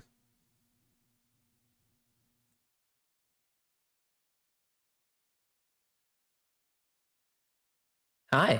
Howdy. How you doing? Doing good. How about yourself? I'm pretty good. Well, you want to introduce yourself to the fine people listening? Yes. My name is Benjamin Gilbert Liff, and I am the Deputy Executive Director for Progressive Victory. And joining us in a minute is going to be Ganga, our Organizing Director. Oh, and here she is. Hello, sorry. Howdy. Howdy. How are you doing today, Vosh? I have a headache, but apart from that, I've been worse. Mamdani won, so I can be happy about that. Sort of a residual contentedness that I'm feeling. Even though, to be honest with you, now that I've gotten the hit, I want to keep hitting. I want Mamdani to win every day, which I don't think is feasible. It must be what it feels like to be a Trump supporter, though, you know? It kind of feels like they're always winning in a campaign. Yeah, that's actually like the best way that I can put it. I every single day I've been having to remind myself that like, oh my gosh, Mamdani won. This is awesome. And I've been feeling that same euphoria over and over again. Yeah, well, I'm a little bit more optimistic because I do think the euphoria can continue. That's actually one of the things that we're here to talk about and that we've been working on. We have this fun little initiative called Operation DNC, and we've actually been trying to put together a program to teach ordinary volunteers to become the lowest level members of the Democratic Party, precinct chairs. And these are not like slouch positions. Well, kind of. It's 3 hours a month. It's actually pathetic how little work they expect you to do. But they're actually pretty good positions. Like, you get voting rights on the party, you can work your way up, but most importantly, you're in charge of the get out the vote movement for your precinct, which is usually somewhere between 800 to 2,000 people. And in doing so, you actually can help, you actually meet a lot of really old people who are there, who are really excited to actually see a young person, no matter what political affiliation they have, as long as you're blue, they don't care. And you actually can build up a lot of social influence and power. And our goal is that hopefully in 4 years, if we can make it through the next presidential election, we'll have a layer of members who can actually help influence what decisions the party can make. Yeah, it sounds pretty good to me. I mean, especially considering the fact that, well, for one, we're on a bit of a pause right now, at least until the upcoming election. And for two, you know, if you want to build change in the long term, you need to, like, without a doubt, Mamdani's victory 2 nights ago was predicated on successes that have been built in previous years, giving him inroads. You know, if you have nobody in the city or the state of New York who is amenable to what he's offering, who's willing to work with him to help build his campaign, to give him the inroads, the connections, the endorsements necessary, he likely would not have won 2 nights ago. So you kind of need to get in on the ground floor. I see a lot of people who, you know, they want to make a change, they want to make a difference, and they run like for Congress or something, which, you know, is admirable, but I think in a lot of cases, it's much more important to get in at the bureaucratic work, especially because a lot of the people who do this don't have the social skills to be a politician.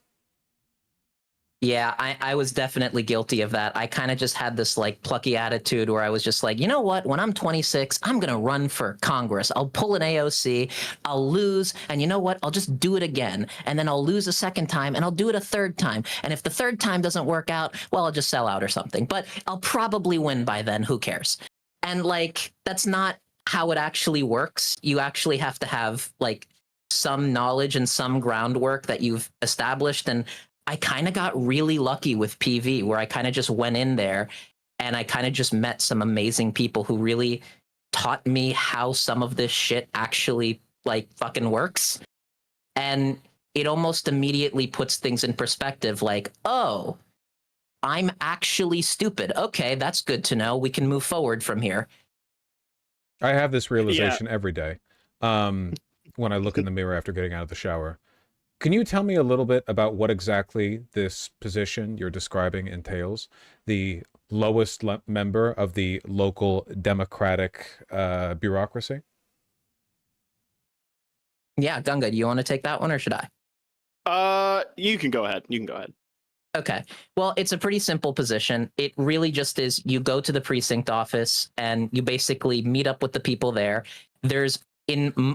Officially, there's supposed to be a sort of election, but really they're so starved for positions because ever since like the end of the Obama campaign, it has just been a brain drain. So if you just show up to the office and participate for a decent amount of time, they basically just ask you every single time to just take the position.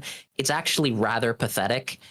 But once you're there, your main focus is actually just coordinating community building. You are trying to do efforts to actually get people in your precinct to go vote on important days. So any initiative you can think of to do that, you basically have somewhat, not complete carte blanche, but you have a small like gaggle of people you need to convince, but they're all pretty amenable generally. You can do things like mutual aid. You can do things like just community nights in like a comic book store for the young people, or you can go to like nursing homes and do like story hour. There's so many, like it's almost like whatever you can think of, you can try and do if there is any sort of community outreach that it can actually garner. And it's 2 to 3 hours a month is the requirement. It's nothing. Like we ask our state leads at PV to do 2 to 3 hours a week. It's crazy. That seems like a pretty easy inroad. You said there's a brain drain. There's just not many people who are gunning for these positions right now. I guess nobody has any faith in the DNC, so nobody's really excited to, you know, get in at the ground floor. Yeah, there's no.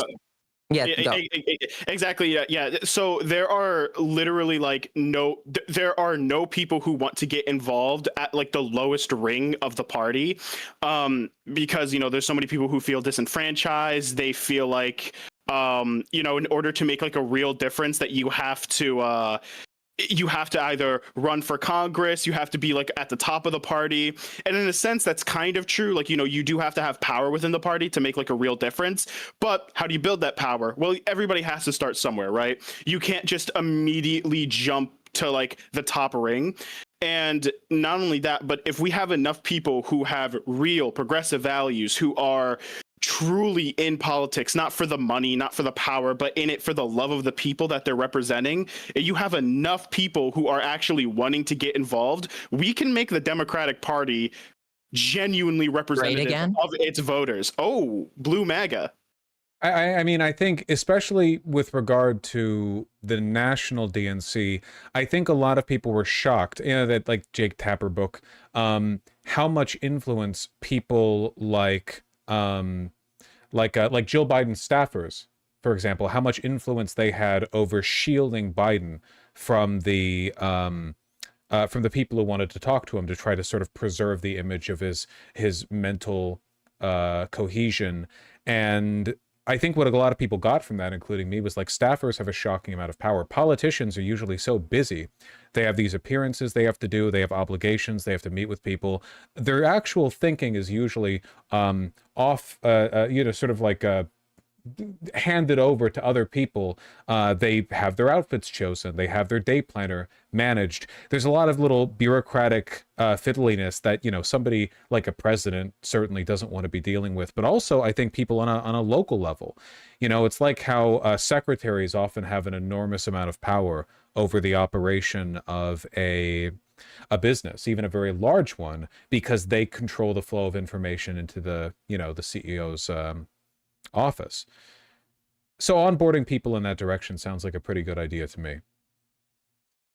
Yeah, it's really important. And it's not just important for the party, which is fairly hollowed out and has been running sort of, it's not, it's a joke, but it's also not a joke that like these 80-year-olds really just did not hand off power to like the people beneath them. But that didn't just happen in Congress. That happened throughout the entire party, the actual LLC that comprises the Democratic Party. That was also the case.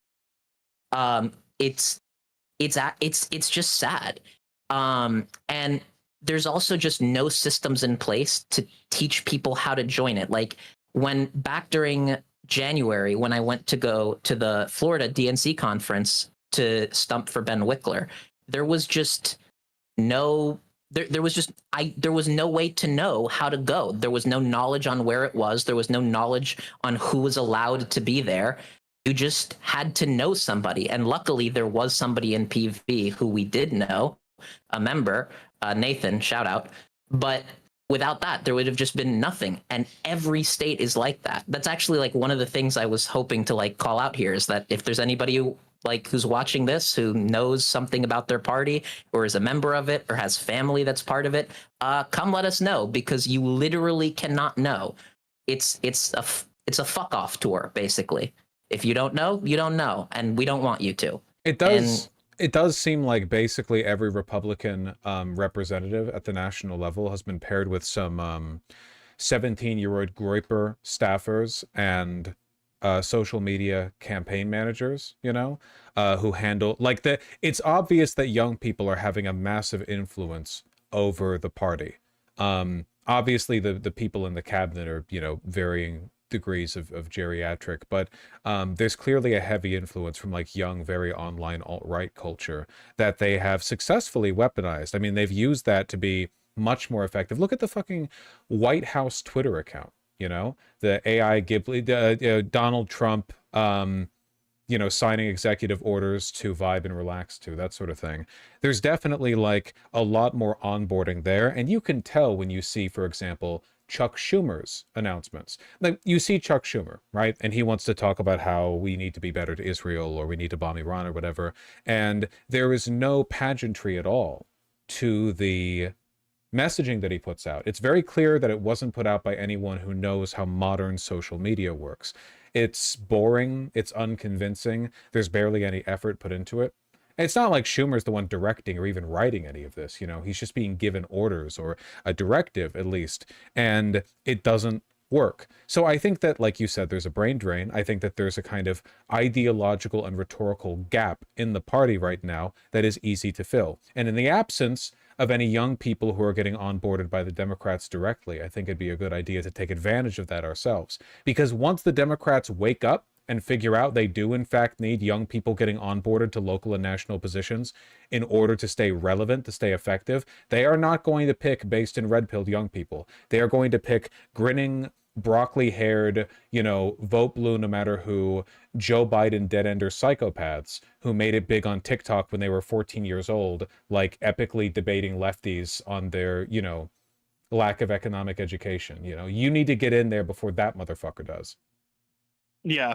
And again, this is why it's so important that, these everyday types, like, I want to say real people, like people who actually like real people, not just people who are endlessly going along with the DNC or the Democratic Party, people who genuinely care. It is so important that, we're doing the work, that we're getting involved in any way that is possible to get involved in. And, getting involved in the DNC is not the only way to help out with the movement. Progressive Victory, here at Progressive Victory, we are also looking for a lot of new volunteers. We have a bunch of positions that we need filled. We need new state leads. We need people to help out with our media and design. We need people who want to be leaders. And I'm not just saying like leaders for a movement. I'm saying leaders of people who want to come together and help build an org, help not just like follow along and lead the movement after it's been made, but help build the actual movement itself. There are so many people who are so interested in following what's already there.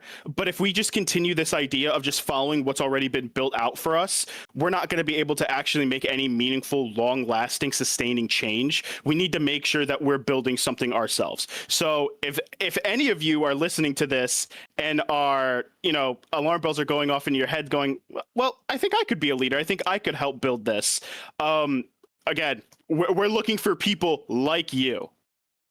Yeah, and honestly, even if you don't think you're going to be a good leader, join anyway. We still need help, genuinely. Yeah. Like what we need is we really need to make bureaucracy sexy again, because it's not the politicians who make decisions, it's the staffers that influence them. This is in both parties, and it's not just like the leaders of orgs that influence things. It's also the people who comprise them. It's like, always, it's just weird to me how, like, I feel like the average grinning neo-Nazi on 4chan would love the opportunity to put on a suit and go talk to Republicans about how, yeah, totally, all the kids are talking about the Great Replacement, you know? Yeah, no, it's going to be a big hit on social media. Like, they would love that. But it seems like a lot of young lefties view the idea of working within the DNC in any kind of like complementary role, even if it's one where you get to like influence things and make decisions and move the party in a better direction. They think of it like they resent the idea, you know? I don't really understand it. I mean, obviously any path to power in this country, literally any path, is going to involve entering organizations that aren't favorable to us and then making them more favorable to us. You know, you can't build everything out whole cloth. You're not going to build like a second parallel America inside of the existing one until suddenly you're able to win the popular vote as the president or whatever. It doesn't work that way. Yeah, I don't know. Just I know there's a lot of people who watch this or they hear this and they're like, well, I've got a very, you know, busy schedule, gooning, and also Death Stranding 2's come out, and I just don't know if I can fit this in. You're gonna die. We're all going to die eventually, but like maybe more quickly than we'd like in some cases, okay? You need to put some fucking effort in.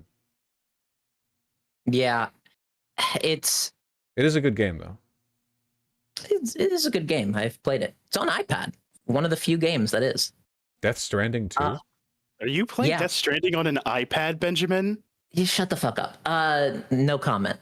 One of the things I would say, though, is that I've just noticed that there's a real contempt for power on the left, and not just like, and it's not really even just contempt. It's actually almost like a trauma response to it.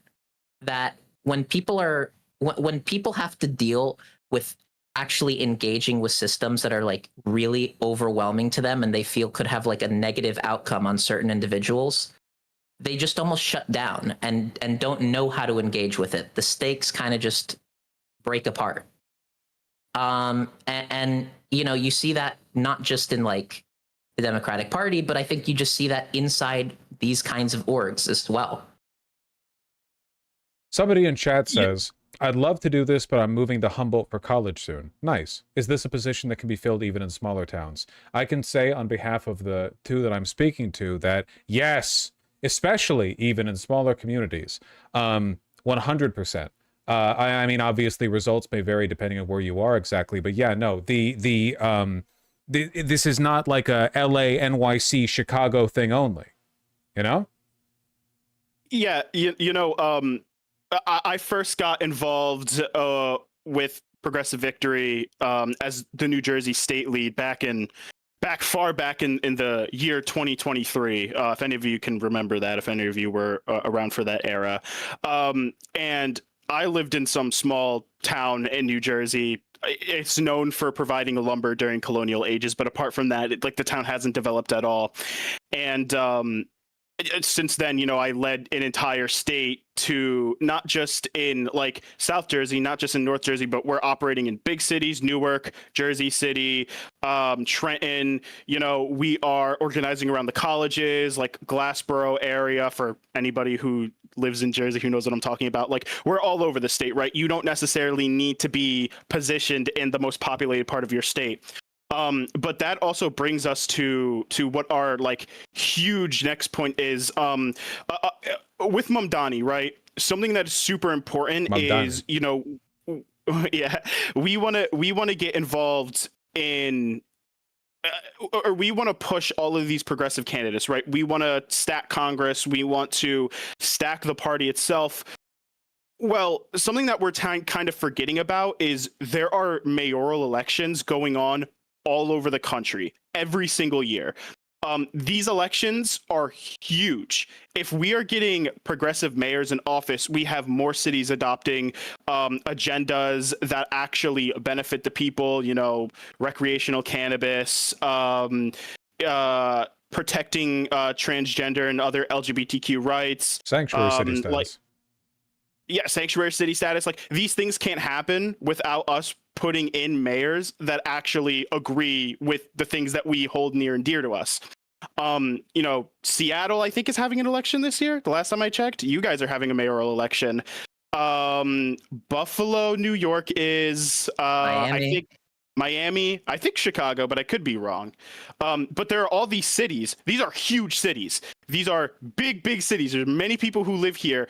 And the fact that we are only looking at, okay, well, let's only look at House members. Let's only look at Senate seats. Let's only look at, the presidential election. Democracy exists from the bottom up. And there are positions that we are failing to recognize. So one of our next big pushes here at PV is we're going to try and get people who maybe they can't influence elections in these huge cities. Well, maybe they can't go too far out of state. Well, what's near you? What does everybody have? Everybody answers to a mayor of some sort. So we're really going to push and really, really try and get all of our volunteers to engage with local politics in a much stronger light, so much so that they are getting new mayors elected. Yeah, I think especially with Mamdani's victory and pending real victory, he's going to provide a kind of umbrella for other progressive mayoral candidates, because he had the hardest job, at least in terms of fighting against sort of institutional pushback, with the amount of money that runs in New York City. That's a tough one. Socialist running in New York City and winning the mayorship, that's not an easy one. And there are certainly less progressive cities out there, but I feel like he's proven the uphill battle can be won. It's a hill that can be climbed. Anyone who tries to model their mayor campaign similar to how he's done his, I think is going to enjoy a lot of not blanket protection, what would the term be? Just adjacent legitimacy, It's going to be seen as part of a movement, not as a single aberrant person taking charge. And of course, all this becomes much, much easier if local leadership is more inclined towards the progressives. Yeah, absolutely. One of the things, this is something we've been talking about with some of our members. I'm just kind of curious to see what happens when we take national resources and throw it behind a mayoral race. Not even just a big race like Seattle, Chicago, Miami, but let's just take a town in Iowa that's not even really progressive, is just kind of a town, and let's see what we can do. Let's see what impact we can have when we have our volunteers try and make the township that a good chunk of our members live in. Let's just see what happens. What can we do? That's almost how you start. You don't start from the top down. Unless you're Mamdani. True. Well, we can't all be Mamdani. We can't all be Mamdani. If there are any Mamdanis watching, though, we encourage you to live your truth and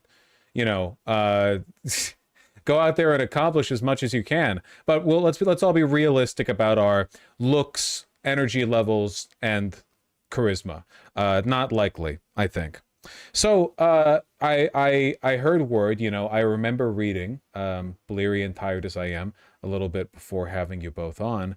Is there anything else that you'd like to talk with us about? Yeah, there's two specific things. Two One things. is just just one thing being that, like, hey, we were able to get 23,000 phone bank calls from Mamdani in 7 days. Nice. I think that's pretty cool. I think we could do more, and I'd like to see us try. We also were able to have Baraka actually come into the server and do an AMA before the Mamdani race really took off. So that was pretty exciting as well. Yeah. Ooh, we were so close to getting Mamdani. The schedule just didn't work out. He would have had to come on at like 11 p.m. at night. It just didn't work. We were so close. Yeah, that's he in his defense, he has been extremely busy. So I can't fault him for not finding the time. Damn, that would have been cool though. Maybe in the lead up to the general, of course. Like, I think he's cinched in the general, but obviously we still want like a bombastic entry into his mayorship. Oh yeah, he's still committed. One of the really cool things he did was he would just show up to the phone bank calls. He would just show up to the canvas events, even 5 minutes, just to give everybody some energy, just to give people the impression that he actually gives a shit, because from everything I can tell, he really does. And he's very committed, from everything that I can tell, to just actually being supportive of not just the movement, but of the individual people who helped rally behind him. Yeah, he's actually, and I think that's really cool. Fucking, it's actually insane how good he is. Human. It's insane how human he is. It's insane how competent he is. I don't know. Eventually, I have to assume that you do this by repressing some kind of internal psychosis, and he like screams into a pillow at the end of every night. I have no idea how he manages this level of like genuine human competency, seemingly 24/7. But yeah, it doesn't. You don't always need a Mamdani. Like Mamdani can be the guy you look up to. He's the guy whose portrait you hang on your wall. But there are, I don't know, man. The Democratic Party is such a void right now. I feel like there are so many opportunities for people to step up that need to be taken advantage of. And I really, really hope we go in that direction, and not like in a, I don't know, like a Slotkin kind of direction or whatever. Like we need to cement the influence of progressives in the party, which is why, I mean, I know you're called Progressive Victory, right? So obviously I was going to support the intentions. Allegedly. Support the intentions either way. But this has always been something that's concerned me, which is it just seems like the Republicans make it so easy to onboard influence and power, because they will shift their positions and they will shift their rhetoric to anything that works for them in the moment. And the Democrats are so old and stagnant, and even the young people they bring on board are spiritually old, stiff, teeth clenched, like not an original idea in their heads, totally captured.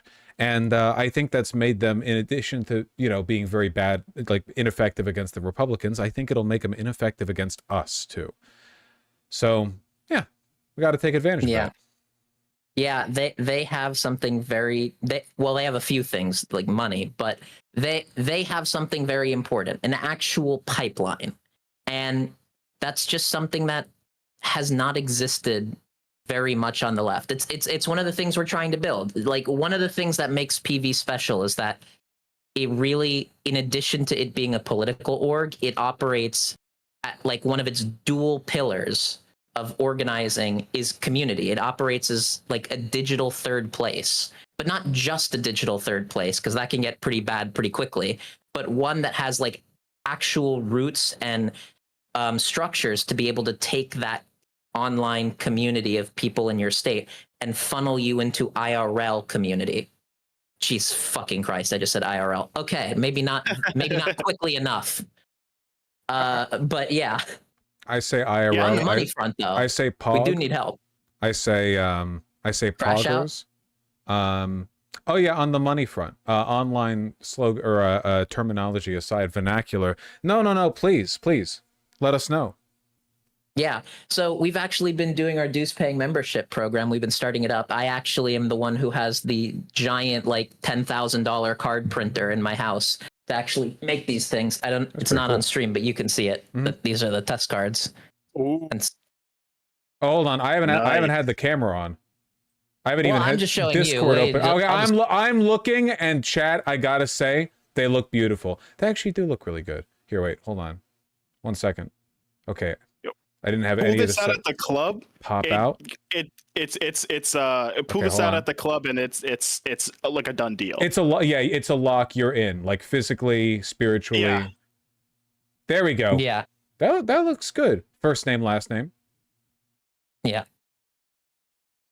I want that And shit. That's my real name. It's glittery. It's, like a strip club or maybe something more professional, but still. I want that shit. I have to give you money? Yeah, you anywhere from as little as $5 a month to our dues paying membership program, and up to $100 a month if you want to be an inner circle member. We have that prestigious branding. You actually get a fun little merch bundle as well with each of the different tiers. There's a bunch of different benefits. You can check them out at this link I just dropped in chat for people who should become dues paying members. You can give us $1 million. That's true. That would help. I tried that method and it led to a Wisconsin event. So I think that's a good strategy. They would probably make you a custom card for that one. I would make a custom card for somebody who did that.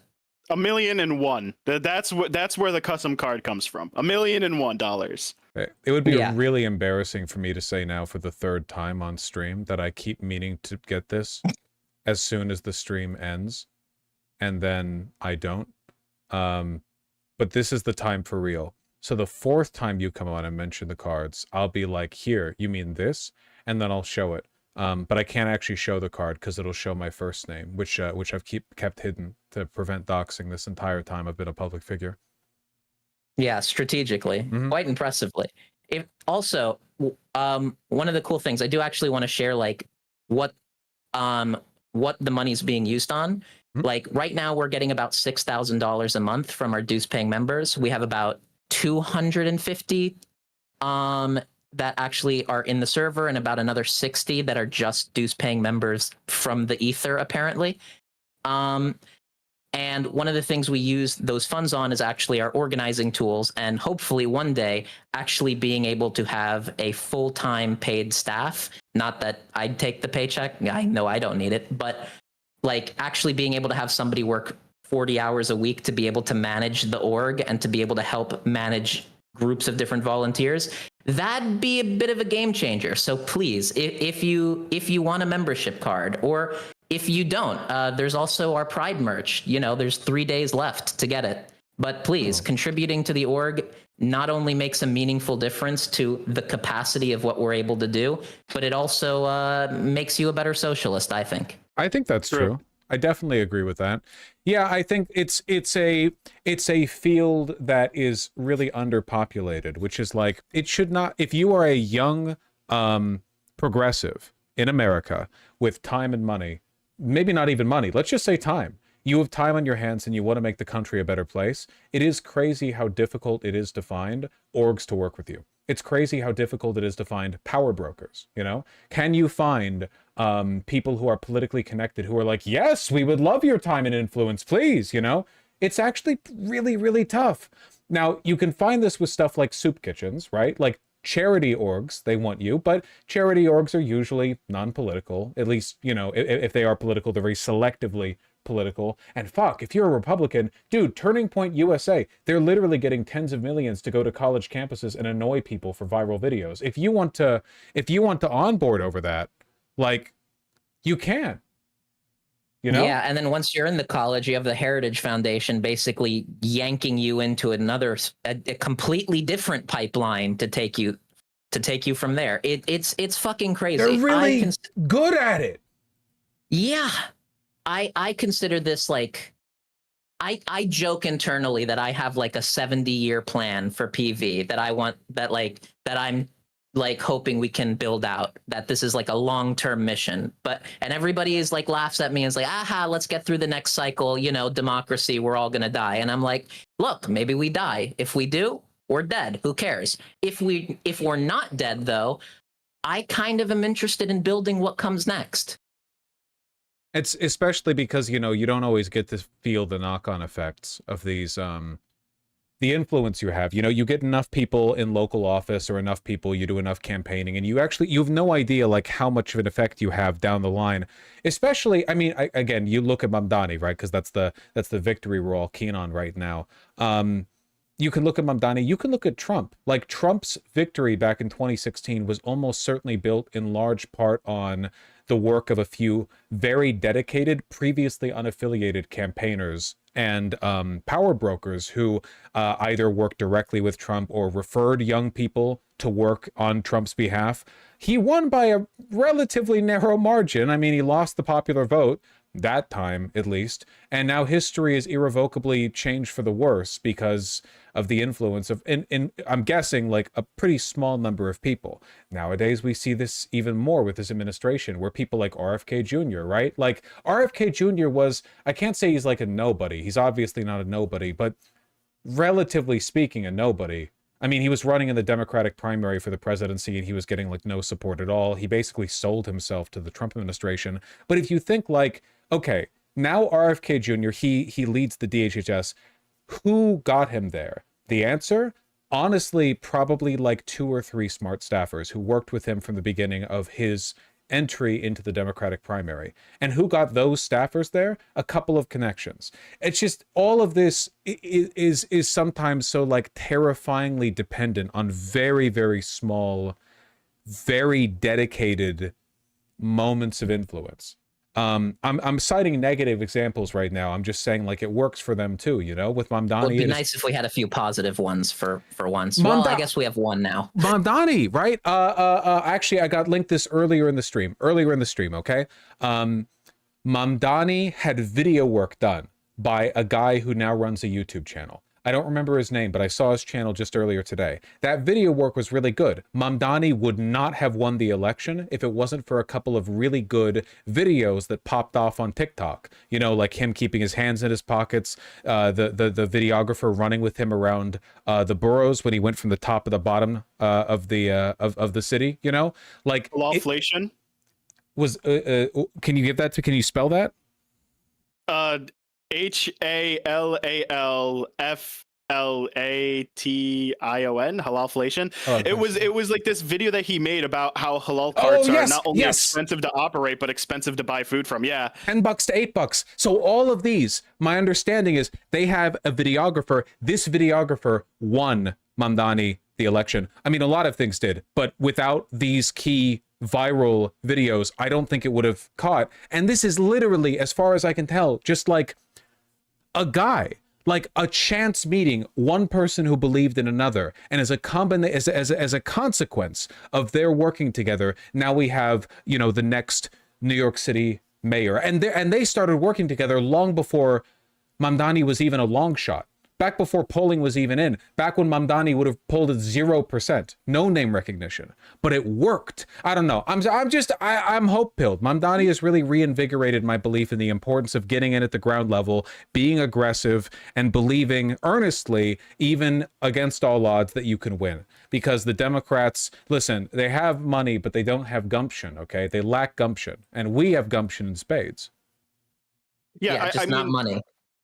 Imagine what one really talented videographer can do, and then imagine a team of like-minded progressives who all have a fire burning in their heart, who love to make graphic content, right? Again, we have our AV team, our audio visual team. If you're good with video software, if you're good with making YouTube videos, maybe you've done it in the past, maybe you helped out with live streams, maybe you make graphics. Hey, imagine what a team of people like that could do here at Progressive Victory. Can I just sell something? Can I just contrast? I can't show it to you guys because I'm showing it to the stream, but it'll only take a second, okay? Because I'm trying to make this point about like the importance of not only the importance of, but like the current lack of like young progressive influence in the Democratic Party. So for people in chat, the context to this is that Republican Representative Andy Ogles has said that Zohran Mamdani should be denaturalized because he's like super Muslim or something. He should be deported and he should have his citizenship stripped. Here is the Minority Leader of the House, Hakeem Jeffries, responding to that claim. So leave aside the politics. I just want you to take a look at the production quality of this video. Andy Ogles is running his mouth again. I just don't know what's wrong with this complete and total fraud. To my friends in call, you can understand. You know This how guy's Hakeem Jeffries whole talks. life Yeah. is fake. Jesus Their whole life is Christ, fake, bro. what is this? You lied about being an economist. You lied about being in law enforcement. I don't know how you got elected to the God, United that lighting States is Congress. atrocious. This looks like a 3DS camera was used to film this. Yeah, he does look even more like a fish than usual, which is impressive. I'm just saying, like, stuff like this does not exist because the Democratic Party is a well-oiled evil machine that keeps people like us out. Stuff like this exists because they're stupid and they have no idea what they're doing, and they get paid a lot of money to keep being stupid and not know what they're doing. This is a vulnerable dynamic. This is like this is like an environment that is free of predation. We are the natural predators, okay? We eat this shit up. Cuomo folds like a stack of cards, to Mamdani's rhetoric. In the debate, Cuomo just sat there and took it. You know, this is weakness evident. We can take advantage of it. Okay, I've made the point. But no, I just, stuff like this, you got to remember, like, there is so much room within the Democrats. The Democrats are not being run by like extremely high, high skill operators who gatekeep progressives. They could barely do it with Bernie. Bernie had much better messaging than Hillary Clinton. She barely cinched out that first nomination over him. I think this is a very, very, very vulnerable dynamic. Yeah, they're shockingly stupid, like in a lot of cases, and not just like politically. I mean, interpersonally, like genuinely. But not us. I'm still kind of shocked by that pause frame on Hakeem Jeffries, by the way. That kind of like stun locked me a little bit. No, it's genuinely very disarming. It'd be great if he was a like a mafioso, if he was like a mob goon and he would just stare at you with those eyes. I think he could get a lot done, but unfortunately his job requires him to talk and make arguments, and I just don't think that fits his sort of, his vibe. Yeah, our party does fall apart once it gets to the talking phase. That tends to be the case. Well, hey, listen, not my boy Mamdani, okay? That's why I've got my chips in with him. I'm all in. I'm all in. Oh, I really, emotionally, I am all in. I'm like, I've taken all the chips in my heart, and I'm I've ripped them from my rib cage, and I'm pushing the bloody mess across the table. I am all the fuck in. I need this to work, okay? Yeah, if Mamdani loses in November, I think I might actually have to I might just start, if anyone ever comes over my apartment, just empty beer bottles, vodka, just like it's gonna be a rough week. I want to make a Mamdani hat because he doesn't have any merch that's widely available, and I'm thinking doesn't have merch. No, he doesn't. He couldn't sell it because he met the fundraising cap so quickly, which will probably happen again now for the general. So he just gave it out for free to people who volunteered for him. But I would love like a hat that's in his blue, his like light blue, and then have the "So Ron for NYC" embroidered in the yellow and orange. I feel like if I could get that done custom or get it off, I don't know, like Etsy or something, that would be so fucking sick. Because we need to carry that energy everywhere. I hope he sells merch once he's mayor, like privately sells merch, so he can sort of build a wealth base that he can use to fund future political exploits.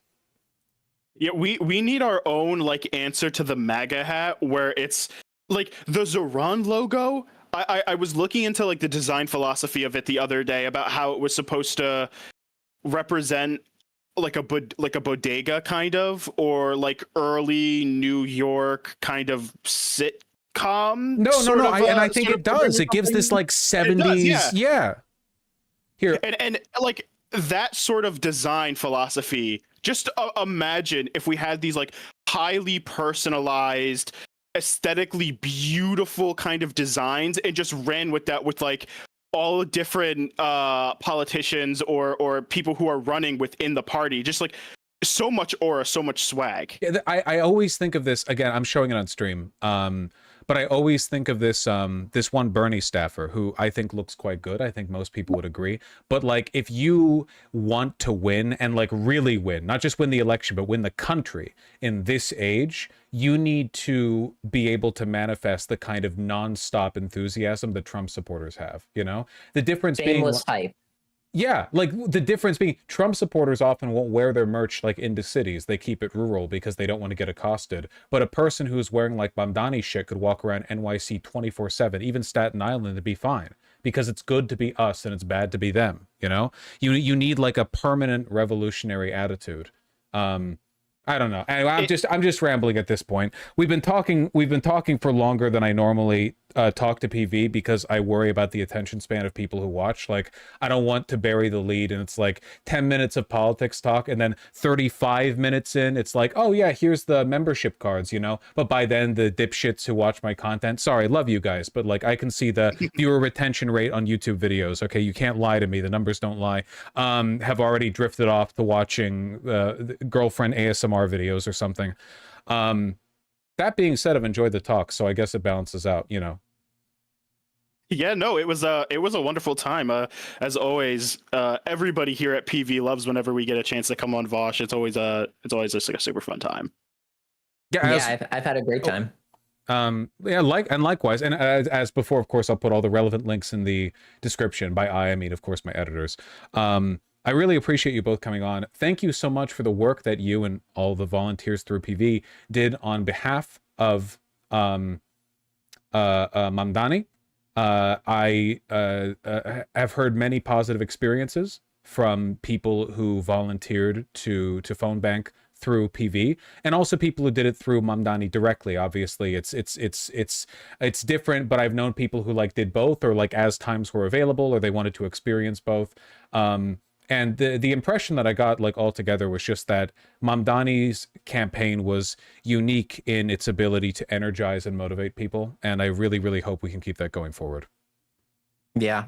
Yeah. Also, some of the best phone bank lists, according to Gunga at least, that he's ever seen. So I have hosted many phone banks. I've seen many phone bank lists. Let me tell you, getting all of that stuff set up is awful. Holy shit, I have never seen better lists in my entire life. Was it Zoran that provided them? Well, not himself, but Yes. was it their campaign? Yeah, it was their team. They provided us their phone banking link, and just like very few Republicans in the call list. I mean, it's New York City, but like, and even then, like most a 60% hit rate, it looked like. Yeah, Really? Yes, crazy. Holy shit. Oh, hey, that's another huge sell on the importance of getting people in at like local Democratic Party levels, because if you ever reach a point in the local bureaucracy that you get a good mailing list or phone banking list, instantly you now have the ability to like massively buff any progressive campaign running in that district. Yeah. So yeah, join Operation DNC. We genuinely, it's a numbers game, and that's the only way to win. Yeah, it's like how zombies and hordes kill all the survivors in Project Zomboid for the gamers in chat. Well, maybe let's not associate our efforts with the fucking zombie attack, but yeah, you get the point. No, well, Project Zomboid is a very popular game. You know, I feel like you can win people back with the references. Yeah, true. Has it been on the mind lately? Like, I watched 28 years later, so I've been in a zombie kick recently. Okay, Yeah. Gotcha. Yeah, I've never actually played Project Zomboid because I tend not to play games that have a definite ending. The zombies are the good guys in Project Zomboid, right? Yeah, of course. Okay, yeah, then it's apropos, Ben. Thank you guys for coming on. I really appreciate it. Yeah, no problem. All right, Thank you no for problem. having us on Bosch. We'll see ya. Y'all Have take a good care. night. See ya.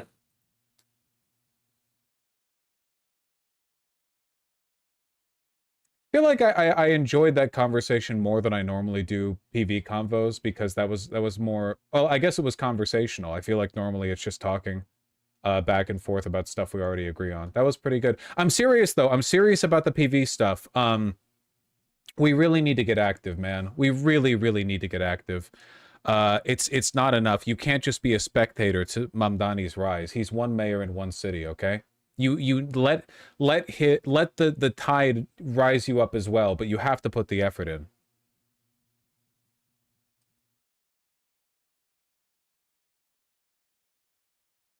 And of course, we'll put the relevant links in the description. Okay, it's like 5 p.m. I might read the tips tomorrow. Can you indulge me for 1 second? I'm sorry, I've been like super off all day. That's my fault.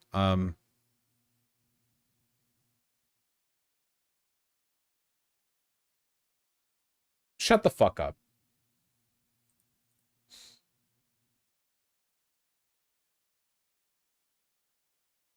When I was looking for videos of Mamdani, for some reason, inexplicably, YouTube recommended this to me. Like, it was in a search field. Like, I searched, like, Mamdani CBS, and this came up. Why the seersucker suit is a New Orleans staple. I have no preconceived notions about this. I just want to really quickly see what the vibe is. Okay? It's springtime in New Orleans, and that means at Rubenstein's, the city's oldest men's clothing store, one item is selling like beignets, seersucker suits. Seersucker is not meant to be form-fitting. Andre Rubenstein is the second-generation co-owner of the famed haberdashery, in the heart of a place that just loves to suit up. There's a lot of formal occasions where tuxedos are suited. What's your suit jacket size? Mine? 44. Appropriate. And there are restaurants here that require a jacket. It's that sort of formal influence that is still in this city. And Rubenstein says there's another big reason why seersucker is so perfectly suited to New Orleans. Well, because it's hot. There's not many other fabrics that are worth wearing other than a nice cotton seersucker. Seersucker doesn't even feel like you're wearing it. Actually, what I'm wearing right now is seersucker. A very light seersucker. Like, there's not much bubbling to it. But yeah, seersucker, like wearing it in the heat, the heat doesn't affect you at all. It's crazy. And now it comes in all kinds of colors. All kinds of colors, indeed. All right, this screams Easter, spring to me. The thing about a seersucker is it should be comfortable. Yeah. Wow, this is a statement piece. How many seersucker suits would you say move through this store per year? It's a couple hundred every season. The word only a few hundred. Man, we really have fallen. Of course, I don't really know how much I care for these suits. Are these lined? Are these lined suits?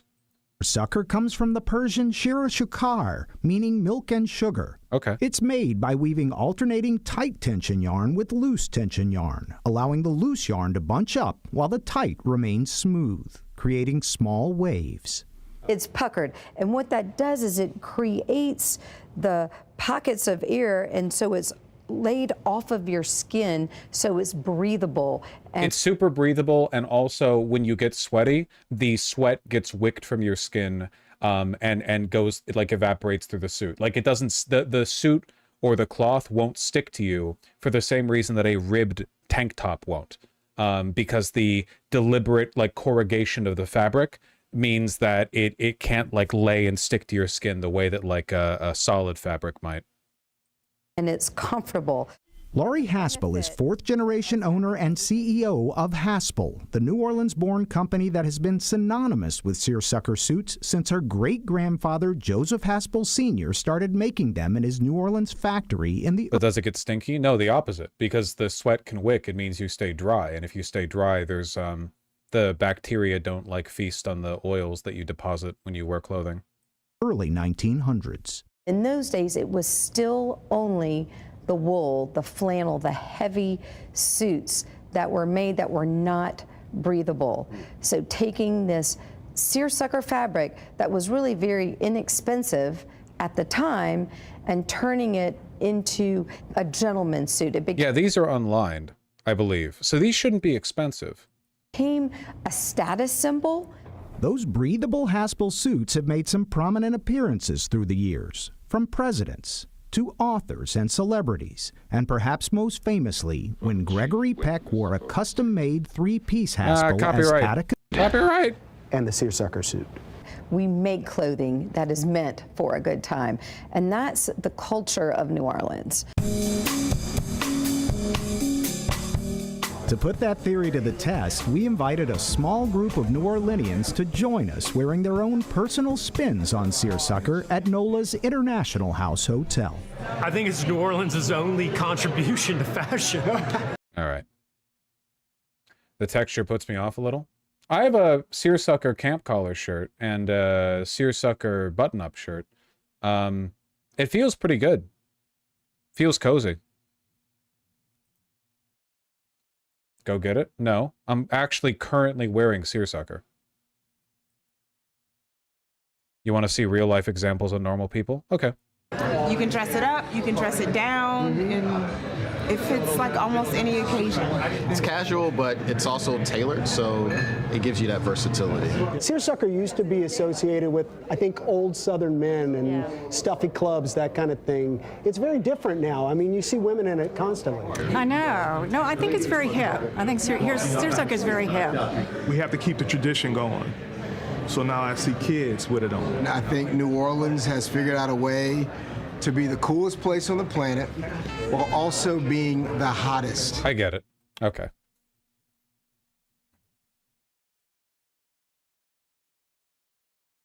Don Bacon just retired?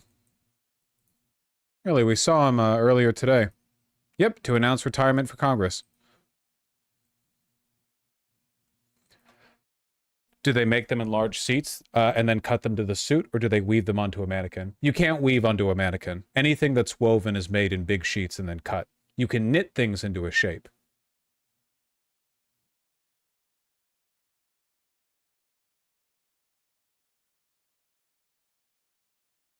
Though I don't think anyone would enjoy knitting something onto a mannequin. I mean, I guess you could. It sounds difficult.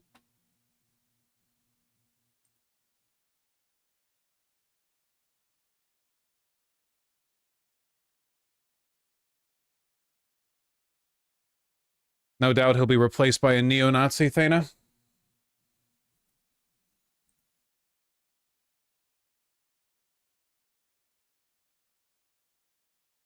I can read the tips. I'm too prissy. I'm too prissy. Jesus Christ 123, thank you for the $5. Hoi polloi, thank you for the $5 as well. Good news from Michigan. The State Board of Canvassers approved petition language to add ranked choice voting to the November ballot in the 2026 election. That's great. That's great. Genuinely, that is. Certainly better than first past the post. Lectic and Pink Hair Don't Care. Thank you for the tier 1 subs both. Really appreciate that. Thank you. Thank you. I just got a 20% raise just because I asked for it. Enjoy this life hack chat. Nice, Pink Hair. That's fantastic. Good for you. D. St. Louis 558. Thank you for the $10. You rock, dude. All I can say is you're giving me a deeper understanding of politics. It's an everyday crash course in the way people should be governed. I appreciate that. That's very, very kind of you. I feel like my energy's been a little down today. I'm not going to lie. A lot of it is unironically like me being annoyed still at waiting and losing a day of work to the contractors not coming for 4 hours yesterday. But part of it is also like,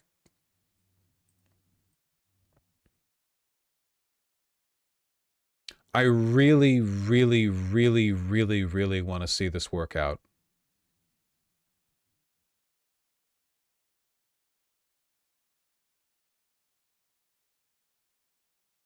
And I'm so disappointed all the time by how lefties behave, at least online. But I guess Mamdani didn't win the primary because of lefties. He won the primary because of New Yorkers.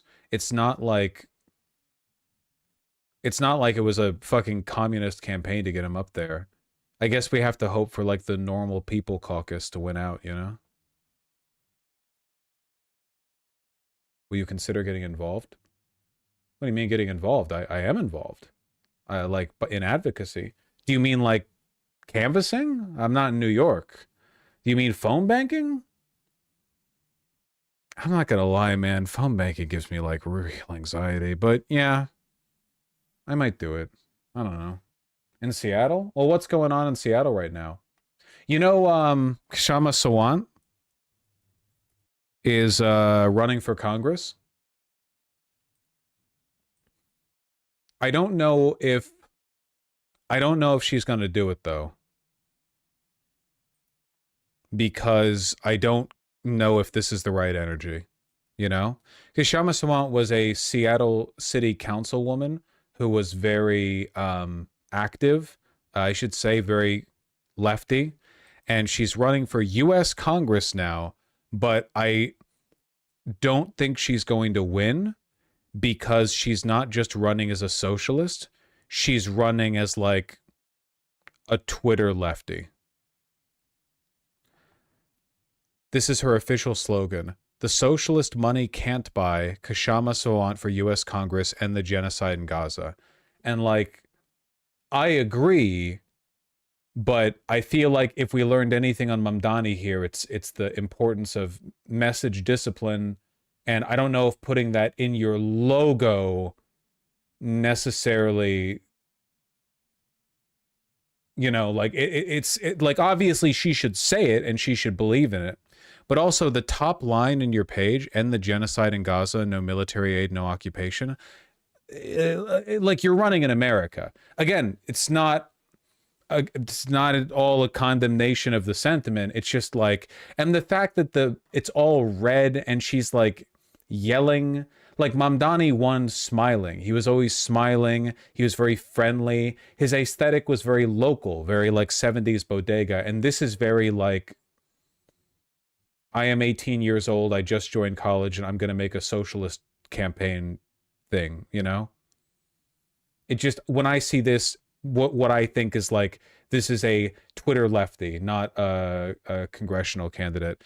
That being said, maybe this is me being pessimistic. Maybe if you can win off messaging like this, maybe, you know, maybe that's good.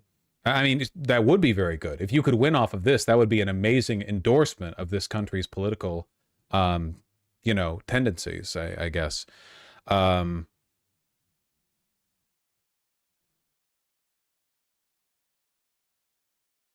you run for office? No. Yeah, I'm interested in seeing how this goes. I want to see some of our interviewers, or some of our interviews.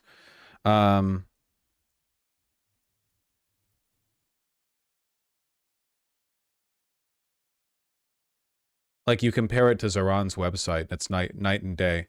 He comes across as disarming, friendly, but he's also wearing, you'll all forgive me for being racist, I hope, some kind of strange foreign garment, which indicates, I think, a kind of a priority, a position, an aesthetic, as well as a pride that I think is good and has served him well.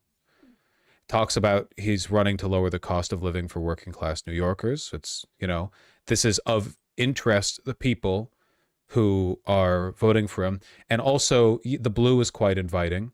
The logo here just says Zaran for New York City. I really don't think you need end the genocide in Gaza in your, even though you should end the genocide in Gaza.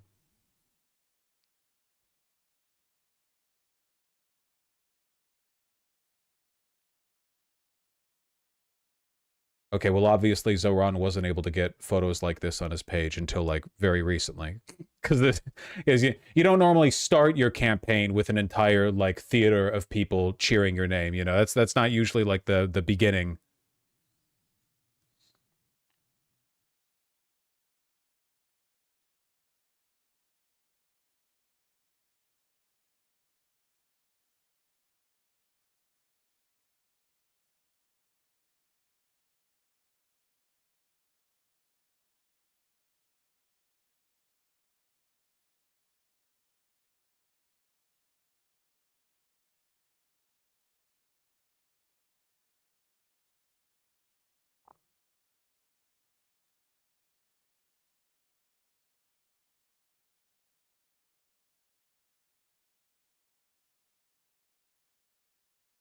What's Kshama running for? Congress.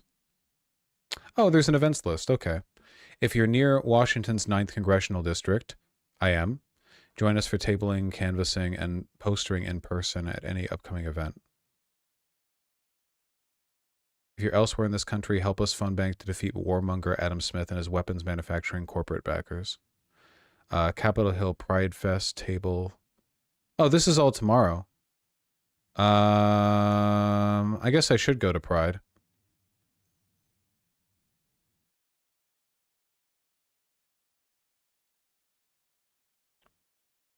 Which candidate is this? Kashama Savant.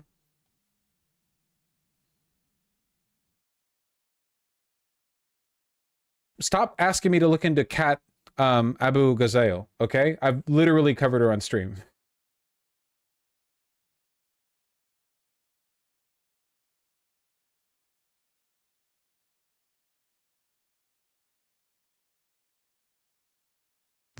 It's Kashama Savant, not Kashama Savant. Okay, well. Anyway, I have to read the tips. Joseph's story is fun. Thank you for the $10. You got a lot of what you wanted today, I think. Sorry, not trans. Trump's Lady Lumps. Thank you for the tier 2 sub. Here's $10 and a funny Mamdani short. No, shorts autoplay. Someone get me anti-Semitism on Zoran! Boss, he's laser focused on making the city affordable for NYC's 1.4 million Jewish residents. He thinks anti-Semitism isn't real? No, he's acknowledged. I've seen it. It is a good one. I realize now you guys can't see it. That's fine. No video plays. Fuck you. D. St. Louis 558, thank you for the $10. Really appreciate that. Zachmon, thank you for the $10. Vosh, you're gonna have to start streaming on Pornhub with how your glazings are on. I'd still watch it though, sheesh. Wasn't there a big ruling from the Supreme Court on porn today that like Texas is A-okay to demand age verification for porn sites or something? Lily the Gaylord PhD, thank you for the 2 $5 donos. Really appreciate that. Thank you. I'm Donnie1. That is true. Elenia Express, thank you for the $5. And the cute Sailor Moon image. Wooby, thank you for the $5. Wish me a good time. I'm driving out to camp and hike Yellowstone by myself. 20-hour drive, plenty of bears. Offering to you for a bear's protection from bears. You should have given me like all of your money, and I'll give it back to you if you survive and come back. But like, what happens to your money now if you don't make it back, you know? Good luck out there. Have fun in Yellowstone. Stay safe. Zephinian, thank you for the tier 1 sub. Tomorrow is the Pride March in Hungary. It has been banned, reorganized, and it seems like a Nazi protest got approved for the same route. Wish us luck. People in chat will be like, dude, I can't fucking canvas. What if I get shot? Meanwhile, the Hungarian queer be like, yeah, we'll be marching alongside Nazis in you know, Budapest. Not Bucharest. Bucharest? Why am I blanking on this? Why am I blanking on the name? Budapest, okay. Sorry, I said Budapest, and then I thought, no, that's the Wes Anderson thing. So I moved off of that. Jeff95, thank you for the 5. Really appreciate that. Very D17, thank you for the $15. Following the news has been rough the past few years, and while I'm European, read better, I really appreciate what you do. Your commentary gives me strength. Thank you. I really appreciate that, and I'm happy to hear that. Mr. History, thank you for the tier 3 sub. Hey Vosh, been a fan since 2020. Today I woke up and was like, hey, would it be cool to donate to this guy? Thanks for somehow keeping me sane. Thank you. I really appreciate that. I think it's cool to donate to me. You know, I think it's cool to tip the people who are providing you services that you value, you know. Typically a tip is like what, 15-20% of the value of the product or service, and in my case, like, education is priceless, so basically just put the money in the bag. Thank you.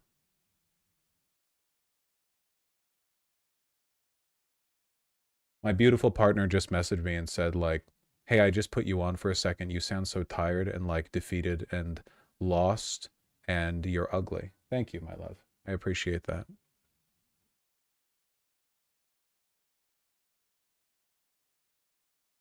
They're contesting this characterization of what they said. Orson Zed, thank you for the tier 1 sub. Ban all nicotine products except cigars. Want to get that hit? Hour-long commitment. Honestly, I could see that. Yeah. If you really want your nicotine, okay, you need to smoke a fucking cigar. That's, I think that's, not a bad idea. Honestly. Like, that really cuts down on the amount of, sort of like fair weather smoking.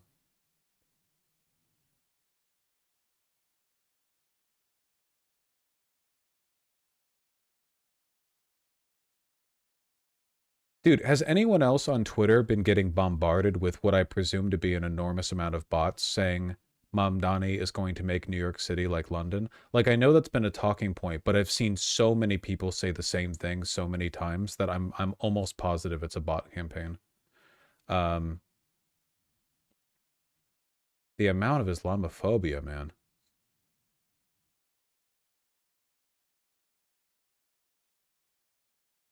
What's wrong with London?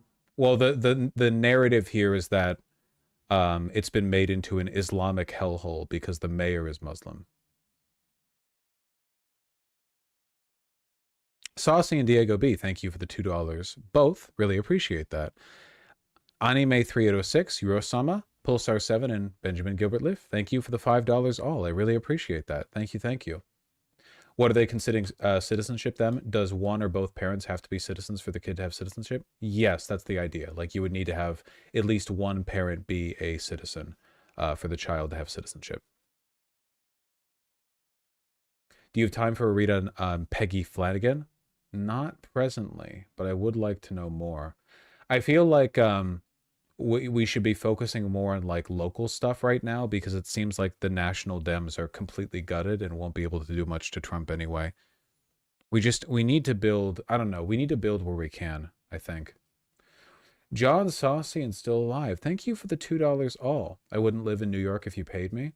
Really? New York is, look, I've only been there a week, but New York was magical. I understand that I was visiting, and I also have a lot of money, so a lot of the affordability concerns don't really affect me as much. But even just, like, if you left that aside and you imagined I was, I really didn't have that much money, it was just beautiful, and there's always something going on, and it's so energizing and lively and human. Most human city I have ever been in. I loved Barcelona, but New York City was a tier above because New York City felt like it took the energy of Barcelona, the energy and the engagement and the walkability, upped it like by a factor of 10, and then made it much larger and much wealthier, you know? NYC is the capital of Earth? No, I think it is. I genuinely think that because it's a multicultural haven. There are communities from like every culture on the planet there. Like, it's got to be the capital of the planet Earth. I don't think America is the capital of the world, but I do think New York City might be. I prefer LA. You are a psychopath.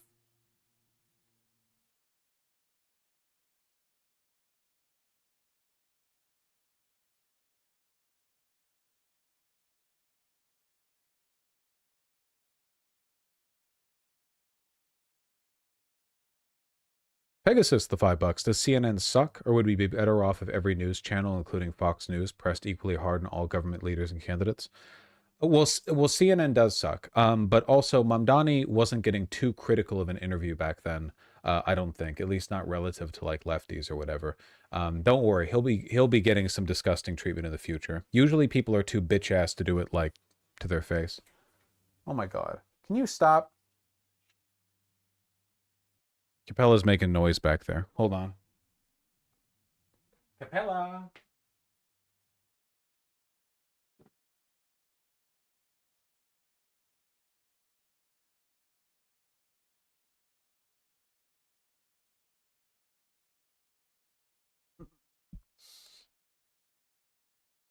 Bro got a dump truck? Dude, high-waisted shorts, man. It's fucking...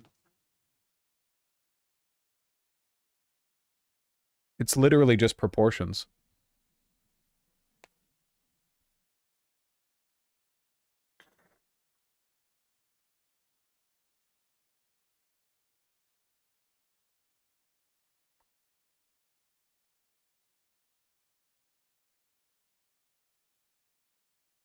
Jackson C, thank you for the $2. Benjamin Gilbert Liff, thank you for the incredibly kind $300 dono, which I did, of course, recognize earlier and still appreciate nonetheless. Thank you, thank you, thank you. My goodness. What the fuck?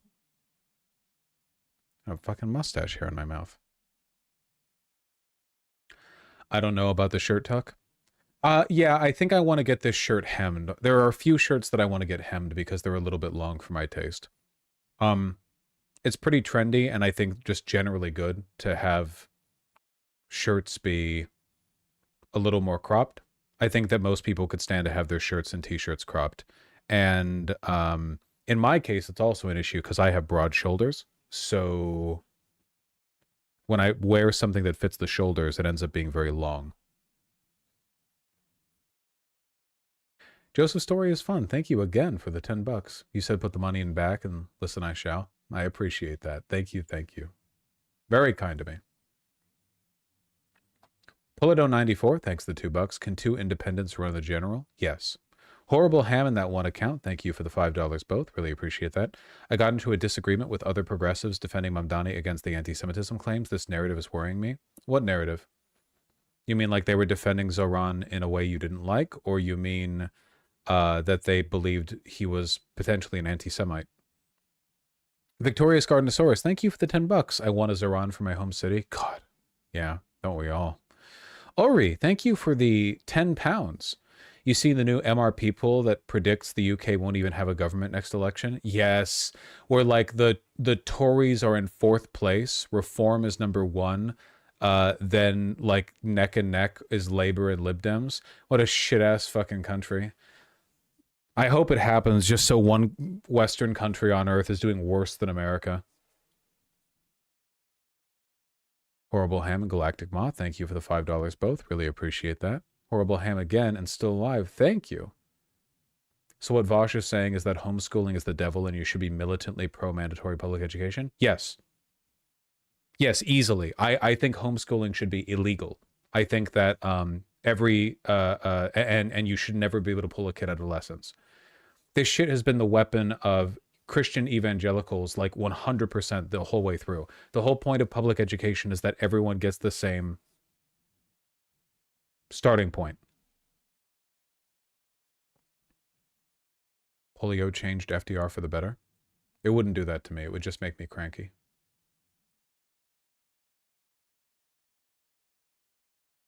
Brew Mastercraft, thank you for the very kind $10. We got over 23,000 phone bank calls from Mamdani.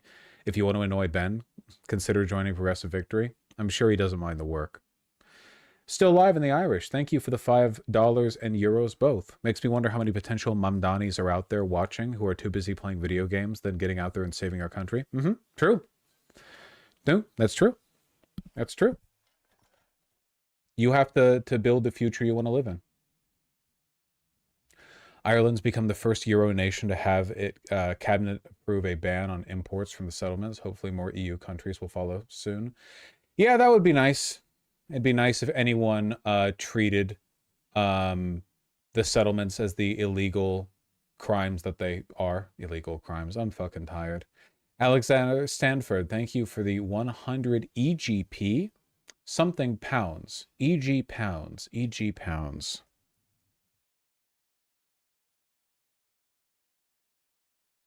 Egyptian pounds. That makes sense. To clarify, people are saying Mamdani is anti-Semitic. Any progressive who says that Mamdani is anti-Semitic or that they're worried that he's anti-Semitic is insane. I don't think this anti-Semitism accusation bullshit is really holding waters, or is really holding water. I do not think so. I think that it is a desperate attempt to smear him that is not working the way they want it to. He won, after all. Thank you for the 100 Egyptian pounds. That's very kind of you. Hope these $2 help in these hard times. They do. So does the sentiment, you know? But mostly the 100 Egyptian pounds. Kowalski, thank you for the $5. I've had 3 days off in the last 12 weeks. I don't know, Kowalski. You are in here every stream. You must be getting more free time than you're letting on. I despise the current state of our agricultural economy. I will have my vengeance against the GOP for this. Good. All it takes is the loss of support from a few key farmers to undermine this administration. You can be that first snowball that tumbles down the snowy hilltop, causing an avalanche.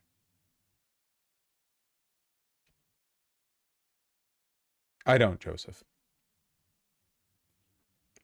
All right. It's 5:20. I am... Tired for a variety of reasons, but I'm going to try to come back tomorrow with a good energy. I might be here later tomorrow, though. Not earlier, but later. You'll survive. I saw that, WBGN. Take care. Tired at 5? Yeah. PV dues card. Give more money. Take care. I'll see you soon.